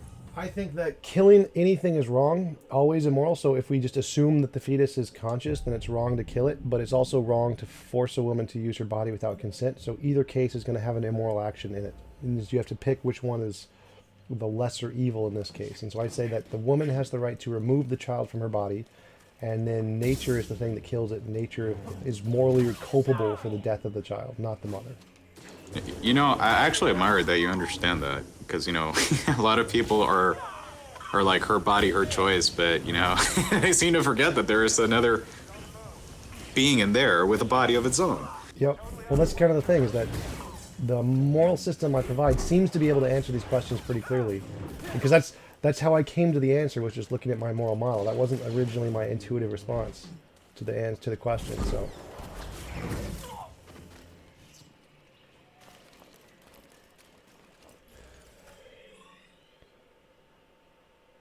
So you're saying nature itself is immoral for killing the baby, right? Absolutely. Nature is terribly immoral.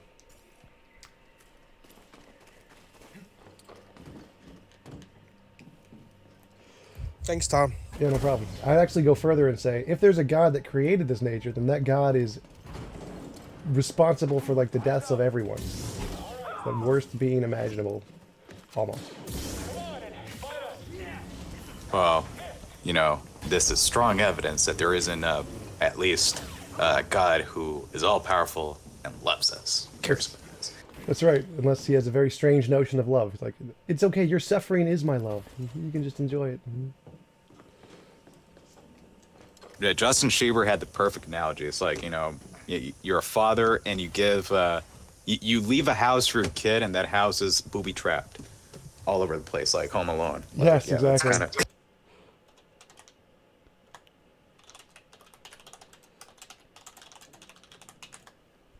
Oh, it's justice. That's what I always hear. Well, it's just love. You can't have love without justice. Oh, I What? love that one. What does that even mean? Yes, you can.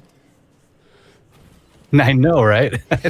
That's just, I don't know. I've just heard that from numerous different theists that, you know, oh well, it's just. So, It's like, you know, just, everything that happens. No, I mean, you can't have like, if justice we're being without honest, spaghetti. There you go. You can't have justice without spaghetti. There you go. Perfect reasoning. if we're being honest, they have no answer, like no reasonable answer to it. Like the best they have are a bunch of ad hoc excuses, like, you know, like free will this, free will that.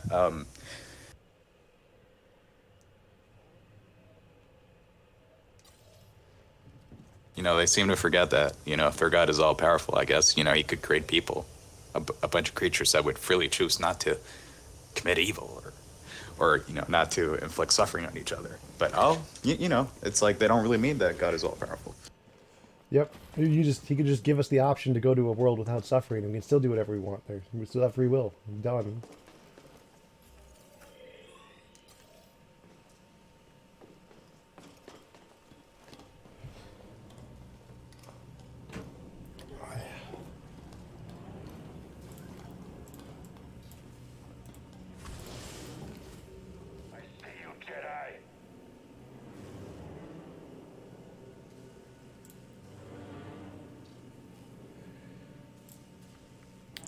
So Tom, quick question: who's your favorite debate opponent out of the people you've debated so far? It depends what you mean. I mean, I really like Pete Inns. I think is right about everything. So,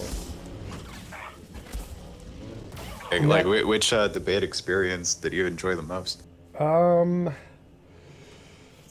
Maybe the Matt Slick one, because his answers just kind of fit exactly into my paradigm, and I could just squash them every single time, just step by step, and it was super fun just to go through that.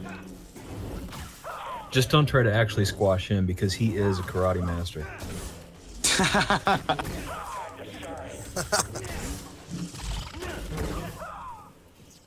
So what's your opinion on the Hugh Ross debate, Tom? Oh, my throat was really, really sore for that debate, so I really didn't get enough opportunity to really like try and challenge what he was saying. One of my analogies I totally forgot about was my coin analogy. So I mean, he walked into the classical traps, but I totally messed up in not being able to counter him as well because I just couldn't talk. My throat was so sore. I was in a lot of pain during that one. Yeah, I felt like you couldn't get your point across on that one.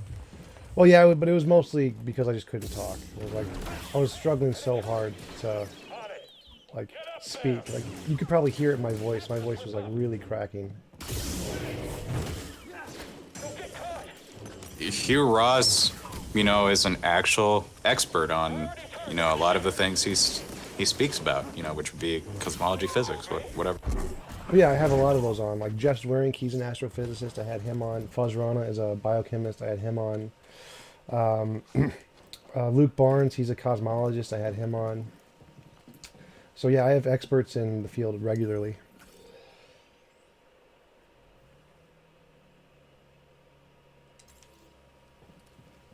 I mean, I think fine-tuning is like one of the better arguments they have because, I think, they have a point in some ways, really, about, the fine-tuning of these few features of the universe. Well, that's the thing, is that it's apparent fine-tuning. It's a thing, it looks like it's fine-tuned, but what does fine-tuning really mean? And that's kind of the problem, because when they try to define it, it just seems like improbability, and that's it. It's just, oh, it's really improbable, therefore design. What they mean is like, okay, so there are these features of the universe, and if you try to change any of these, even so slightly, the universe becomes unable to sustain life, right? Right. But how is that fine-tuned? Like, for example, if I said, you take all of the constants and say, well, what is the probability that it could occur by random chance? And you just pick a number, like X or whatever. Like, you could say the probability of X occurring is like a coin, where if you flip it, it could be heads or tails or X, because it lands on its edge. Just make the edge of the coin really, really, really tiny, and so the probability of it landing on its edge is whatever number you pick. And so if you saw a coin that was on a table and it was on its edge with a super tiny edge, you say, wow, that must have been designed, because clearly there's no way it would have just happened by chance that it would have landed like that. But you can get the same exact probability from a dice with just X number of sides. Any side that it lands on is going to have the exact same probability as a coin with a width of X landing on its edge. But when you see the dice roll, you're not going to be like, oh, that was designed. It's just because everything it's going to land on is going to have the exact same probability. And so it seems like what they're saying is that, oh, well, there's only two possibilities, life and non-life. And clearly, life is just super rare, but that doesn't really take into consideration all of the other things that could have occurred. They think of it like the coin example, where it's just like a coin with an edge and that's the only real possibility, that nothing else really matters, when really it's more like a dice and there's tons of different possibilities. And so that's why they assume it's fine-tuned when they're just talking about probabilities. And it makes no sense. I mean, I have some question about their evidence of these constants being fine-tuned. I also wonder, like, okay, that there's also many features of the universe that could be changed even slightly or even dramatically, and the universe would still be conducive to life. Like, they seem to, pick like 12 parameters of nature or something like that. Well, there's Like, several there's a lot of hundred. others. There's several hundred that are fine-tuned that they pick from. They usually have a complete list. Like Luke Barnes picks 12 specifically because they're the big ones, but there's lots of them that could be changed to have that effect. Well, I mean, that's why I said 12, because, Luke Barnes seems to be a more knowledgeable, more credible source than the other guys who make these claims, but yeah. Okay. I in terms of the fine-tuning argument, which is something I've never understood, are any of these constants that they talk about actually constants that could be changed? I never understood what we were talking about in terms of changeable constants that were even subject to tuning. Well, right, that's exactly the argument, is that they assume that these just could come out in any way. Any number could just be the way it is, and it just happens to be the right number, when really that may not be the case. It could be the case that all of the constants are interconnected, like the weakened electromagnetic force, and so if you change one, the others will proportionally change to meet it. And so they couldn't actually be different. They're always going to be proportionally the same. And that's one of the arguments against fine-tuning, is that, well, you're just assuming that it couldn't have been otherwise, or that it could have been otherwise, when maybe it might not have. Okay, yeah, I guess I didn't misunderstand that. I guess I just didn't find it persuasive because of it. Yeah. I think that is some misunderstanding, because, like, okay, we call these things constant, right? Because, in our universe, as far as we can tell from, inductive science, they've been the same all throughout its history, or at least for as long as these constants have been applicable. Right. But I mean, you could imagine a possible universe where these constants had different values, right? Right, and we've actually seen some of the things that we thought were constants have actually changed, like gravity. Gravity changed. We know that the weak and electromagnetic force have changed, and the strong force has changed. So the things that we think of as constants may or may not be, and could change with time. Right. Are you sure about that? Like these have like different values in the past, or? Yep, like the weak and electromagnetic force, the way we know they changed was that if you heat them up to enough degree, they combine and become the same force. And that's what it was like at the early part of the Big Bang. Gravity was repulsive at the early part of the Big Bang. That's called the Guth inflation theory. So all of these forces have changed to some degree over time. But I have never heard fair that. enough. Fair enough.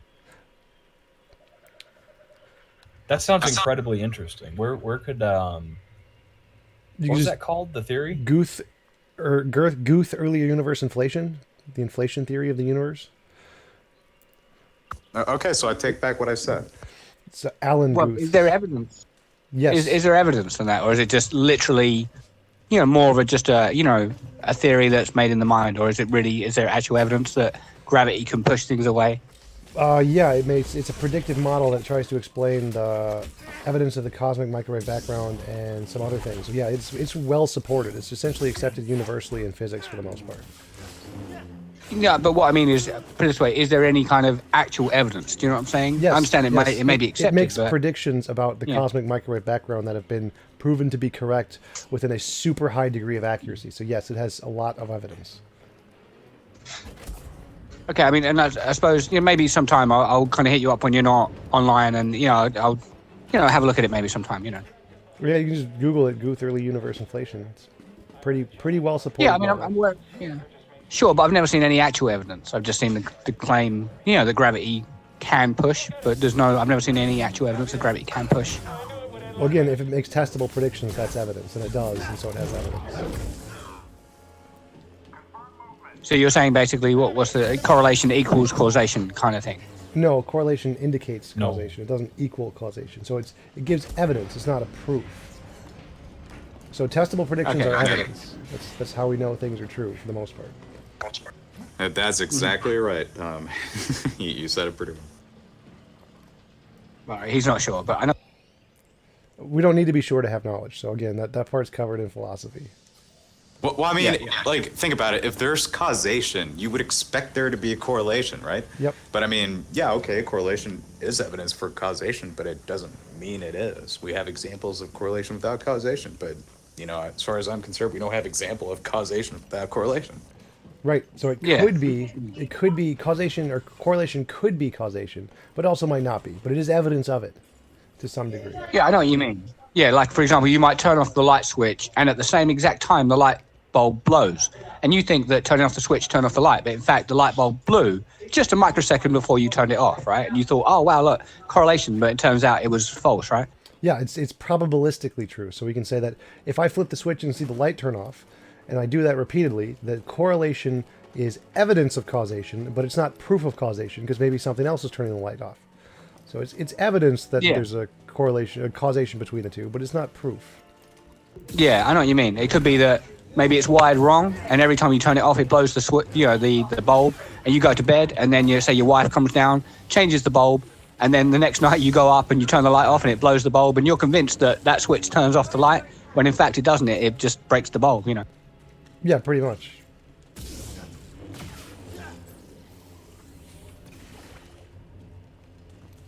But I agree. I actually agree with you.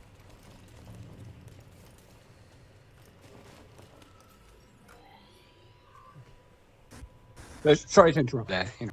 That's how science is, man. You can have some facts here that support a hypothesis, and then you can have other facts there that are evidence against it. And maybe sometimes you have some facts that are indicative of it, and others, but the majority of the facts go against it. I mean, that happens a lot.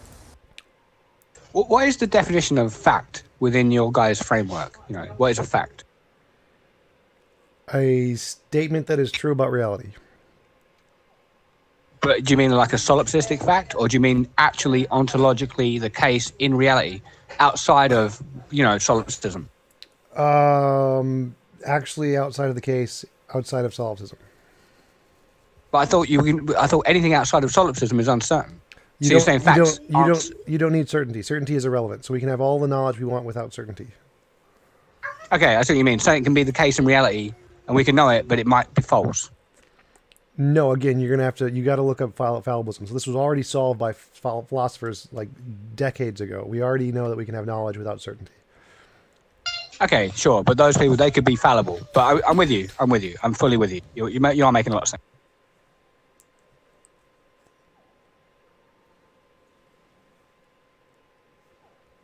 Yeah, sorry to interject again, though. Yeah, no problem. I messed up the. That's why we're here. flow. We're here for you to interject and talk as much as you want. That's kind of the point. So don't feel bad about it.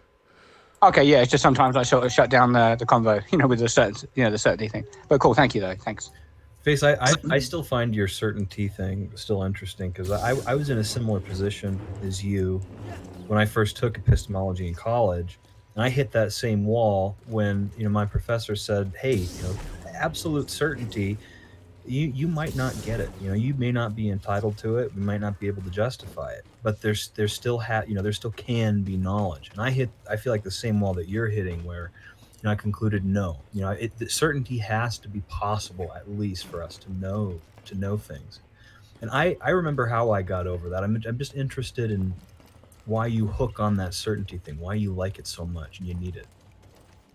I mean, the way I got over it is when, I know I've had beliefs that I was certain of, really certain of, that ended up being wrong, and so has everybody else. I mean, it's life. It happens. Yeah. I think that is what do you call it? Psychological certainty, which has no bearing on it being the case. You could be 100% certain, and it could be 100% false. But epistemic certainty is something that necessarily is the case. But obviously, proving something like that to someone is almost impossible because of things like solipsism.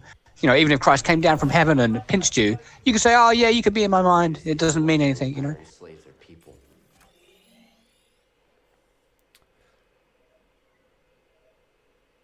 So I think proof is maybe impossible between people, possibly. Well, I'd say it's just as impossible for a person as between people for the same reasons. I mean, apart from your own existence, that one is an absolute, right? Yep. Exactly. You feel like you can prove you exist to yourself because you exist or something, right? Because there's thinking is going on, and you describe that thinking as the I, therefore you must exist, something like that. Yep, I can't not exist because I am having an experience, so it's impossible for me not to exist. Sure. See, if Tom tries to doubt Tom or, question Tom or deny Tom, I mean, it's going to be presupposing Tom to do it, so. Well, how does Tom identify Tom from other things? You see what I'm saying? How does, I don't. Because we're only assuming the laws of logic, right? So we're using the laws of logic to identify things, but they're only an assumption, which means that they don't necessarily have to hold. Am I right? Well, right, but I don't differentiate myself from other things. That's not a part of the argument. I may just be all things. That's totally fine, but I still exist. So I don't have to differentiate myself to know I exist. So, how do you know you're not the most high in that frame? Yeah, I'm gonna give you the obvious answer, right? Okay, so I have my assumptions. I have the experience of the world I experience, and through my experience, there are lots of things I experience that don't seem to be me. And then there's me. And that's how I differentiate. But I mean, isn't that how everybody else does it? I mean, isn't that the obvious trivial answer?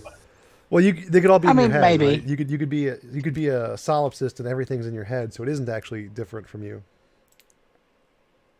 Right. I mean, that's always a possibility, right? But like you, I guess I start off with the world I experience, and it seems that there's other things other than me out there. Yeah. But there's always a possibility that it's all me. Yeah, well, for my argument, I don't even go that far, so. When you say the world I experience, isn't that making some assumptions there that you are not the world kind of thing? No. Well, I mean, even if the world is me, I still experience me. Fuck.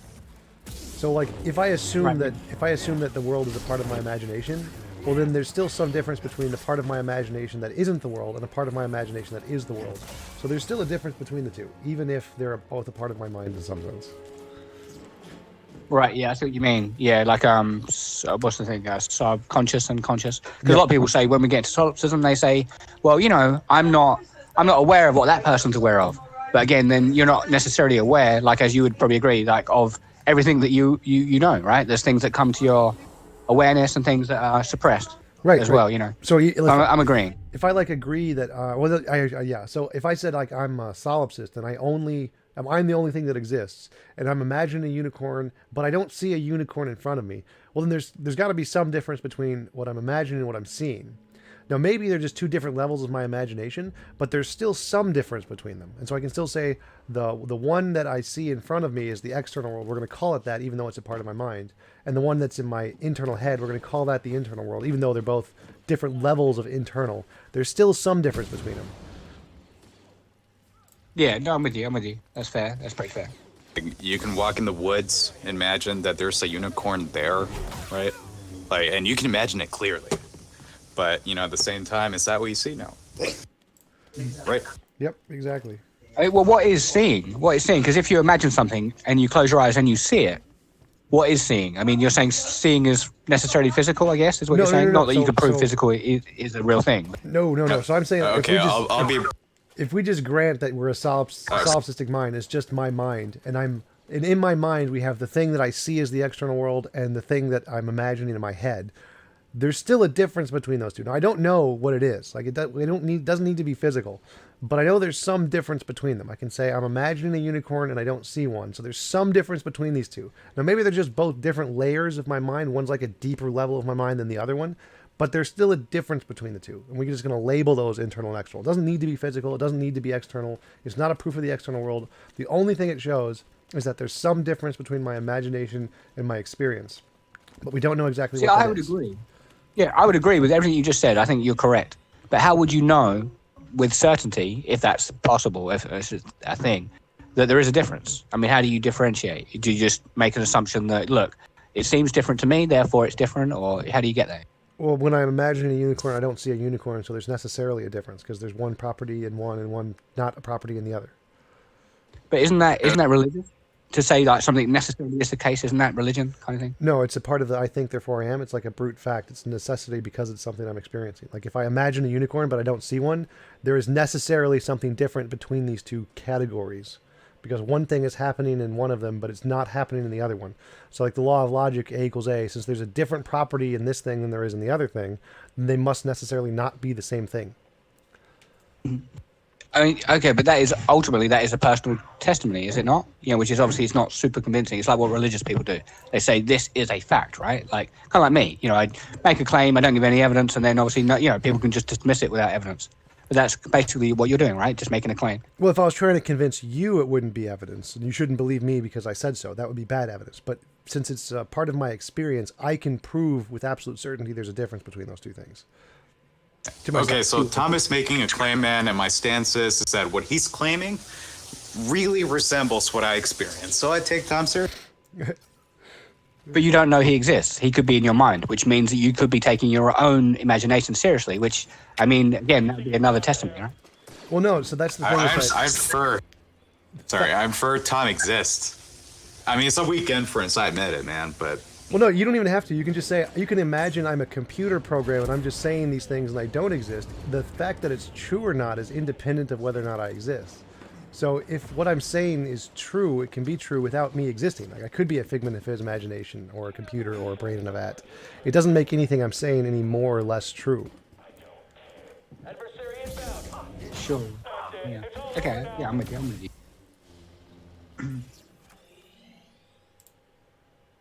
Well, TJ, with your, moral framework, I get the idea that, imposition of will and everything, but do you affirm or not affirm the idea that morals deals with, what you ought to do and what you ought not to do? Do you kind of go with that or not really? It's not a trap. In my personal model, I get rid of oughts completely. I think it's just the is statements. I don't need oughts. Contemporary philosophy thinks it's about oughts, but I don't. So it's my personal viewpoint that no, it does not have to do with oughts. So I mean, in other words, you're saying that me. Let's say I ought not to eat your child. You're saying that isn't necessarily true. You're saying that oughts is out of the question. Then, yeah, kind of. Well, I'm saying if you ate my child, that would be immoral because it would move us away from the best of all possible worlds. And you just phrase that as an ought, but the ought part isn't really what's important. It's just a description of would it move us closer to the best of all possible worlds or not? So ought statements are not relevant to my model. Well, what if oughts are necessary to move us to the best possible world? I don't see how that would be the case. Well, if we ought do the right thing, to get to the right world. Well, because we can just rephrase it as an is statement and say, okay, so if it is the case that action X does not occur, it is closer to the best of all possible worlds. So you don't need an ought there at all. You just rephrase it as an is. Well, I mean, ought we be in the best possible world, or ought we work towards that? Not necessarily. That part is irrelevant. So it's like if I said you're 6 feet tall or whatever. It's like if you ask, well, should I ought to be 6 feet tall? Like, I don't care. Objective morality is just a factual claim. It doesn't matter whether you ought to care or if you're 6 feet tall. It just is. You just are. So I think morality is the same thing. In other words, if everyone over 6 feet tall, we chop a bit off them, so it is the case. I mean, ought we do that kind of thing just to keep them all, within a certain range? Or well, again, so there's no oughts. Ought is irrelevant. It's just saying if you do that, it would be immoral. Whether you ought to do that, I don't care about oughts. It's just a descriptive statement about what factually is and isn't moral. So you almost have no stance on oughts, which to me, I mean, it is part of the reality that we seem to experience, whether it's solipsistic or not. We seem to experience oughts, right? You know what I mean? Like, I ought not, if every time I use the toothpaste, I ought not just squeeze it all out so you can't brush your teeth. That would, it seems I ought not to. Well, I'm saying it's descriptive. So I'm saying you can phrase it without the ought, just rephrase it as an is statement. You don't need the ought. So it's like... So how would you rephrase that? The toothpaste example, if you... Wait, what was it? Something about toothpaste? Yeah. If I use every time I use the toothpaste, I squeeze all of it out so you can't brush your teeth. And I'm saying I ought not to do that. But how would you rephrase that one? I'm not sure if I consider that immoral, but yes, if you squeeze out all the toothpaste, it'll move us away from the best of all possible worlds, and it would be immoral. So I just rephrase it as that is statement. And please don't do that. I think it's totally okay. Every morning. I think it's okay if you do that. Every morning. Yeah. You'd be like, face is really annoying, but he's not immoral. Yeah, exactly. He's not immoral. He just, he's just annoying. Okay, so this is a little confusing for me. Simos here, by the way. So, morals are not to do with behavior. Is that what you're saying? In my viewpoint, they are to do with descriptions of does the action move us closer or further away from the best of all possible worlds. So an action can be, or behavior can be moral or immoral, but it's not about what we ought to do. The oughts aren't important. It's just descriptive. Right. So what does control our future behavior, do you think? Should we have control over future behavior, or is it an irrelevant question to you? You mean, should we aspire to do things differently? Well, yeah, I think we should definitely move towards the best of all possible worlds, but it's not a part of morality that is like a moral imperative that we do it. It's just a moral description that we are doing it or we are not doing it. Sure. Okay, so in what way is there some judgment over the way in which we move towards it? A better world? I'm not sure what you mean. So it's like if we move towards it, that's moral. Like, I don't know the way we move towards it. Any way we move towards it would be moral. I'm not sure what you mean. Is there a judgment over which path we should take in order to move towards it? No, any path we take to move towards it is moral. There's no like judgment in between there. Yeah, but how do we judge what future actions are going to be towards it? If it's an involuntary imposition of will, it's away from it, and if it gives us more freedom, then it's towards it. So, in that case, we would judge... Yeah, okay. Again, I'm a little confused, but that's probably down to me. So, thanks for answering the question. Yeah, so, Tom, would you say that in your framework... What? Go ahead. Would you say that in your framework, there's no such thing as a moral command or a moral imperative? I mean, is that just not part of your system? Yeah, I just get rid of those completely. I think those are just rephrase them as a descriptive statement, and it works just fine. You don't even need them. So then we explore morality under your under the framework, and then we can make a practical decision about whether our practical acts mirror that moral landscape. Yeah, sort of. They don't even need to be practical. You can assess any action, whether it's practical or not, whether or not it would be moral or not.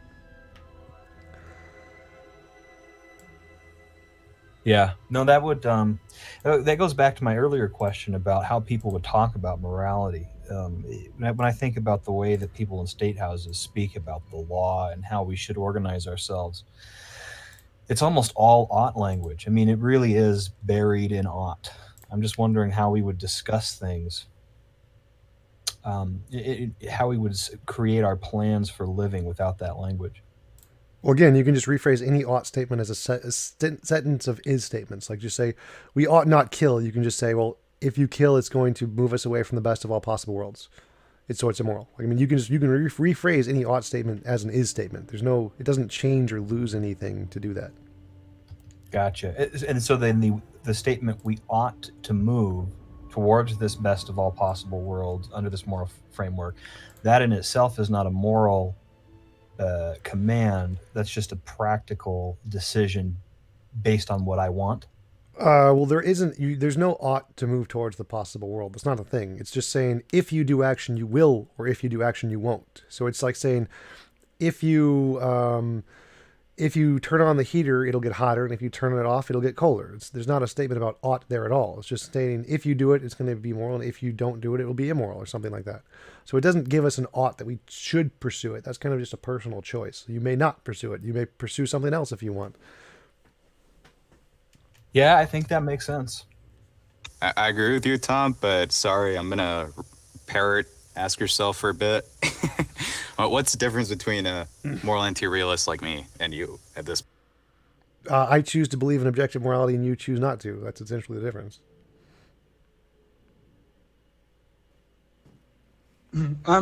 So would you say, is your belief in objective morality a subjective opinion, or is it actually objectively, the case? Well, I mean, my belief is necessarily subjective. My belief can't be objective. I can't have a belief that defines reality. But it could be the case that there is an objective morality. That's an undiscovered problem. So I like to think there is one thing. I'm arguing for it, but I can't prove it one or the other. So it's definitely a subjective belief that I have.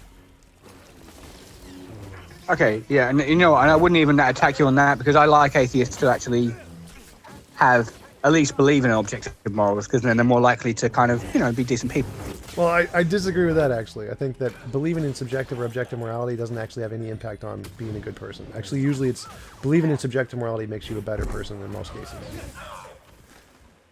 Yeah, I mean, I suppose it would depend upon the subject, right? Because I could believe in subjective morality and believe it's fine to, to eat people or something, it might. Well, like if we look at all societies around the world where people mostly believe that there is no objective morality, they're usually better societies they're less criminal, less immoral than societies who believe in objective morality. So subjective morality is actually better for behavior than objective morality. But what about North Korea now? But what about North Korea? They believe in objective something. They're like what's his name? Kim Jong-un? He's actually a god, so they're religious there. I was kidding, but I know. You're right. I mean, that is the overall pattern, even if there are some exceptions here and there. Maybe North Korea isn't an exception to that. Yeah, but it'd be like Stalin. You know what you're saying that. You know what you're saying. Sorry, you know what you're saying that the objective, the stat would indicate that people that objective morals, tend to be worse. I think according to what you're saying. Yeah. Is it possible that maybe Islam might mess up the numbers? Because maybe that they hold to what they think is an objective system, but it would be, immoral. So maybe could that be corrupting the numbers?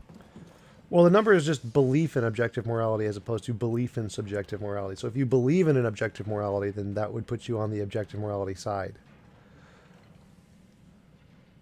Tom, can you explain why you believe in an objective morality? Oh God, he already has. I guess I could probably go dig that up, right? Well, it's just I look at the moral intuition, the moral progress, and solving the moral dilemma as I come out with an answer. It seems like that answer could be objective, and I like to choose to believe it is. And I like to.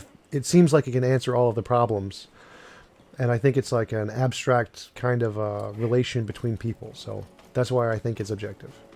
I guess that then the reason I ask is most people I've ever spoken with who seem dedicated to preserving objective morality really only seem to do so because they want to retain ought statements. They want to retain that ability and that authority.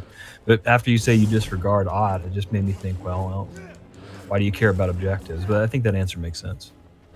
Yeah, that would definitely make my connection to objective morality weird if that's why most people wanted to keep it, and I keep it. And I just get rid of oughts completely.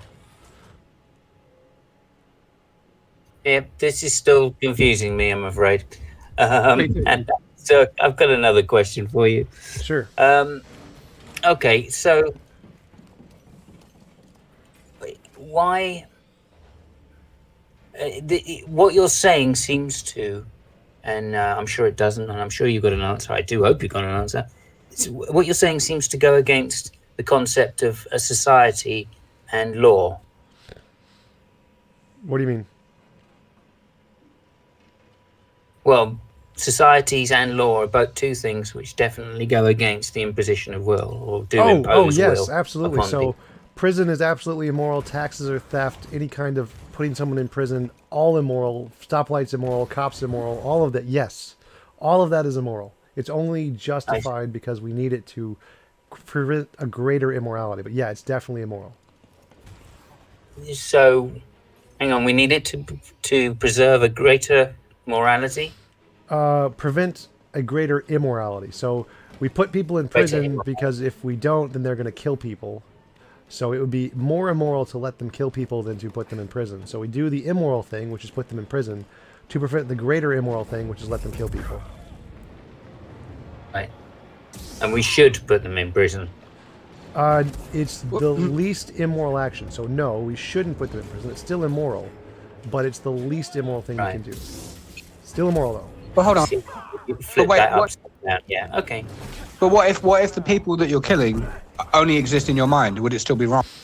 No. If they don't actually have any consciousness and they aren't, like they don't like, it's not an involuntary imposition of will, then no, it would not be immoral. Okay, so because of solipsism, we can't know that anything is immoral then, right? Necessarily. Right, you can't know it with absolute certainty, but you don't. Well, no, it'd still be immoral. You can still know it's immoral, but you can't know if killing those people would objectively be immoral because they actually exist, or whether or not it's just a perceived immorality because you think they exist. But that's not irrelevant. So it'd still be immoral to kill them if they were conscious beings, regardless of whether or not they actually are. Okay, yeah, if they are, it's wrong. Okay, I see. Right. So we can Surely still know you're objectively. saying that everything. Surely you're saying everything is immoral. I mean, all action is immoral on some level. No, because I can pick up a rock and there's no involuntary imposition of will there, so that would not be immoral. Well, you can give some hypothetical where you picking up the rock influences other rocks, which then later on don't allow somebody else to pick up the rock when they need to in order to carry out some. Or thing maybe which will give a or less maybe, will.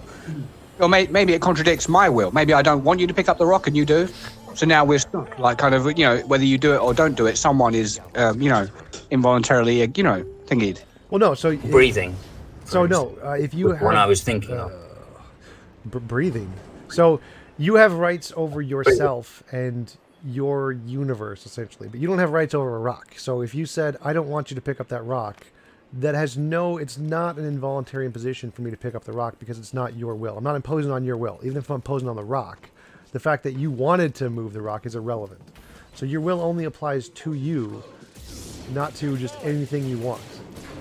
No, but I don't know. Because what it means to me, like my will, what I mean is, what if within my will is that I don't want the rock moved? Let's say I took hours to get it positioned in the right place, and you want to move it, and I'm like, wait, no, that's involuntarily, you're imposing on me, If it was your rock and you owned it, and it would be immoral for me to do it, but if it wasn't, then no, it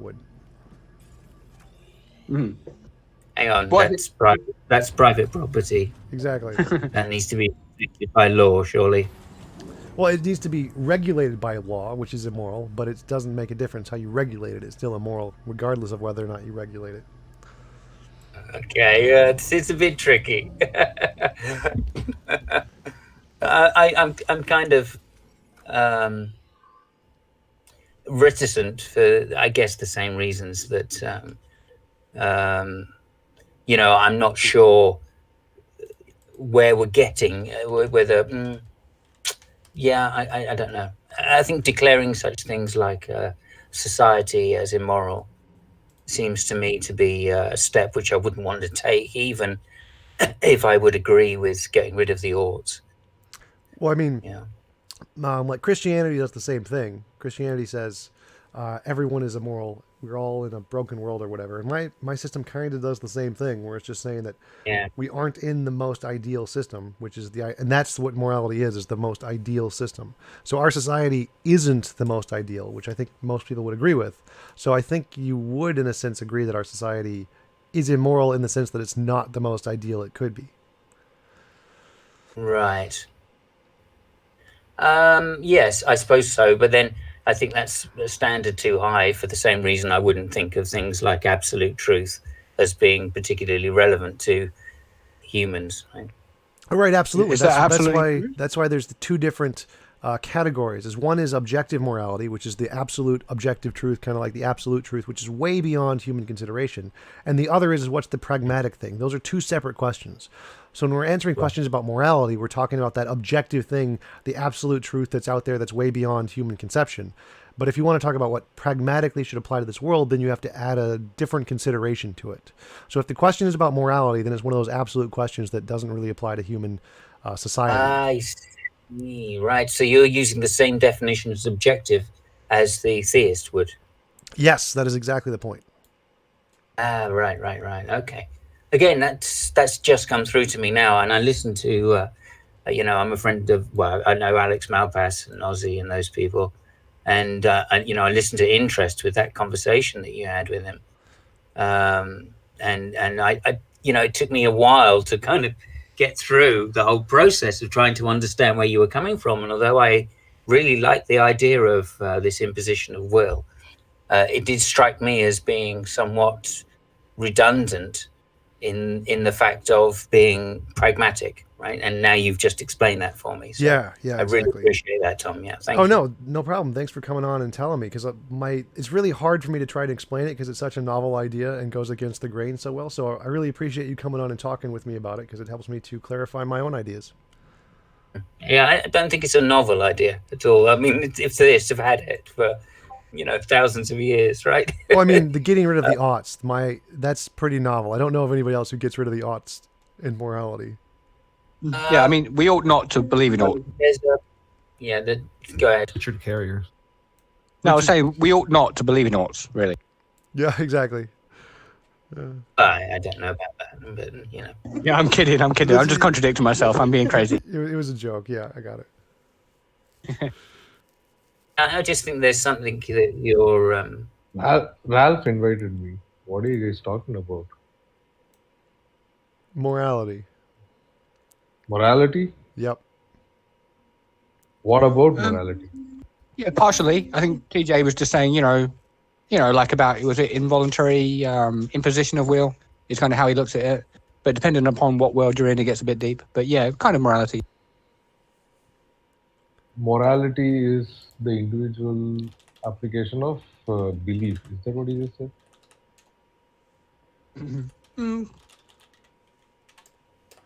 I mean, I look at it as what we ought to do and what we ought not to do. TJ looks a little bit different and sort of says that it's more to do with trying to move towards a better world. And but he says, but without oughts. So not that we ought to move to a better world, just that it is the case that if we do not, it would be worse. Something like that,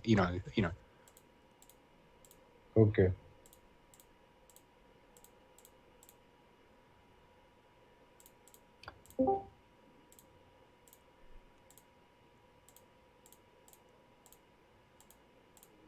So, real quick, TJ, say if, I know I always come up with these kind of scenarios and that, it's the same thing, just different angles. But if someone wants, if their will is to have the music really loud, and someone else, they're trying to sleep, they don't want it really loud.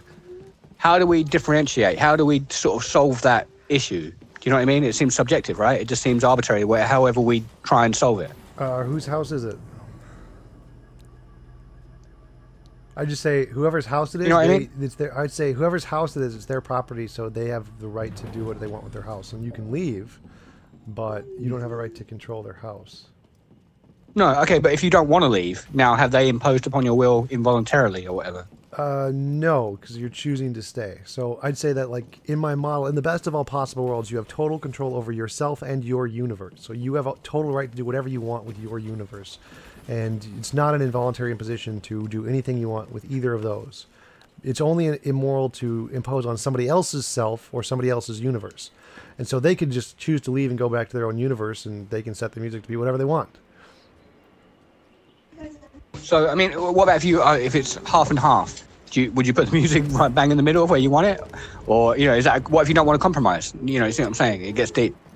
Well, again, so the morality is, the question is whose house is it? If they own the house and they have the rights over it, then they get to set it, and it's not immoral for them to set it at whatever they want. So, what if it's a dual ownership? Say if it's 50-50, for argument's sake. Well, then you would have to go with whatever you agreed upon for the rules. What are you, some kind of communist? Yeah, exactly.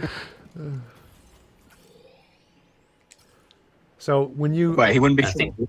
Whatever you guys We're all agreed some upon kind of in communist. the rules, if you guys set up a rule system where you were 50-50 and you agreed on that rule system and you set up some rules to whoever decides the music settings or whatever, then you essentially have to abide by whatever rule system you agreed to for the cooperative ownership of the house, and then that would be the moral thing to do because you both agreed to it, whatever that was. What if you both agreed? What if you both agreed to be immoral? Then would you have to stick to it to be moral? Stick to the immoral act or whatever? Well, I'm not sure what you mean. If you both agreed to be immoral, like if you both agreed to do whatever you wanted to do and that was consensual, then you couldn't be immoral with whatever you wanted to do. Because it was all consensual. Like if you I consent to let you do whatever you want. Well, then you can't really do anything immoral anymore because anything you do is consensual. Well, what if I want to change my mind? You know, then you're saying that would still be moral. But then what if you don't want to change your mind at the same time? So we agreed to both be immoral. Then I decide to change my mind and be moral, but you want me to be immoral. Am I imposing upon your will? Not if you agree to those rules. So if we agreed to rules of just free for all, do whatever you want, change your mind, whatever, and we both chose to live in that universe that we created together, then nothing you do is immoral. You can just do whatever you want. It's free for all. And it's totally fine. Wow, that sounds like the best possible world. Even though it could lead to bloodshed and everything, it sounds great. Yeah, if you agree to those rules with whoever you're living with, you get to do whatever you want, no matter how crazy it is. So I'm going to stick to my universe with the nice, consistent rules and nobody to bother me. Right, yeah. Apart from me. No, I'm just kidding. Tom, do you see laws as those kinds of agreements? The kind of like the radio agreement, is that an example of a law filling that gap? Legal law or natural law? A legal law, like you don't run a red stoplight. Sort of, yeah. I think that laws aren't really. I mean, you could put it like a social contractarianism, where it's that kind of social agreement, and in a sense, it's like that because you agree to be in this society as opposed to another. But I think that it's a little more restrictive than that because a lot of laws are not consensual. And they're put into place simply because they're pragmatic to keep society alive, like taxes. So I wouldn't say taxes are moral or it's technically consensual, or like we don't consent to a lot of the laws that are passed. We just put people in office who decide them for us. So it's not a perfectly consensual system, but it's in general, I guess, the social contractarianism is kind of moral for that reason. Yeah, you could definitely think of systems of law that would more closely approximate your moral system. I don't know what they would be. Yeah, for sure. I think you're going to have to go to heaven, actually, to get this instantiation. I don't want to go to heaven. The perfect world under heaven would Tom's be system, I think. Heaven would be a bad choice, like because heaven has the whole hell thing and the must do everything God wants you to do thing, and you can't go to your own universe thing, and the whole praise and worship God without consent thing. I would not go with the heaven. No, option. Tom. No, Tom. No, because you wouldn't have the will to do those things in heaven. Oh yeah. Do I get to bring my? It's funny. Do I get to bring my Sabbath records? I'm to not. heaven I'm not a someday? theist, by the way. I am an atheist. I kind of I'm figured. just making. I kind of figured.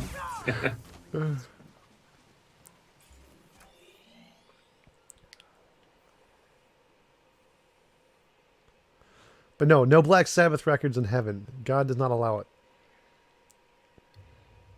I don't know, man. I try to think about what's moral and immoral. I think God might let Sabbath in. Yeah, I mean, yeah, you think if someone wants to rest, surely, I mean, you can't stop someone resting, right? You know, in a perfect world or a good world. That seems weird. Resting? And I want my nice, restful Sabbath music. I don't know. I think What you mean? Yeah. I think the idolatry of the sex, drugs, and rock and roll might be against God's nature. Well, I don't know. I mean, sex. Technically he created sex, right? According to the narrative. You know, even the plants that people use for drugs, he created them, and the receptor in the brain. Rock and roll. I mean, that one. I'm undecided on. You know, who knows? Well, God also created evil, and He's not letting that into heaven for some reason. Sure. Yeah, I know what you mean. Yeah, in an indirect way, right? Yeah. Well, so actually, anything no. that doesn't kind of Like, meet his it's standard, yeah. there's actually direct quotes in the Bible where God said God created evil. You can find a quote. I forget which one it is though. Sure, but I mean, but it wasn't part of the 6 days of creation, right? It didn't sort of literally make evil. It just kind of stemmed from the disobedience. So yeah, he creates all things. So indirectly, yeah, he creates everything. Like that stems from the things he made. Yeah. But yeah, I know what you mean. Yeah. Yeah, it's Isaiah 45:7. So I form the light and create darkness. I make peace and create evil. Yeah, no, I'm with you. Yeah, sure, but how does he do that? Because it's not a physical thing, right? It's more. It seems to come in as from disobedience, right? Within the narrative, like the serpent comes along with his free will and he says, did he say don't do this, don't do that? And then they say, oh, well, he said that, but we can do otherwise. You know what I mean? Well, It actually, seems to come from kind of free will. Not that you believe in free will. No, I don't think so. It I seems think to come from that because evil predates Adam and Eve, with Lucifer being arrogant and wanting to be greater than God or whatever, and then God cast him out of heaven. So evil actually predates Adam and Eve and humanity. Yeah, I mean, there's again different interpretations. I think some people look at it like that Satan was a fallen angel who was maybe like the guardian angel of Earth, who exercises free will to kind of try and make mankind disobey the Most High. But I am with you. Yeah, there's a lot of interpretations there. I don't know. Yeah, I'm not sure angels have free will. Yeah, I don't think so either. That sounds Islamic, yeah. But I mean, would you say that it wouldn't make much sense if they didn't, So in other words, like, how can you punish Satan for doing wrong if he couldn't have done otherwise? It doesn't kind of make sense to me. I don't think the Bible makes much sense in any regard, so I think that would be perfectly consistent with the inconsistency of the Bible. I mean, yeah, but that's just kind of, that's obviously your framework, but, just trying to narrow down onto this one thing. If Satan is the cause of all evil, and basically he couldn't have done otherwise, then it just seems like how can you throw him into heaven or into hell first if he couldn't have done otherwise? It's like, it doesn't make sense. Face, can God do anything he wants, though? I mean, he can do anything he wants. No, not according to the Bible. According to the Bible, he cannot lie. He cannot make a square circle. He's stuck to the laws of logic and righteousness and justice. Well, do you know what Calvinism is? Yeah, I do. Yeah, I don't affirm it, but I'm aware of. Yeah, it just basically is like a hard deterministic, or at least deterministic Christian Right. faith. So they think everything's determined by God. God created it, and that's the way it is. But they still think immorality is there. So even though we're determined, Yeah, it's still yeah. I mean, immoral. I debate with Calvinists sort of for 9 hours at a time sometimes, and we go round and round and round, and it never really gets anywhere. Right. But yeah, I know what you. So yeah, it would kind of depend on your viewpoint on Christianity and how that works. So, but I'm not a Christian, so I don't really have any dog in that fight to know if Satan counts as having free will or not. I have no idea. Would you say, in your opinion, TJ? I know you don't believe in free will, but if we just go with the paradigm for a moment, let's say there is free will. People are able to make choices within their nature. They're able to literally choose tea or coffee. They could have chosen tea, but they chose coffee, and they could kill. They could choose not to kill. Then it makes sense they're held accountable for the things they do that they could have done otherwise, right? If they acknowledge they could have done better, yeah, it makes sense that when they're punished for doing wrong, right, at least, right, within reason. Right, in the deterministic worldview, yeah, you should definitely can put that in as a consideration. Mm-hmm.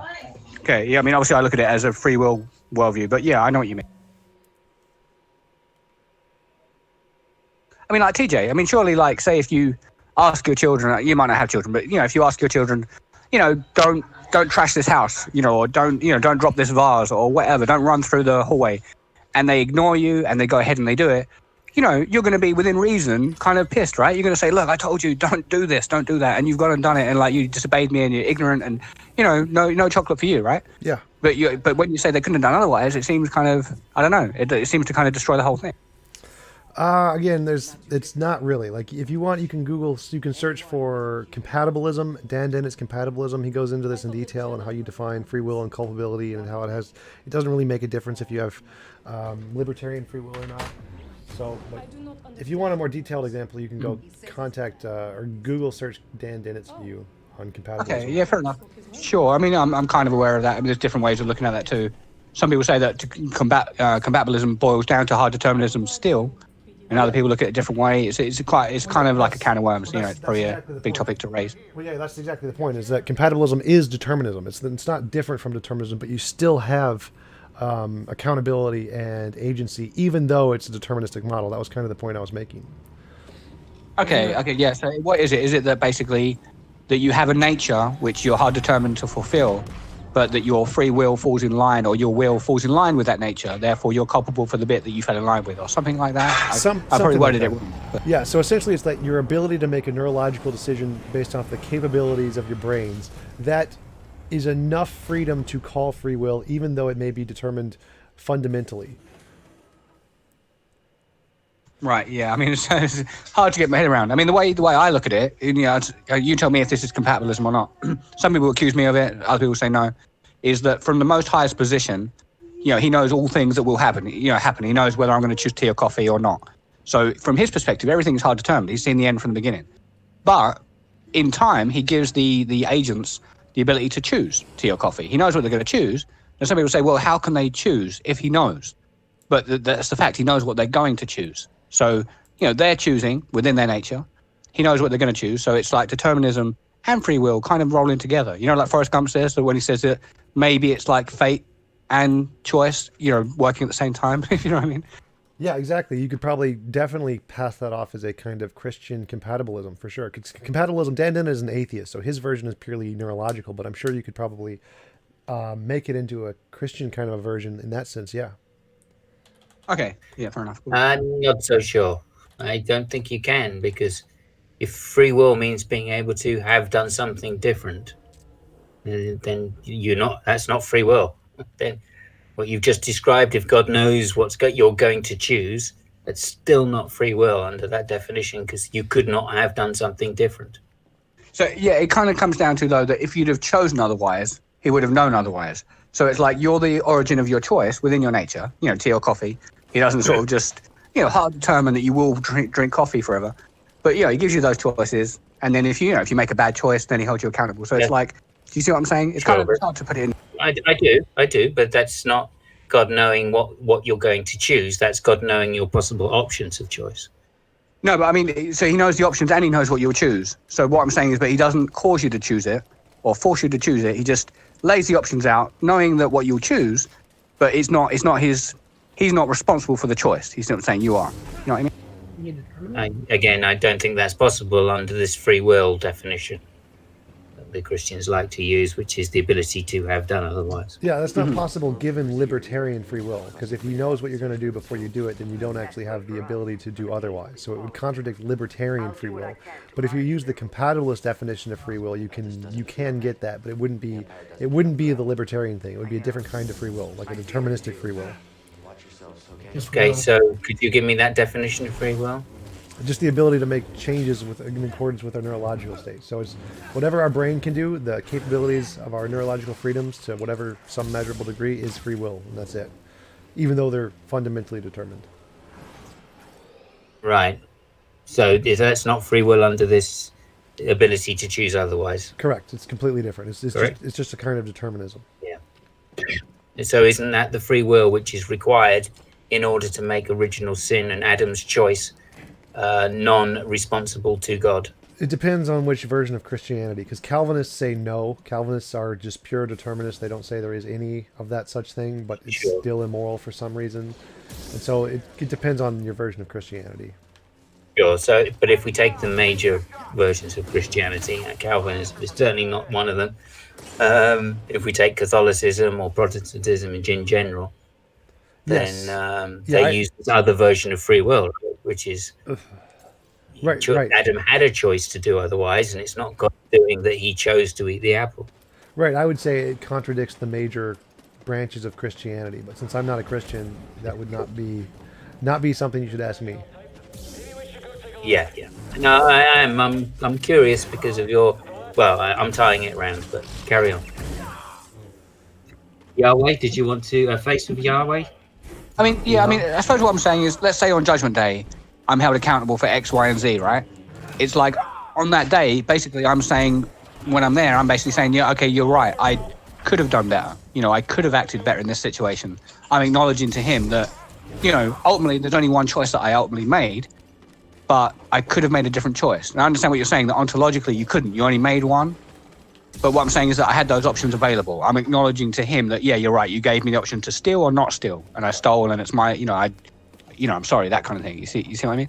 Well, if God knew what you were going to do before you did it, how exactly could you have chosen otherwise? Yeah, that's the thing, is that he only knows because of my choice, right? So, I mean, you know, in a sense, he knows because he's outside of time, so he knows exactly what I chose.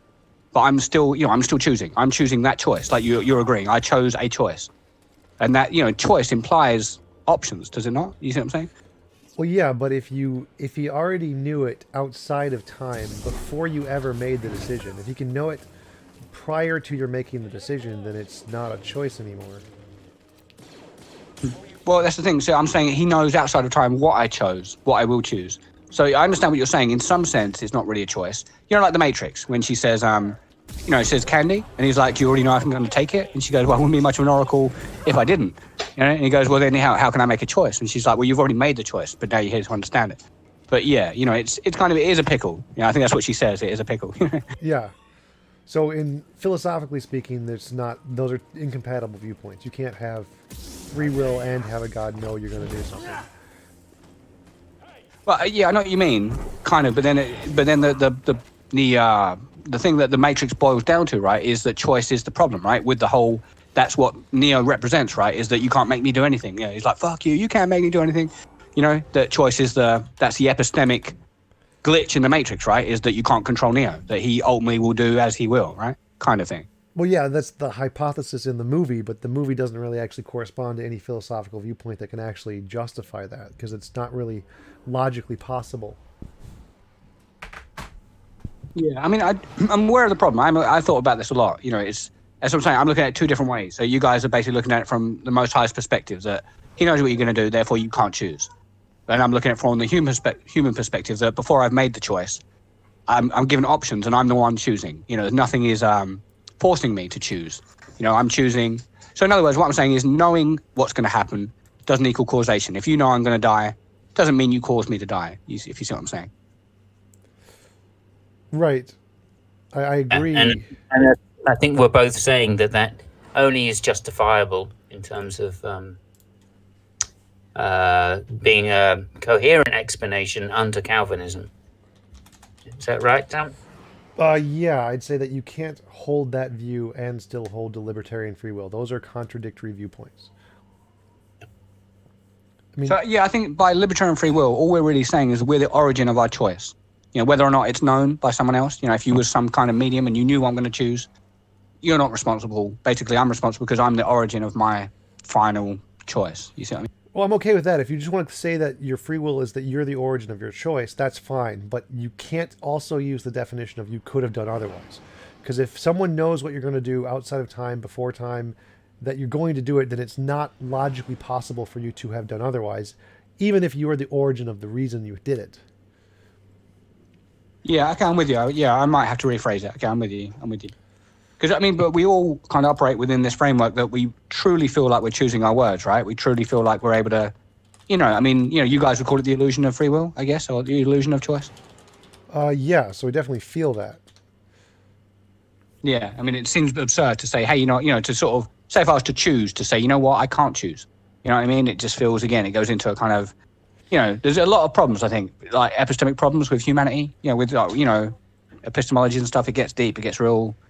We come up against barriers where we go, wow, that doesn't make sense on either way, where we go left or right. We seem to kind of fall into absurd scenarios, right?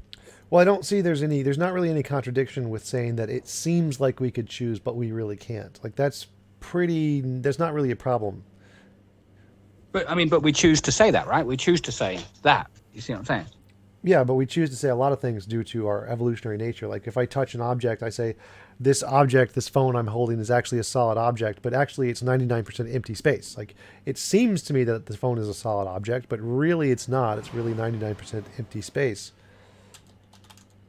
Yeah, I'm with you. I'm aware of that as well, yeah. I think it's to do with, as far as I know, it's the electrical something, right? Some kind of the electrons and the distance charge. between distance between the electron and the protons and neutrons is mostly empty space, and so it seems like it's solid because we touch other electrons in the object, even though 99% of it is just the distance between the electron and the protons.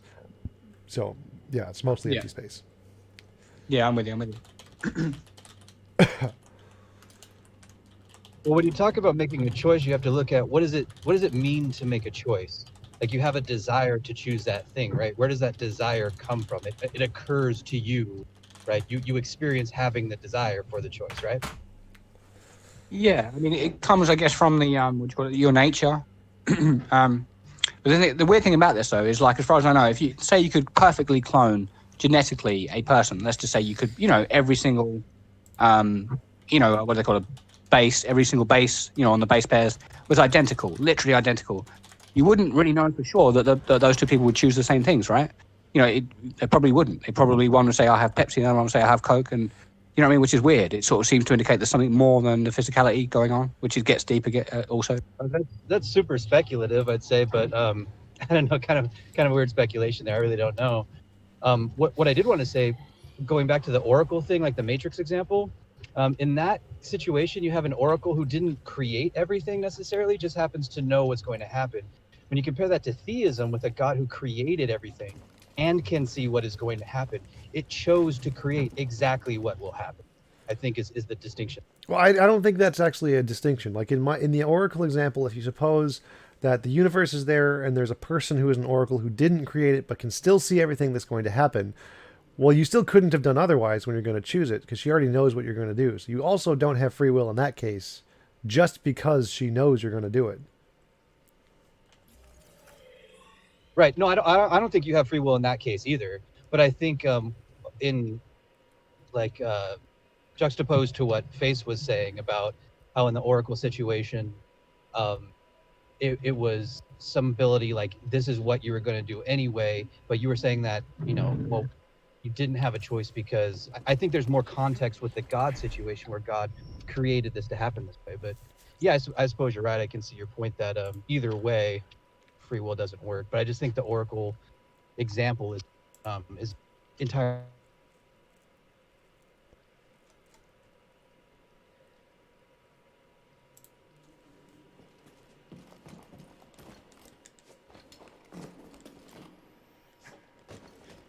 Yeah, it's quite a common objection as well, because we see biblically, we see things like that the Most High is, he's disappointed with creation, right? Which kind of makes sense because obviously creation is not great, it's not going well, and then they're always like, well, how does an all-knowing being that created all things and knew this was going to happen, how is he then disappointed?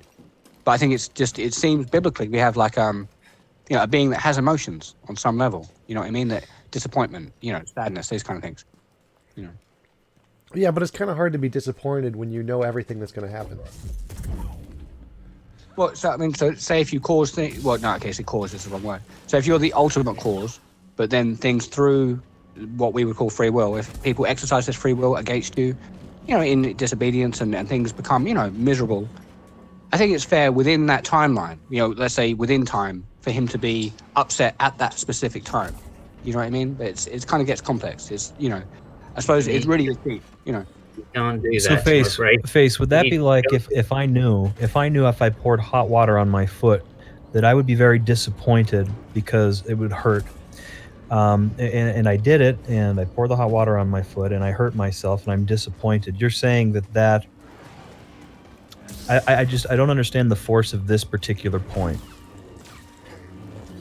Yeah, no, I'm conceding to a degree that it's very hard to even to explain, you know. But it just seems that is the biblical, you know, that is the creator that we're talking about, the biblical narrative, being, you know, the biblical narrative. Go ahead. Well, Yeah, I the mean, only you time will- I've heard it, yeah, I the mean, only you've time all- I've heard it explained is by a Galvanist, and then they did it by the jumping through the loops of saying God has different types of will. All right. right, And one of them like permissive, allow, prescriptive, yeah, permissive, and yeah. secretive, yeah. So you know, and I think that's just jumping through hoops because that clearly means that he is both omniscient and not omniscient at the same time. So what is that? Just that? leads to more. What does that mean? He has Contradictions. different wills. What does that mean? Yeah, so what they're saying is like, so you have like a prescriptive will, how he wants things, and then you have a permissive will. So kind of like, you know, like you want your child to do well at school, but you're going to permit them within, you know, a reason to not do perfectly, right? You know, you want them to do perfectly, but you're going to permit them to fail in certain areas, right? You're not going to absolutely force them to do well. Do you see what I'm saying?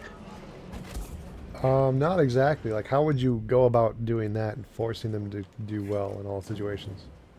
Well, that's the thing. I mean, you'd have to, if it was even possible, you'd have to fully contradict their own will, right? You'd have to somehow find a way to, I don't know, cause them so much pain, misery, and suffering, which again goes against their will. So it kind of contradicts itself.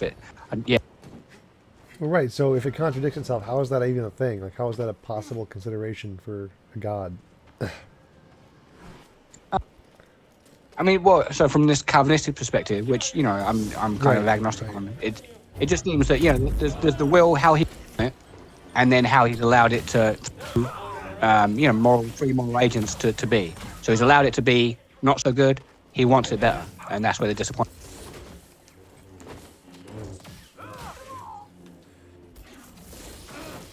Yeah, for me, it just seems strange to be disappointed in something you know is going to happen. So the reason is usually given as a sufficiently, you know, what's the word? There is a sufficient reason which we don't know about because we're not God. Right. So they get out of it by appealing to a mystery. Well, for me, I can't be disappointed in something I already know is going to happen. Like if I like put a card down face down and I know it's a king, I can't like lift up and be, oh, it's a king. I'm so disappointed. Like, because disappointed implies that you expected something differently. If you already knew what was going to happen, how could you be disappointed? It doesn't make any sense. Well, I disagree. I know, real quick. Simon, can I answer that? Sorry. Like, what I'm saying is that I disagree with that. So what I'm saying is, like, let's say you know that your wife is going to die, for example. You know, it's going to at some point. Now, just because you know doesn't mean you're not going to be disappointed when it finally happens, right? You know. Right, but that's not I don't know if something I have disappointment's the control right over. word. So if I have control over it, like if I made it so my wife is going to die, and then I'm disappointed when it happens, like that makes no sense. So it's only disappointment if it's like something I don't have control over or something I don't know is going to happen. But God doesn't have that. Everything, he kind of has control over it all. So how can he be disappointed when I do something? When he created me knowing it was going to happen, it's very strange. It's like me placing the card face down and saying, oh no, it's a king. I'm so disappointed that I already knew that. I mean, yeah, but when you say control of everything, I mean, sorry, Simon, one more time. So, but when you say control of everything, that assumes a certain kind of God, right? You know, that, in other words, that, you know, if I sin, he forces me to sin, and then he's angry and disappointed with me sinning, which, you know, I don't think even Calvinists probably don't always look at it like that, you know what I mean? Well, I mean, like the way he That's created the the premise. universe. So he has control over everything in the fact that he created it. Sure, it's like this, okay? It's like they're saying there is a morally sufficient reason as to why he will permit people to do evil or things which are immoral, okay? And we don't know what that reason is, but there is a greater moral reason for which it will be achieved later. So although he's disappointed because, you know, he knows that the child is going to sin, he's going to allow that through his permissive will, because in the end it will suffice to his purpose, which, you know, is a greater moral good than allowing the sin. But right, but how is that? That's what he wants, though. He wouldn't be disappointed in that because it achieves the greater good, right? Oh no, he's disappointed in the action, right? Because free will means you could have chosen otherwise. Remember, they're having their cake and eating it here, right? Yeah. Okay, so I'm not saying that this makes sense, right? I'm just saying this is how they tend to explain it. There was a thing with Skylar Fiction and Matt Slick recently, where some of this was brought up. If you go back to, Scarlet Fiction, presumably. Yep. Yeah, well, they went through this a little bit with the Matt Slick thing, so that might be worth just going through. I think it is about the 1 hour mark, roughly. I feel like I've experienced this emotion which Face claims God experiences, this disappointment even though I'm in control of everything. If I eat too much pizza in a 2-week period, I know what that's going to do. Nevertheless, I do it, and nevertheless at the end I'm disappointed. But I don't associate that with like positive, moral, godlike behavior. It just seems like I'm failing.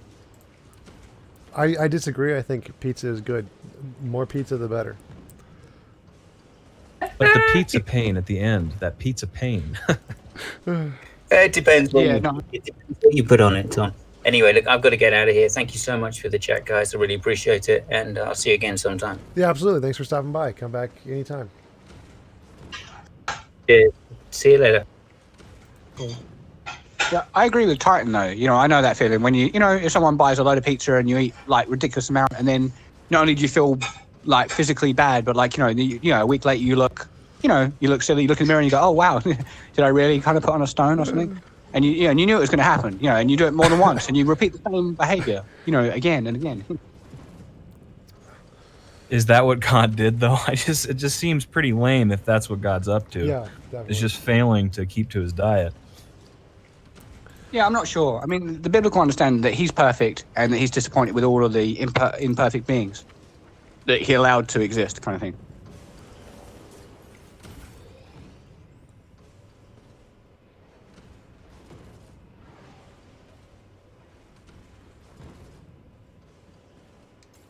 I suppose the question from you guys would be, how can a perfect being make imperfect beings? Wouldn't that make you an imperfect creator or something? But I suppose the biblical understanding is that he makes them good or perfect with perfect free will, and then they exercise that, and then that's when all this nonsense happens, and disappointment and everything. No, I don't have questions about this. What you're describing is what most of my Mormon friends describe. Do you happen to be a Mormon? No. So this logical, basically everything that you've said, I've also heard from the small amount of Mormons that I live nearby. How am I supposed to tell whether you or these Mormons are right? I mean, I suppose it depends on the subject. It's possible that two contradictory worldviews could both be right on one particular topic. You know what I mean? Like me and you could both be right about 1 + 1, and we could have completely different worldviews of how we understand, epistemic things. But yeah, I suppose it all depends. Like,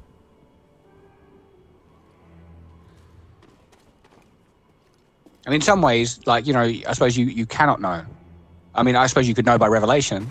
Maybe you already do know, but yeah, it gets deep. It gets real deep, all of this. So I'm interested in that last thing you just said about saying you cannot know. Would that also mean? Do you think that what you've just offered, the basis for your belief, would be enough to, I don't know, act in the world? Would you create, for example, certain laws based on what you believe, if this is your justification? I'm not sure. Maybe give me just a general example to see where it goes.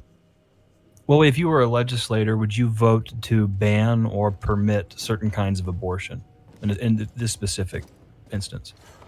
I mean, certain kinds. Possibly, I probably would try and minimize unnecessary abortion, right? So, maybe if there's a really solid case for, there's a high chance that the mother and the child will die if we proceed with abortion or something like that. But if it was, what I'm trying to say is, if it's unnecessary, then I wouldn't promote, or, I probably would try and legislate against what I would see as just harming a living, being, or or at least a potential being, depending on, how you look at it. You know what I mean? Yeah. Would your justification be your belief, the thing that you've described? I mean, I think it definitely has an influence, right? We do tend to see, you probably tend to see, it's probably atheists probably are more inclined to abortion, to saying abortion is fine, and theists are more inclined to say, no, that's not fine.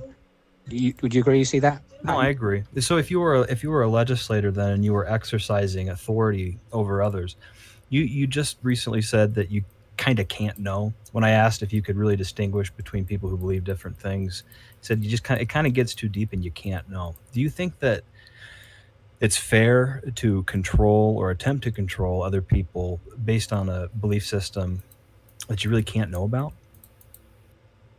Well, no, I think I was talking more about yourself. That maybe in your frame, because you was asking how can I know who's right. So I'm saying maybe you can't know. Not necessarily I can't know, but maybe you can't know. But okay, but, yeah, so so you can know. I mean, I'll put it this way: if an all-knowing, but yeah, if the Most High says that murder is wrong, then murder is wrong, right? You know, if that's the ontological nature of, if our epistemology flows from the ontological what is, and that the Most High has said that, then it's just how it is. Whether or not it's wrong to kind of impose upon others, it's a good question, because I understand TJ's view is obviously anything that imposes on someone against their will is wrong. In other words, if I stop you having an abortion and you want to have an abortion, then I'm immoral.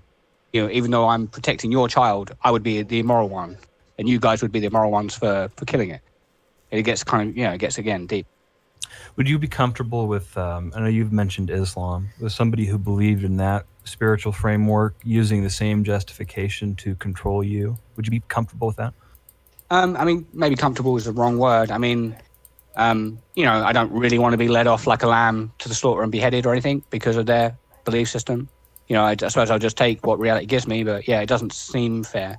But there's a big difference between that and me saying, hey, your child is living, don't kill it, I think, but I know what you mean. Okay, no thanks. I think that's a fair answer.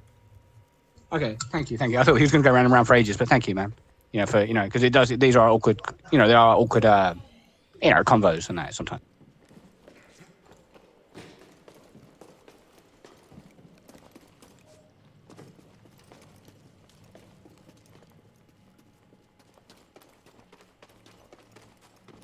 Titan, while we've got a quiet moment, what's your moral, framework? Do you lean more towards the TJ framework, or do you believe in oughts and stuff? How do you look at it?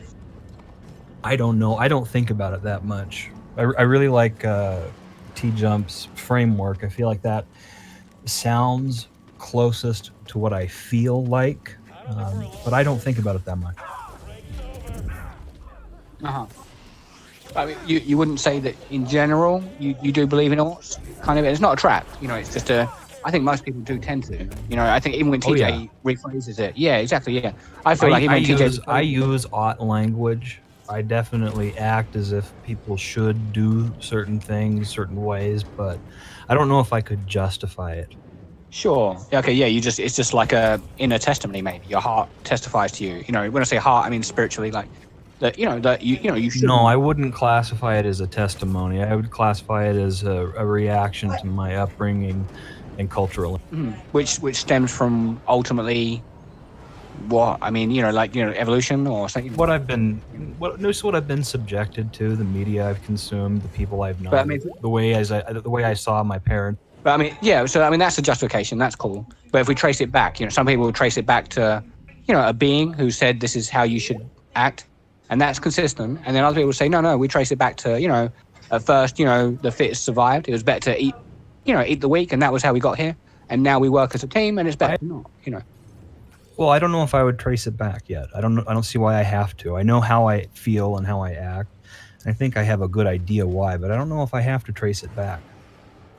Okay. Yeah, I mean, I wouldn't force you to. I mean, I know some precepts will say, hey, if you can't trace it back, then it's kind of arbitrary. It just starts on, like number 12, and then arbitrarily lands on number 15, and it kind of, the rest of it is unknown. Are you familiar with Cy 10's little chart that he has on his website, the precept squares? Yeah, I mean, I haven't memorized them exactly, but I get the gist. It might start out something like, absolute truth does exist, absolute truth does not exist. I don't care if absolute truth exists. Yeah, I don't care one. I always end up going to Disneyland every time I visit Cy's website. Why? I don't understand why I should care. I just know how I feel and how I act, and probably kind of why I feel that way. I just don't know why I should care beyond that. So wouldn't that be the absolute truth, though, that you don't care, sort of thing? Would it be an absolute truth? Yeah, of that particular scenario, yeah. Maybe, maybe not. Maybe I really do care, and I'm just lying to myself. Who knows? or let's say even if we say it's either one or the other, let's say it could be that you care and it could be that you don't care. Wouldn't that be absolutely true that it's one or the other? Maybe. Right? Yeah, I mean, so, absolute? What does that mean? It's like so really absolute truth and normal truth is the same, but the reason why we bring this in is because you can go up to an atheist and say, do you know this? And they go, yes, I know it. And you go, you sure? They go, yeah, I'm sure. You go, absolutely sure? And they go, definitely not. So we've had to bring that in because they say truth can be completely false. So then when we're asking, is it true? We're meaning, is it the case? And they say yes, but they're saying what they mean when they say yes is it might not be. So we have to say absolutely for them to say, no, you know what? I'm going to be honest and say, I don't know it. You see what I'm saying? I kind of, man. I don't know. You're kind of losing me on this. I don't know why I can't be unsure about all of these claims. Well, as long as you're sure, you're unsure. If you're not sure, you're not sure. What you're saying is you might be sure. And that would be the ontological state of affairs. It would be a fact that you'd be unsure. And then that would be a surety, right? Sure, but can't we go down this rabbit hole forever? I mean, don't I always put myself in this position, regardless of what I say? Yeah, I'm not sure. But maybe you do, maybe you do. The way I answer that is just by saying that you can be sure about your beliefs without being sure about anything about reality. So there's two different claims there. One is that you're a surety in your beliefs, and the other is an assurity about the claims about the fundamental nature of reality. Those aren't the same thing. Would you say it is a reality that you have beliefs, though? Like if truth is what's real, and it's true that you have beliefs, then it is a reality that you have beliefs, right? Right. I wouldn't say you can't say absolutely nothing is certain. That doesn't make any sense. So, but when you're talking about certainty about reality, you're not saying that literally there is no absolute truth. You're just saying that we can't know anything about it, about what reality is, and that you can be certain about without it being a claim about reality itself. So, so you're saying that is absolutely true, that we can't know anything to be absolutely the case, right? No, I'm saying I don't know anything about that's absolutely the case, and that's absolutely true, but it's not a statement about reality, it's a statement about my knowledge, my limited lack of knowledge. Those are two separate categories. But it is absolutely true that you have knowledge, or lack of, or whatever. Right, but that's not a claim about the fundamental nature of reality, that's a claim about my knowledge. Okay, but then again, if solipsism is possible, then maybe your claim of your knowledge could be the fundamental nature of reality, right? It could be a fundamental claim about reality. It could be, but it still would be the case that I'm absolutely certain that I don't have that knowledge. So it'd still be true. Well, yeah, you're not aware of it, but you could have suppressed that knowledge. You see what I'm saying? Because of solipsism, But that's if all, I have knowledge and you don't, But that's all the claim is saying is I'm not aware of it, and that's sufficient. Because when we say I don't know, that knowledge and awareness are the same thing in that context. So that's within your framework. So, what we're saying is you could know something. Let's say you learn, a complex mathematical equation, and you're not aware of it anymore. It's something you know, but you've forgotten. You've lost that knowledge. But you could, 10 seconds later, you might recall it without being taught it. So it's like a subconscious versus conscious, awareness versus not awareness. No, in that case, you don't know it until you actually remember it. At the time when you don't remember it, you don't know it. So I'm saying, like a justified true belief. So it's something that, it's true. So what you're saying, it comes down to the belief part, right? You had the justification, it's true, but you don't currently believe it because you're not aware of that state of affairs, I guess, right? Right, so it wouldn't be knowledge because you don't know it at that point in time. So to know it, you have to actually be aware of it. Sure, yeah. Obviously, I think my understanding of the biblical definition, and some precepts don't get this, that it seems the biblical definition of knowledge is not justified true belief. I believe, according to what I understand, is it's a justified truth. In the Bible is knowledge. So you can have a justified truth, the truth has gone out, you have it, you have the justification for it, and then you suppress your belief. So now you don't believe, but you know, according to the Bible. You see what I'm saying? I have no idea how the Bible defines truth or knowledge, because that's outside of my purview.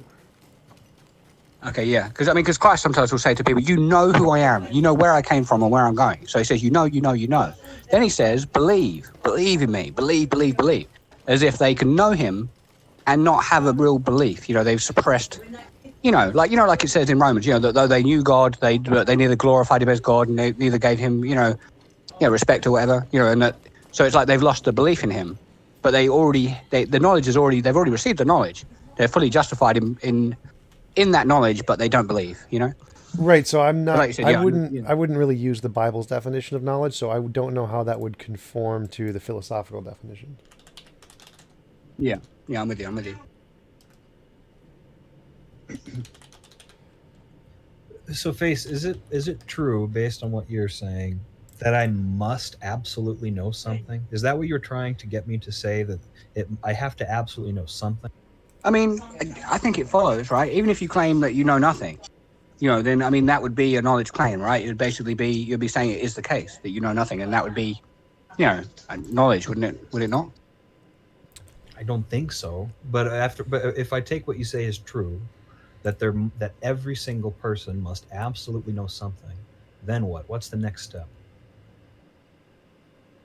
Well, I don't really kind of lead people down a route to get to a particular goal. You know, I could maybe encourage you to kind of come to Christ, but I wouldn't sort of say, oh, look, I mean, the next step in the argument is that what? So in order for there to be absolute knowledge, it's not an argument. there has to be a God. There is no, there's no argument. That's, I mean, I don't make arguments. I just kind of, mostly, try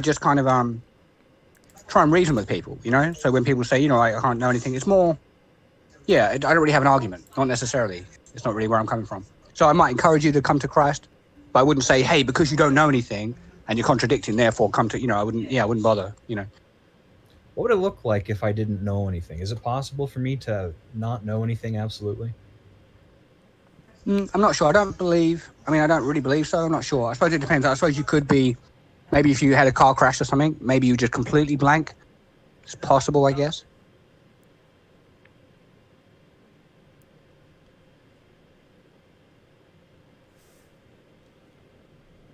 It obviously be the ontological case that you would have no knowledge, but you wouldn't be aware of that, I guess. It's a very interesting way of speaking and reasoning. I don't think I've ever encountered somebody who spoke in this way. It just seems like there's no way out of it. Does that make sense? It's irrefutable, right? Yeah. I mean, to be honest, when you say you haven't heard this, I mean, it's quite Seidenbrunke-esque, Maybe I took it further than what he took it. No, I mean in real life. I've never interacted with somebody who's spoken in this way. The problem I find is that I couldn't do anything with it. I couldn't build consensus with it. It seems like an easy way of saying, what I say goes. I think I could get a lot of authority from using this, but other than that, I just get stuck. I mean, but I could say the same the other way around, right? I could say, hey, if we can't know anything for sure and we can't be certain of anything, then, any consensus that we reach, we don't even know we've reached it. We don't even know there's a consensus, right? It seems like earlier, both avenues seem to lead to kind of their own problems, Well, we wouldn't absolutely know. I think we might be reasonably confident if we've reached consensus, but we wouldn't absolutely know. Yeah, I mean, you think we might have reasonable confidence, but again, we wouldn't even be sure that we even think that. We couldn't even be sure that we even think that. You know what I mean? Sure. Well, what do we lose if we're not sure if we can't think that? Don't we just act according to the law or the plan and the consensus anyways? I mean, I suppose we just lose, obviously we lose certainty, we lose knowledge to any degree, even 0.000, which I just don't think people live like that. So really all it's trying to say is that you seem to live contrary to the claim. You say, hey, we can't know anything. But I think we're having a conversation. I think that, gravity pulls things to the ground. I believe you know many things,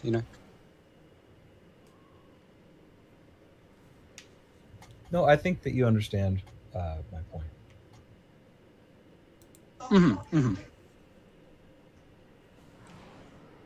I suppose we get each other's point. Yeah, it's like, I suppose we just have a different paradigm, right? Yeah.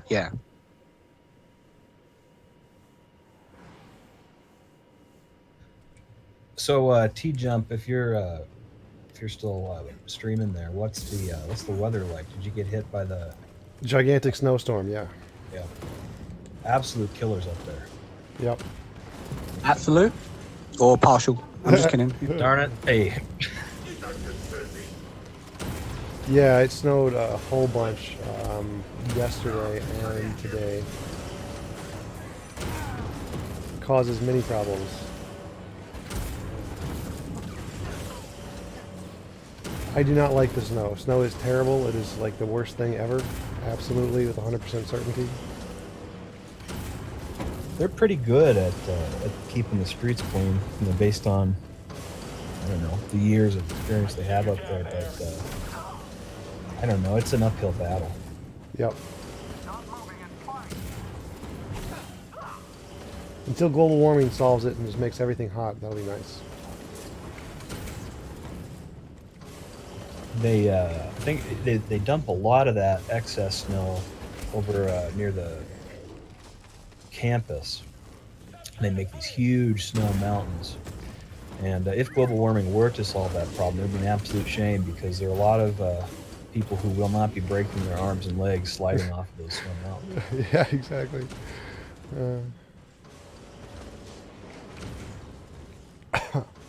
All right. Well, I do enjoy these streams, especially on like a weekend.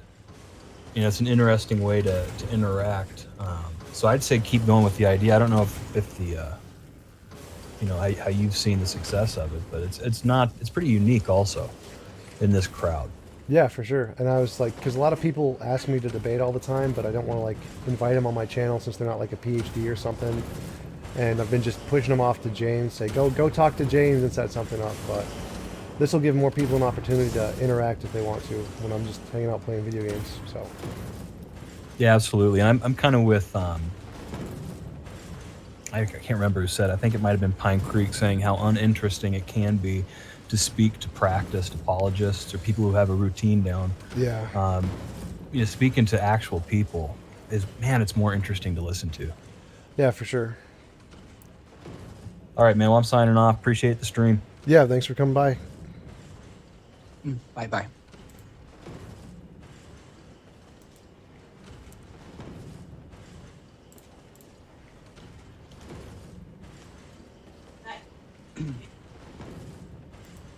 Tartarus, you didn't want to say anything now? I Because, think, you know, like, you're quite an interesting guy when it comes to all these things, epistemology and stuff. I think he's the guy who just signed off. Oh, no, this one. Yeah, there's another one. Oh, another one? Yeah, I think. Yeah, I'm still here. Oh, cool. Yeah, I don't know if you two, I don't know if TJ's met, I don't know if you two have met, TJ and Tartarus, but, you know, you'd probably have a, you know, at least interesting convo. I think you're both atheists, more or less, you know. Or, you know, or professed atheists. I'm familiar with his YouTube channel. That's what sort of I got the notification and saw that Face was talking with TJump, and Face and I we've talked before, so that's how I ended up on here. Cool.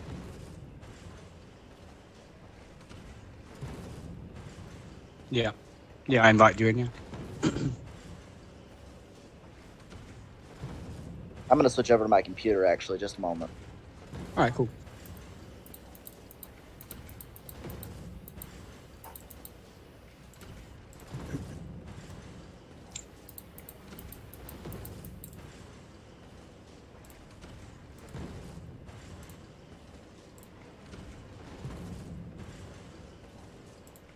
What did you think was what did you think, TJ, of what I was saying earlier on? That if you only assume the laws of logic, then when you come to certain conclusions like I exist or whatever, and you're using those laws in that scenario, I know that's where you said you're not.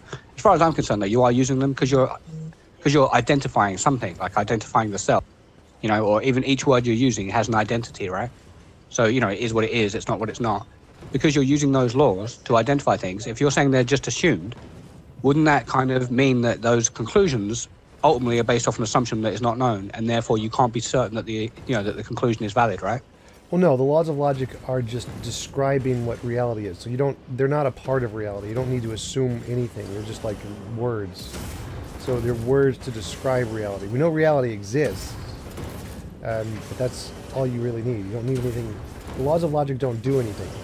They don't control reality. They don't keep it the way it is. You don't assume them. They're just purely. Well, how do you know that?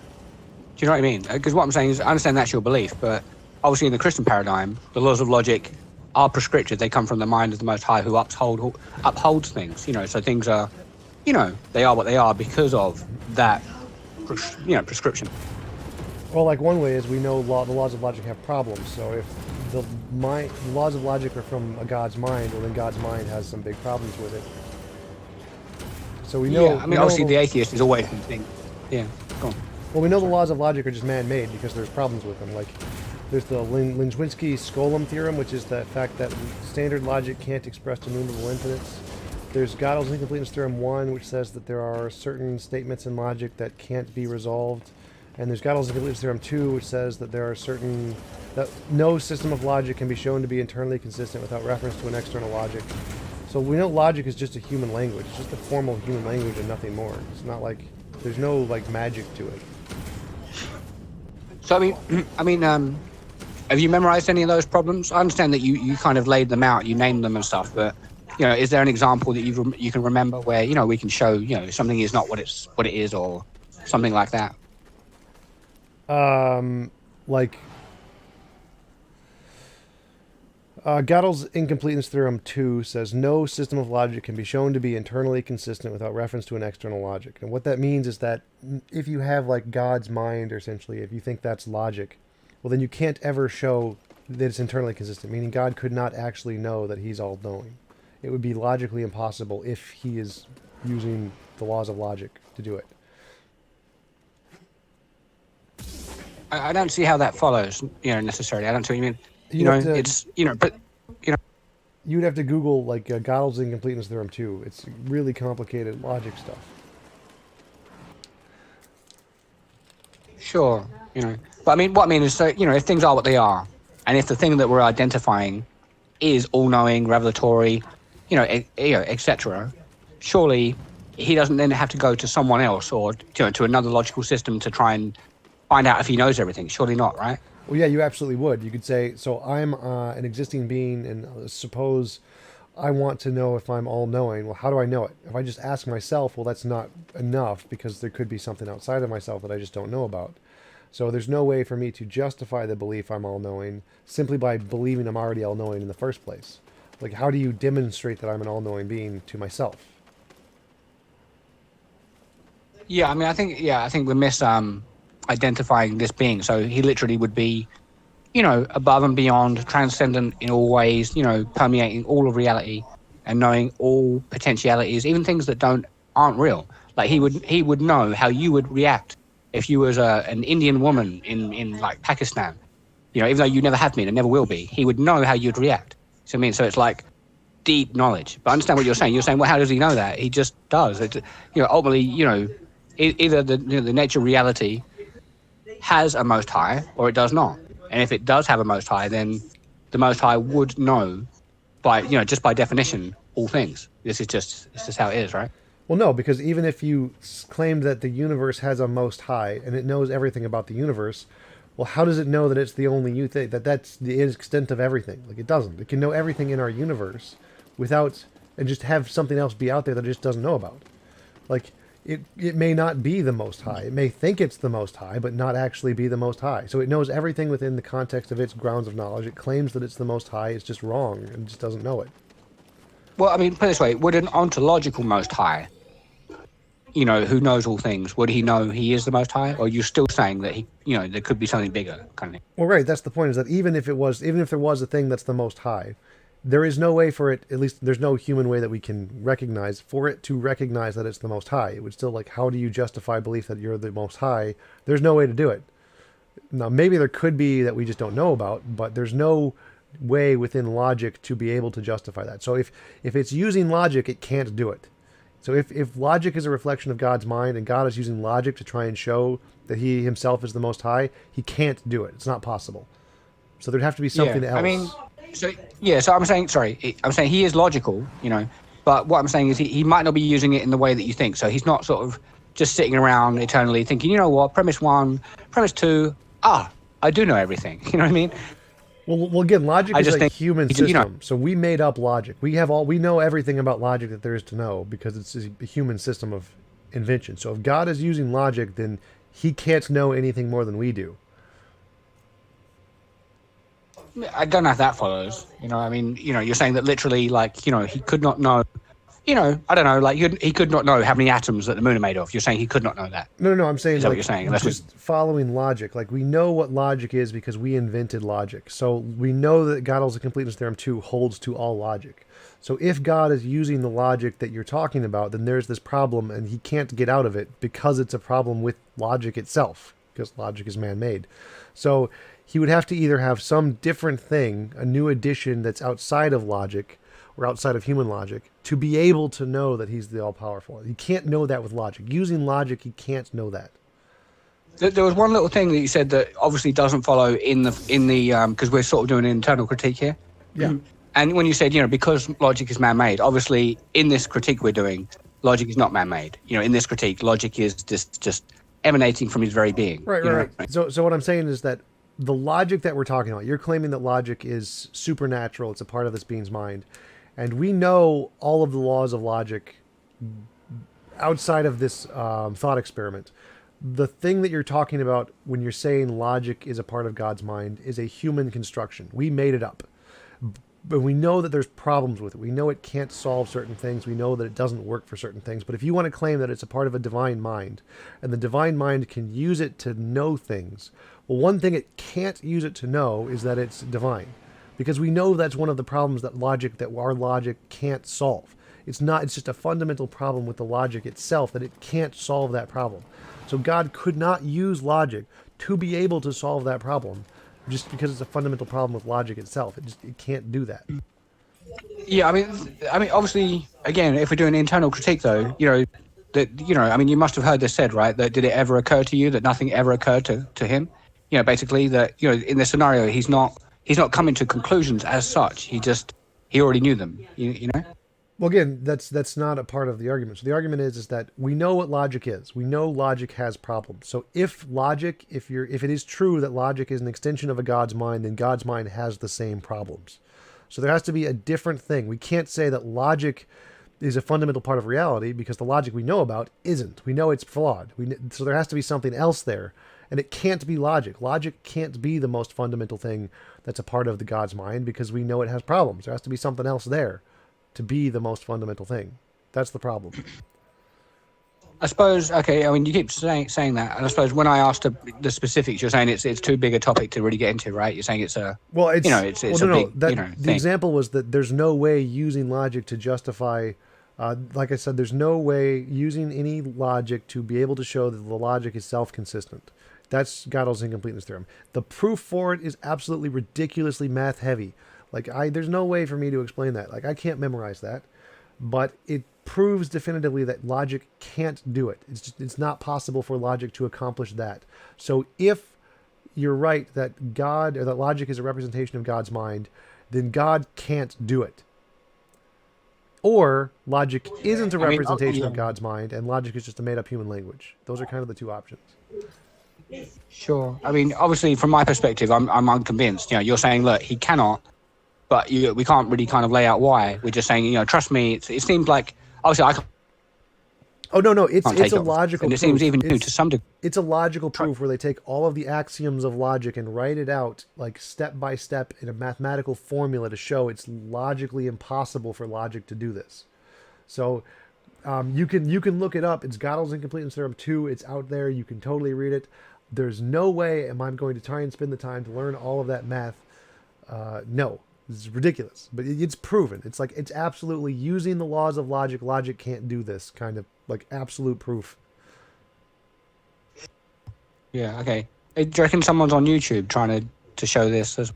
Oh yeah, lots of guys. Gödel's incompleteness theorem is super popular.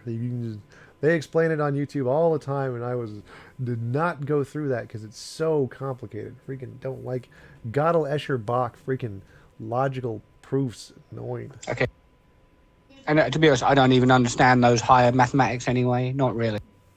Yeah, it's not worth it. It doesn't do anything. But it's good to like if you. So that means ultimately, like, yeah, I would have to take it on faith, which obviously I can't. But you know what I mean. To accept, you know, which would be bizarre for me to say, oh yeah, you know what, the Most High can't know he knows everything, and he can't know that he's the Most High, and he can't know that laws of logic hold, you know, because he doesn't have a mathematical answer to this equation that a man made using the broken laws of logic.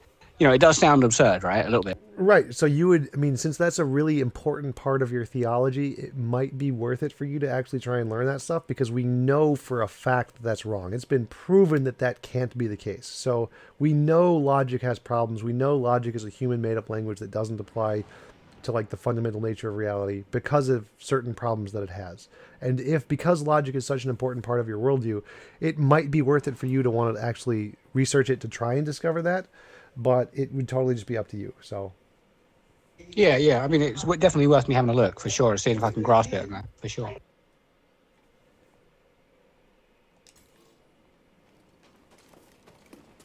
yeah, I'd suggest go with the YouTube videos. The YouTube videos are the best. Just have the YouTube videos. Sure. Yeah, good explain idea.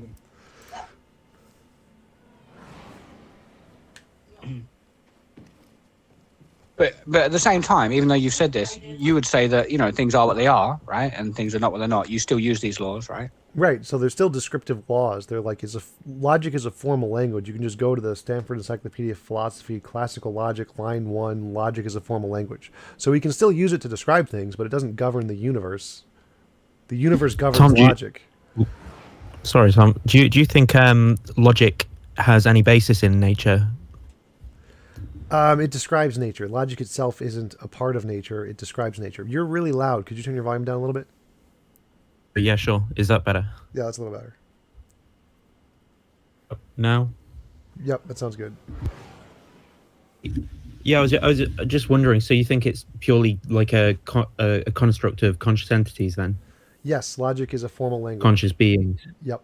Logic just describes the way reality is. It's not like a thing in reality.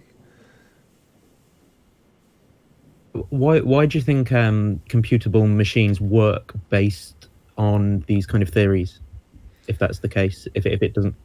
Because it describes reality accurately. So it is in some way in reality then? Well, reality is a thing, and then Or it's just a logic describes reality, so that's a thing. I guess that's what I'm wondering, is like, it's not just a description or an interface, like it is kind of in reality as well. They kind of like, what's the word, calibrate against each other, in that the language that we use formally in logic is referring to something that's in reality. They're kind of interconnected in that way, though we could use a different set of symbols to describe it. Is that right? Or No, it just refers to reality. So there's a reality, and reality is the way reality is, and we just describe that in different ways. okay. I was just wondering what your kind of view was on those things. So yeah, I just agree with the standard philosophical view. Logic and math are formal languages made up by humans to describe reality, and that's it.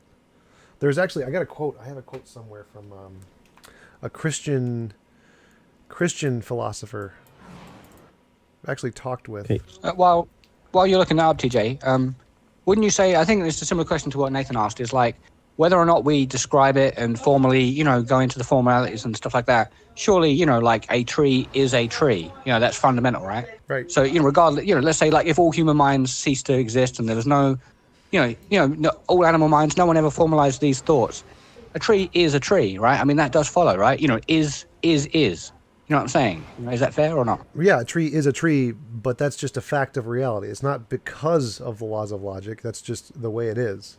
So the laws of logic don't do anything but just describe the fact that that's the way it is. So here is the Christian PhD, J. Brian Huffling.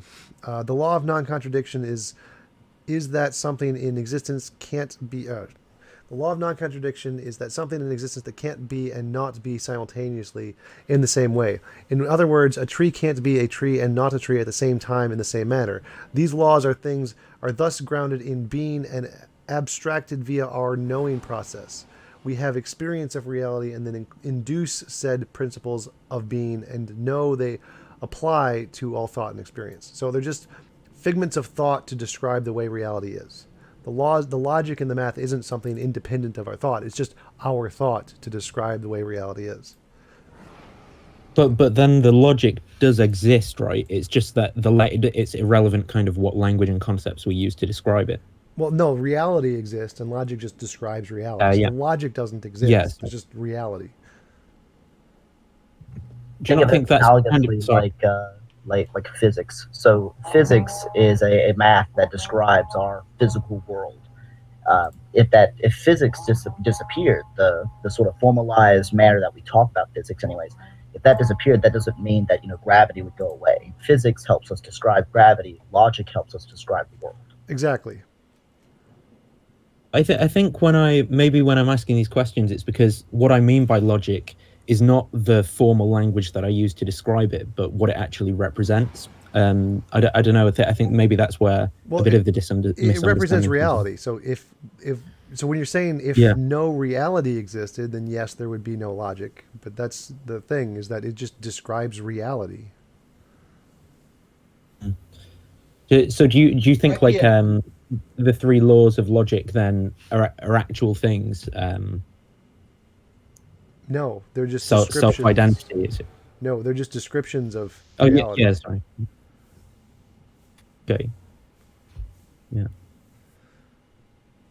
I think me and Nathan might be looking at it the same way though. We're talking about almost like a ontological, sort of logical nature of nature, right? That's what we're saying, is regardless of human minds or linguistics, just the fact that a thing is a thing, that's what we're pointing to, as opposed to the codified law. Well, right, but that's the point, is that reality, there's not like a second thing that's logic that makes reality logical. Reality just is reality. And that's it, full stop. There's no reality is logical. They're not separate things. Reality just is reality, and we use logic to describe that. There's nothing further there. It couldn't not be otherwise. It's just, that's the way it is. Are you using it as like a tautology? Sorry, are you using it like a tautology then, there, Tom? The like reality and logic, but even though it's like what is it to be a language then? It seems really weirdly like the semantic difference here. I don't quite understand. Well, it's like English. There's a tree out there, and I call it a tree, but the word tree is just irrelevant. It's just nothing. So the logic is just the words we use to describe reality, and that's it. It's like the word tree. Yeah, no, sorry, I get that bit. Yeah, I mean, it's like, I suppose I'm trying to articulate where I think the difference is here, which is that so there's logic that is there's the way reality is, and we describe that using our formalized languages, whatever they might be. They might be even natural languages, but really that's all we've got. Like, as conscious beings, that's how we experience reality primarily in our kind of thoughts and stuff. So like I don't know how we even would get to that point of reality without first thinking in like some weird abstract sense in terms of like words and language. Or do you get what I'm trying to say, or am I just being incoherent because I want to go to sleep? I have no idea. So reality exists, and there can't be a not reality. Even if there was absolutely nothing, that would still be reality, and it would still exist as nothing. So there's no logic independent of reality. If there's no reality, there's no logic. And reality can't be illogical, because if it can't be reality and not reality at the same time. It's just to be illogical would be to not be reality, essentially. So reality is the thing that is logic. Logic is just describing reality, but it can't not be reality. So it can't be illogical, because it would just mean that it's not reality. That's what you're saying when you're saying it's illogical. It's interesting. I think for me, what I find weird about that though is, and maybe you can describe, is like, I can take my set theory, then I can go away with it. I can produce a new type of computable machine, and then actually instantiate that out of matter, and it will work. Can you kind of like describe how the concepts then that I have in my mind translate into the physical world? The same way they do for science. Like, we have a concept of gravity in my head, and I use it to make predictions about how things are going to fall, and then I can use those to create a model that can translate into the world. It's the same way you do with a computer system. It's just, we describe the concepts of reality, and if we describe them accurately, we can make future testable predictions and build things that'll affect things in reality. Like, if I understand gravity, I can build a trebuchet, and it'll work. I translate my idea of gravity into reality because it accurately describes reality. So logic and math are the same thing. They accurately describe reality, which is why we can use them to build things like computer programs, and why we can use our understanding of gravity to build trebuchets. The same thing. You know how you've sometimes said kind of like the cogito that I think therefore I am is like the fundamental thing that you know. Yes. How do you get from that being the fundamental thing to like reality being this thing that we're very certain about then, for logic and stuff? So again, logic just describes reality. That's just definitionally true. It describes whatever is existing. So it's not like I'm kind of confused if if the I think therefore I am, which seems to be based on a type of reasoning and stuff, is like the fundamental thing, but actually the way reality is the fundamental thing. They seem at odds with each other for me. well, your existing would be a part of reality. So they're both parts of reality. The way we describe it with logic and stuff isn't necessary. Like, I use the language I think therefore I am, but it's not true because I'm using the language I think therefore I am. That's just the way I'm describing it. So That's interesting. yeah.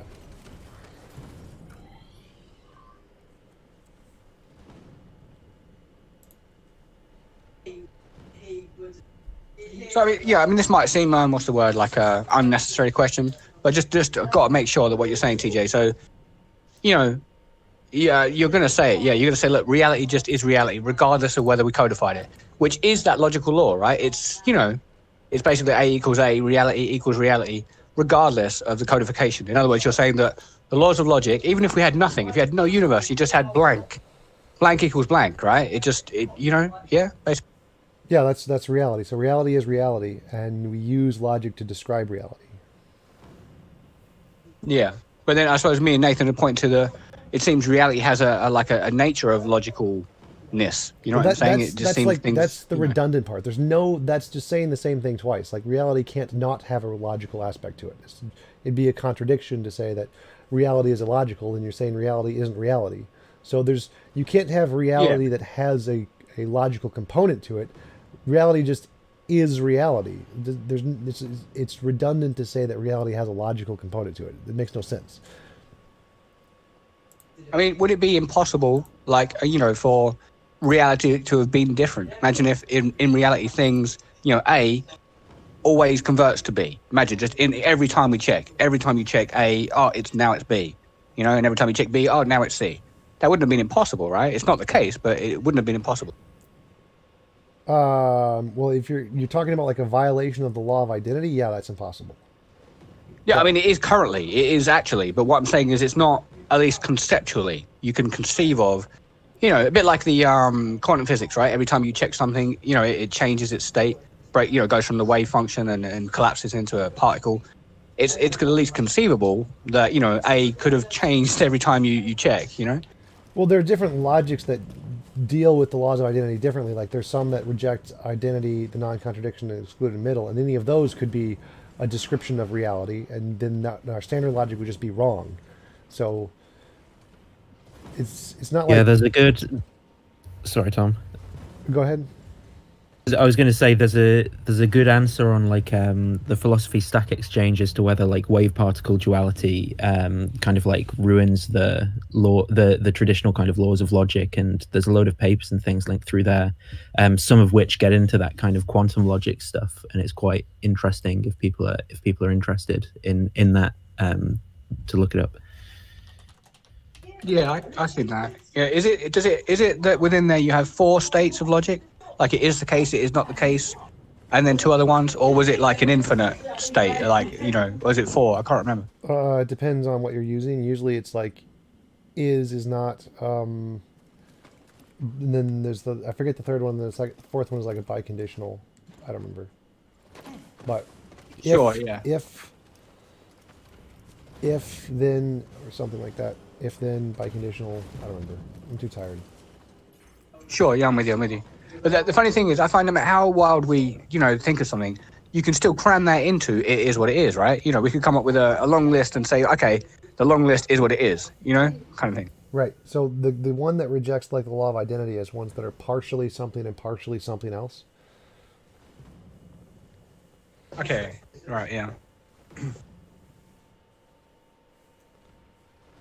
But then again, something that's partially 2 things, let's say 50% 2 things, would still be what it is, right? You know what I mean? If I'm half tiger, half lion, I'm like I'm a Liger or a Tion, right? Well, right, So but kind of, it's like logic's funny being- stuff. It's like being half square and half circle. Right, yeah, okay, that one's, different. You'd have to make up a new word, wouldn't you? Like a squircle or something. Well, yeah, so that would be like, that's the point of intuitionistic logic, I think. I'm pretty sure it's that one, intuitionistic logic. Or maybe it's many-valued logic. I don't remember which one denies the law of identity, but they have it so that you can be partially A and partially not A at the same time.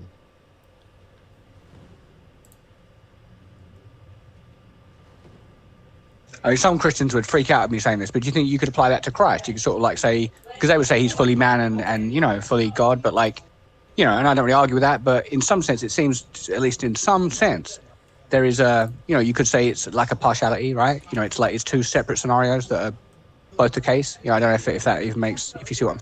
Yeah, you could argue that. I wouldn't have any problem with that. Like, I don't really know enough about Christianity to make a coherent argument against it, since it's not my worldview. You'd have to ask somebody who's more invested in the worldview. Okay, yeah. Would you say, at least in your framework, though, that it seems counterintuitive when Christians say he's fully God and fully man? Do you ever feel like saying, hold on, how can you be fully both? You know what I mean? Sort of. That's not really an argument I've ever taken issue with. Like, I don't really mind if you want to claim that.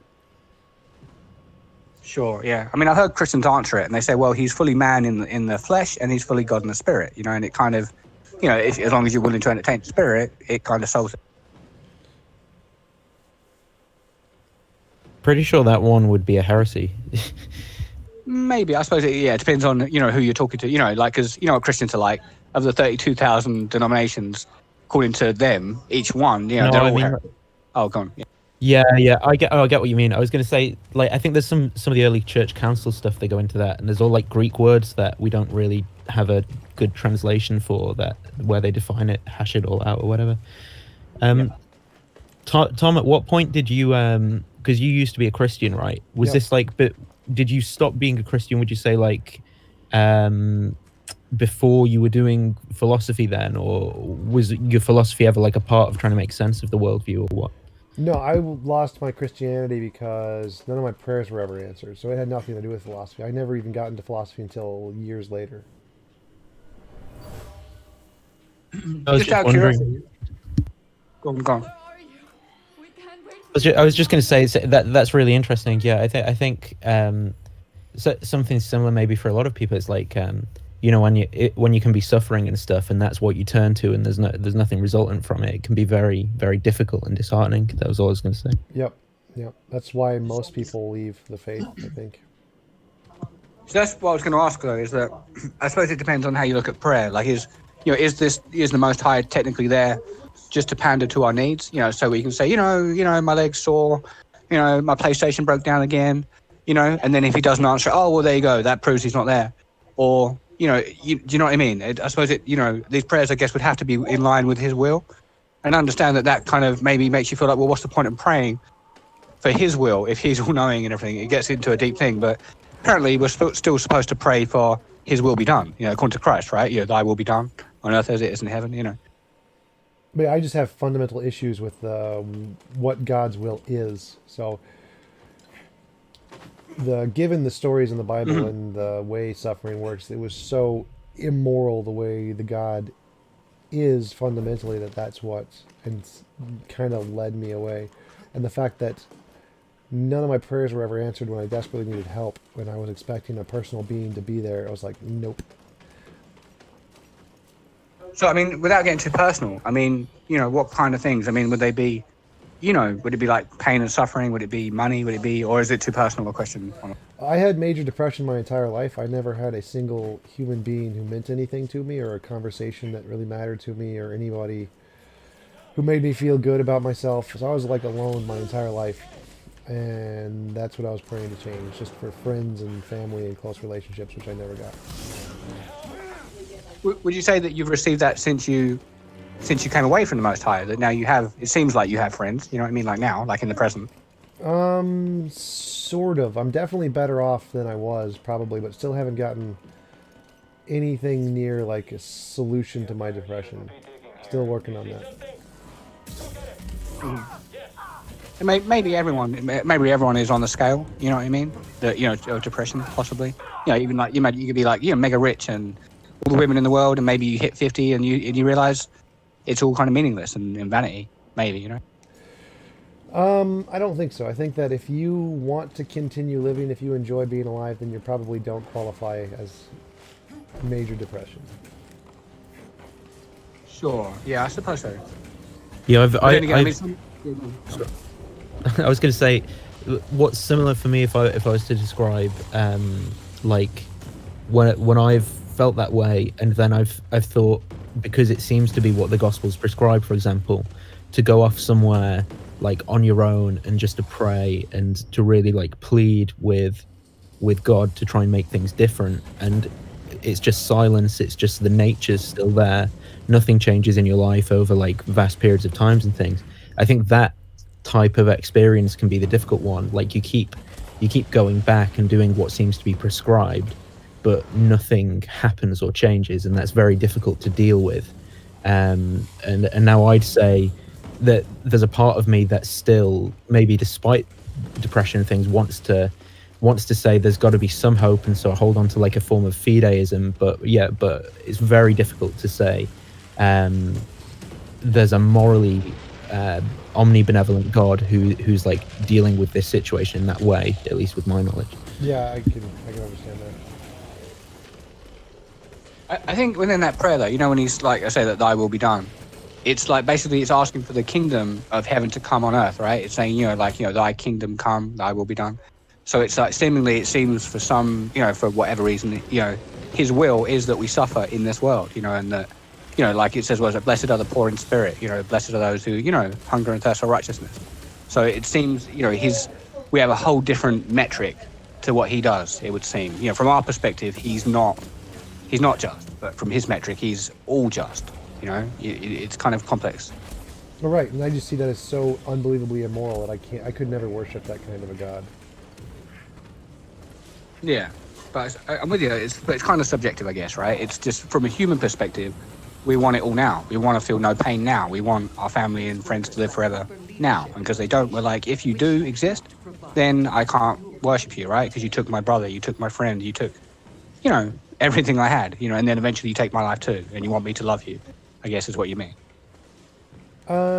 Sort of, but yeah, it's just that view of the world is just obviously immoral to me. Like, there's no way to justify it. There's nothing that could ever justify that. It doesn't matter whose worldview you're looking at it from. That's just objectively immoral. The Christian God is objectively immoral. I think what's difficult is squaring. Oh, sorry. I was going to say, I think what's difficult is squaring away that like apologetic answer with the God that is there in scriptures, like the Christian God with attributes of divine aseity. And when you've got verses in Luke when it's like, what father when you pray for this will give his child a scorpion or whatever, and then you go into sermons one week where it's saying, we get this is the inspired infallible word, and it's saying here what father will give his child a scorpion, so we can be certain when we pray for that. And it's like, well, that's just completely contrary to my experience. Like my experience is that if there is a God, I'm being allowed to suffer in this life in a way that I can't understand. Is it like, do you get that maybe? Yeah, I mean, I think maybe that suffering is part of, I suppose, the fall.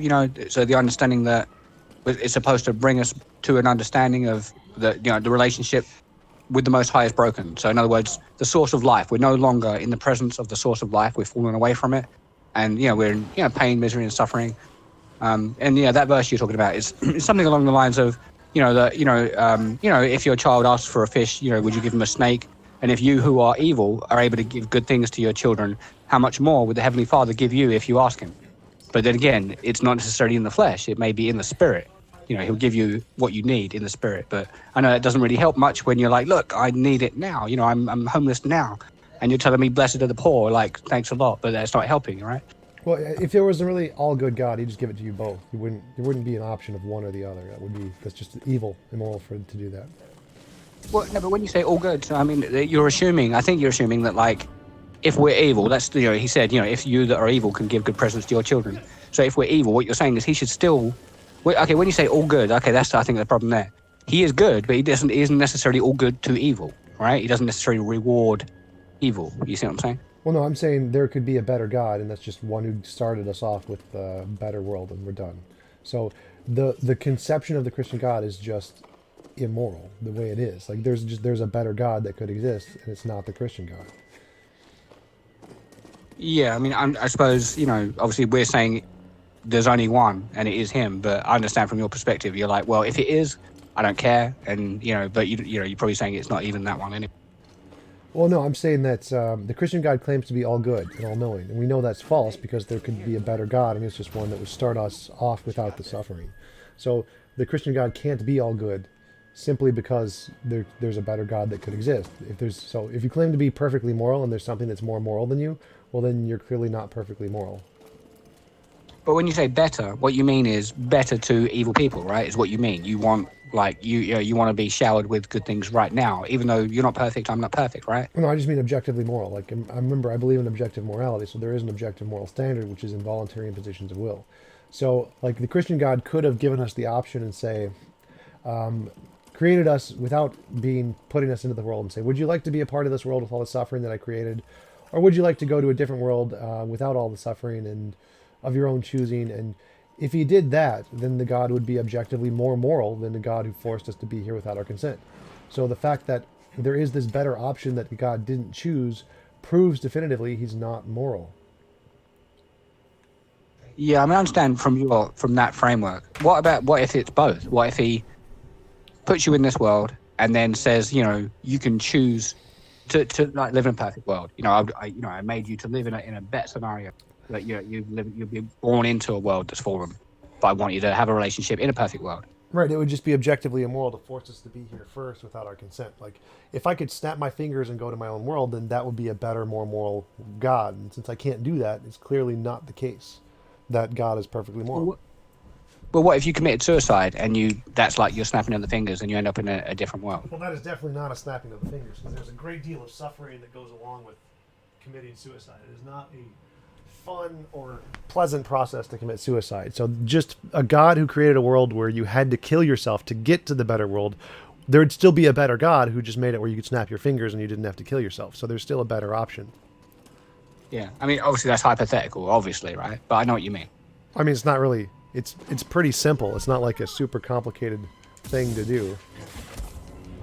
Yeah, I mean, if Christianity is true, there couldn't be another God, or a better one. There's only the one. There's only the best one. I think Tom's objection, what it does is it basically defines the good in such a way as it can't be grounded in God's nature or the Christian God's nature. I think that's the kind of big thrust of what's being said.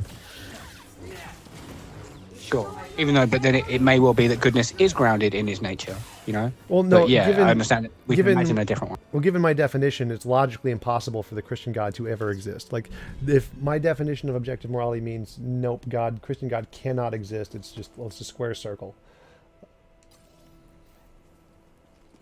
I mean, I suppose, yeah, I mean, maybe it'd be harder to show that through scripture, because I think you use it more with the generic terms, like he's all good and blah, blah, blah, which there isn't really a verse that says he's all good. I don't believe there is. It says he is good. It says he is good. He's the standard, but yeah. But obviously not to evil. He judges evil, obviously, right?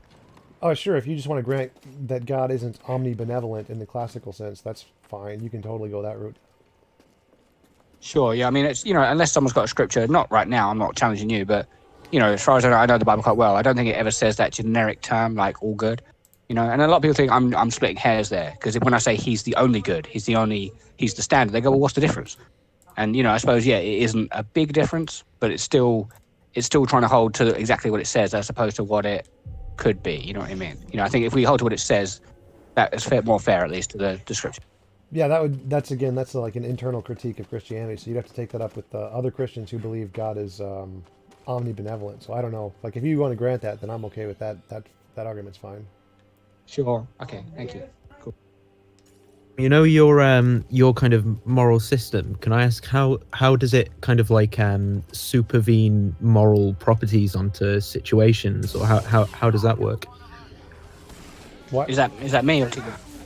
A TJump. Like your moral system. I understand what you mean by it, but I'm having trouble kind of understanding how it actually kind of like imbues how it's moral realism in the sense that, like, if I am to say go out and kick a cat or something, like, why does that actually have badness, like, in reality?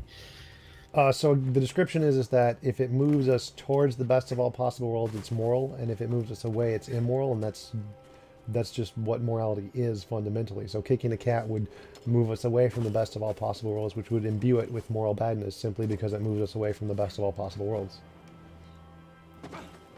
I suppose this is where I'm coming from on that, is like that idea of that we ought to move towards the best of all possible worlds. It would be one thing that I don't quite understand. Why ought we do that on that system? All right, so my system gets rid of all oughts. Oughts are just irrelevant. They're just is statements. So if the kicking the cat would just factually move us away from the best of all possible worlds. Now, if you want to do it, I just don't. I mean, I don't care. It's like, since it's about an objective is statement. It's like you are 6 feet tall. Like whether you ought to be 6 feet tall. Like I don't care.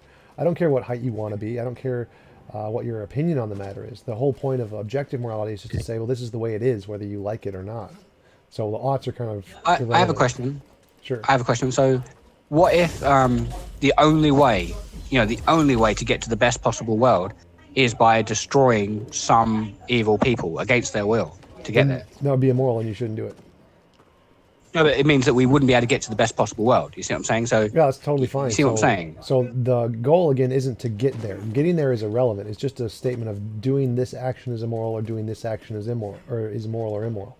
So getting there like just means any involuntary imposition is wrong, essentially, because that's not the best of all possible worlds. So if you're saying like, well, it would require an involuntary imposition to get there, well, then that couldn't be the best of all possible worlds by definition. So like, if killing one person would get everyone else to the best of all possible worlds, well, that still wouldn't be the best of all possible worlds because you had to kill that one person to get there. So sure. I mean, like for example, the Christian paradigm, right? That Christ has to die in order to free all of those souls that are bound in sin, so they can live in a perfect paradise with Him. And that justice has been paid, that they earn, death, the wage of sin is death. He paid that price, and he said, look, you can't pay it because you can't raise yourself from the dead. You can't pay that, but out of love, I paid it for you. That would get us to the best perfect possible world. But like you say, that someone has to suffer and die for everyone else, which right, to you is imperfect. Right, so that would not be the best of all possible worlds, because the best of all possible worlds would be to get that without the first death in the first place. Yeah, so I mean, I think, obviously the Christian paradigm is he comes into a world that's, one of the worst possible worlds, right, where we are, and he dies there. So it's not, it doesn't contradict. He comes to the fallen world, dies and suffers with those creatures, and then, moves, to a new kingdom and sets up a different kingdom, the best possible world, right? Right, so that would still be immoral. That's not the best of all possible worlds because there was the first suffering in the first place. For it to be the best of all possible worlds, there has to be no suffering ever at all, no matter what. That's not, at least it's not consensual. So killing one person or having one like a vicarious redemption is still not the best of all possible worlds. It still moves us away from the best of all possible worlds because there was that one instance of suffering that was non-consensual. Mm-hmm. Or consensual, depending on how you look at it. Like, well, if it's consensual, if it's Mm-hmm. consensual, then there's not immoral. Yeah, You can I mean, do whatever you want. like in the paradigm, like Christ cries in the Garden of Gethsemane, right? He's he's worried, he's scared, obviously, about the pain because he knows what's going to happen. But he says, thy will be done, not mine. In other words, his human nature is in submission, like to the divine nature, right? That he doesn't want to suffer in the flesh, but he knows that there's a greater good, and that he's willing, in quotes, to do that. Right. So I mean, if anything is consensual, then it's not immoral. So it would only be immoral if you had to like kill one person without their consent to do whatever, and then it would not be moving us towards the best of all possible worlds. It'd be moving us away because you had to kill that one person without consent. If you have to kill one person with consent to get to the best of all possible worlds, well, that's totally fine because they consented in the first place, and so there would be no contradiction if you have to kill one person with their consent to get to the best of all possible worlds. Mm-hmm. How would you feel if, like, let's say, you get to a point in your life, say 50, 70, who knows, and you're suffering so much that in some respect that you feel like almost consensual to dying, right? You feel like, you know, you're like, look, I'm an atheist, but if there's a being out there that can take my life from me, go ahead and do it because I'm sick of the suffering. That would be consensual, right? Maybe everyone goes through that. Well, yeah, Through that, who knows? If you wanted to die for any reason, then it would be moral to help you die. So assisted suicide is fair enough. moral.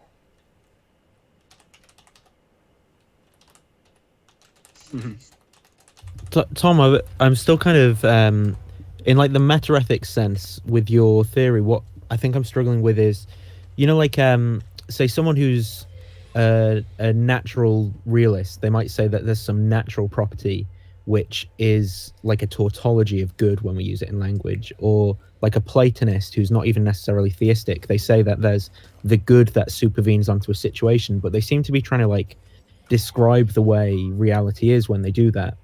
I don't really understand how your theory, like meta-ethically, it feels to me like it's you describing this best case scenario, but it seems like it's just you describing it. Can you help me like understand it maybe in how it actually gives the property of the good to certain events and things? All right, so they're just saying it's like a tautological nature to describe that, and I'm saying that what gives it the good is if we're moving closer to the best of all possible worlds, that is the same as the tautological good. So instead of saying it's a fundamental part of reality, mine is like an abstract descriptions of relations. So I say that like the best of all possible worlds is like an abstract object, like a perfect triangle. There is no such thing as a perfect triangle. They don't exist, but we can use the idea to get as close as possible in our world. So we can use the idea of the best of all possible worlds to move as close as possible. And in that way, doing so would just be the same as the goodness. It's just the tautological definition of goodness. That helps me understand actually a bit. Yeah, the analogy of the perfect triangle was very good. Thanks. Yeah, no problem.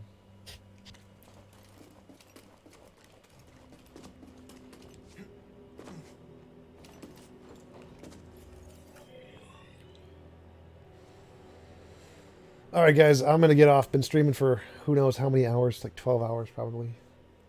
Thanks for showing up. Thanks Yeah, I for was talking. like this morning you were on. It was crazy. You've been on ages. Yeah. And not having to work and being a full-time YouTuber gives me a lot of time to just play video games. So, all right, I'm going to get off. I'll see you guys later.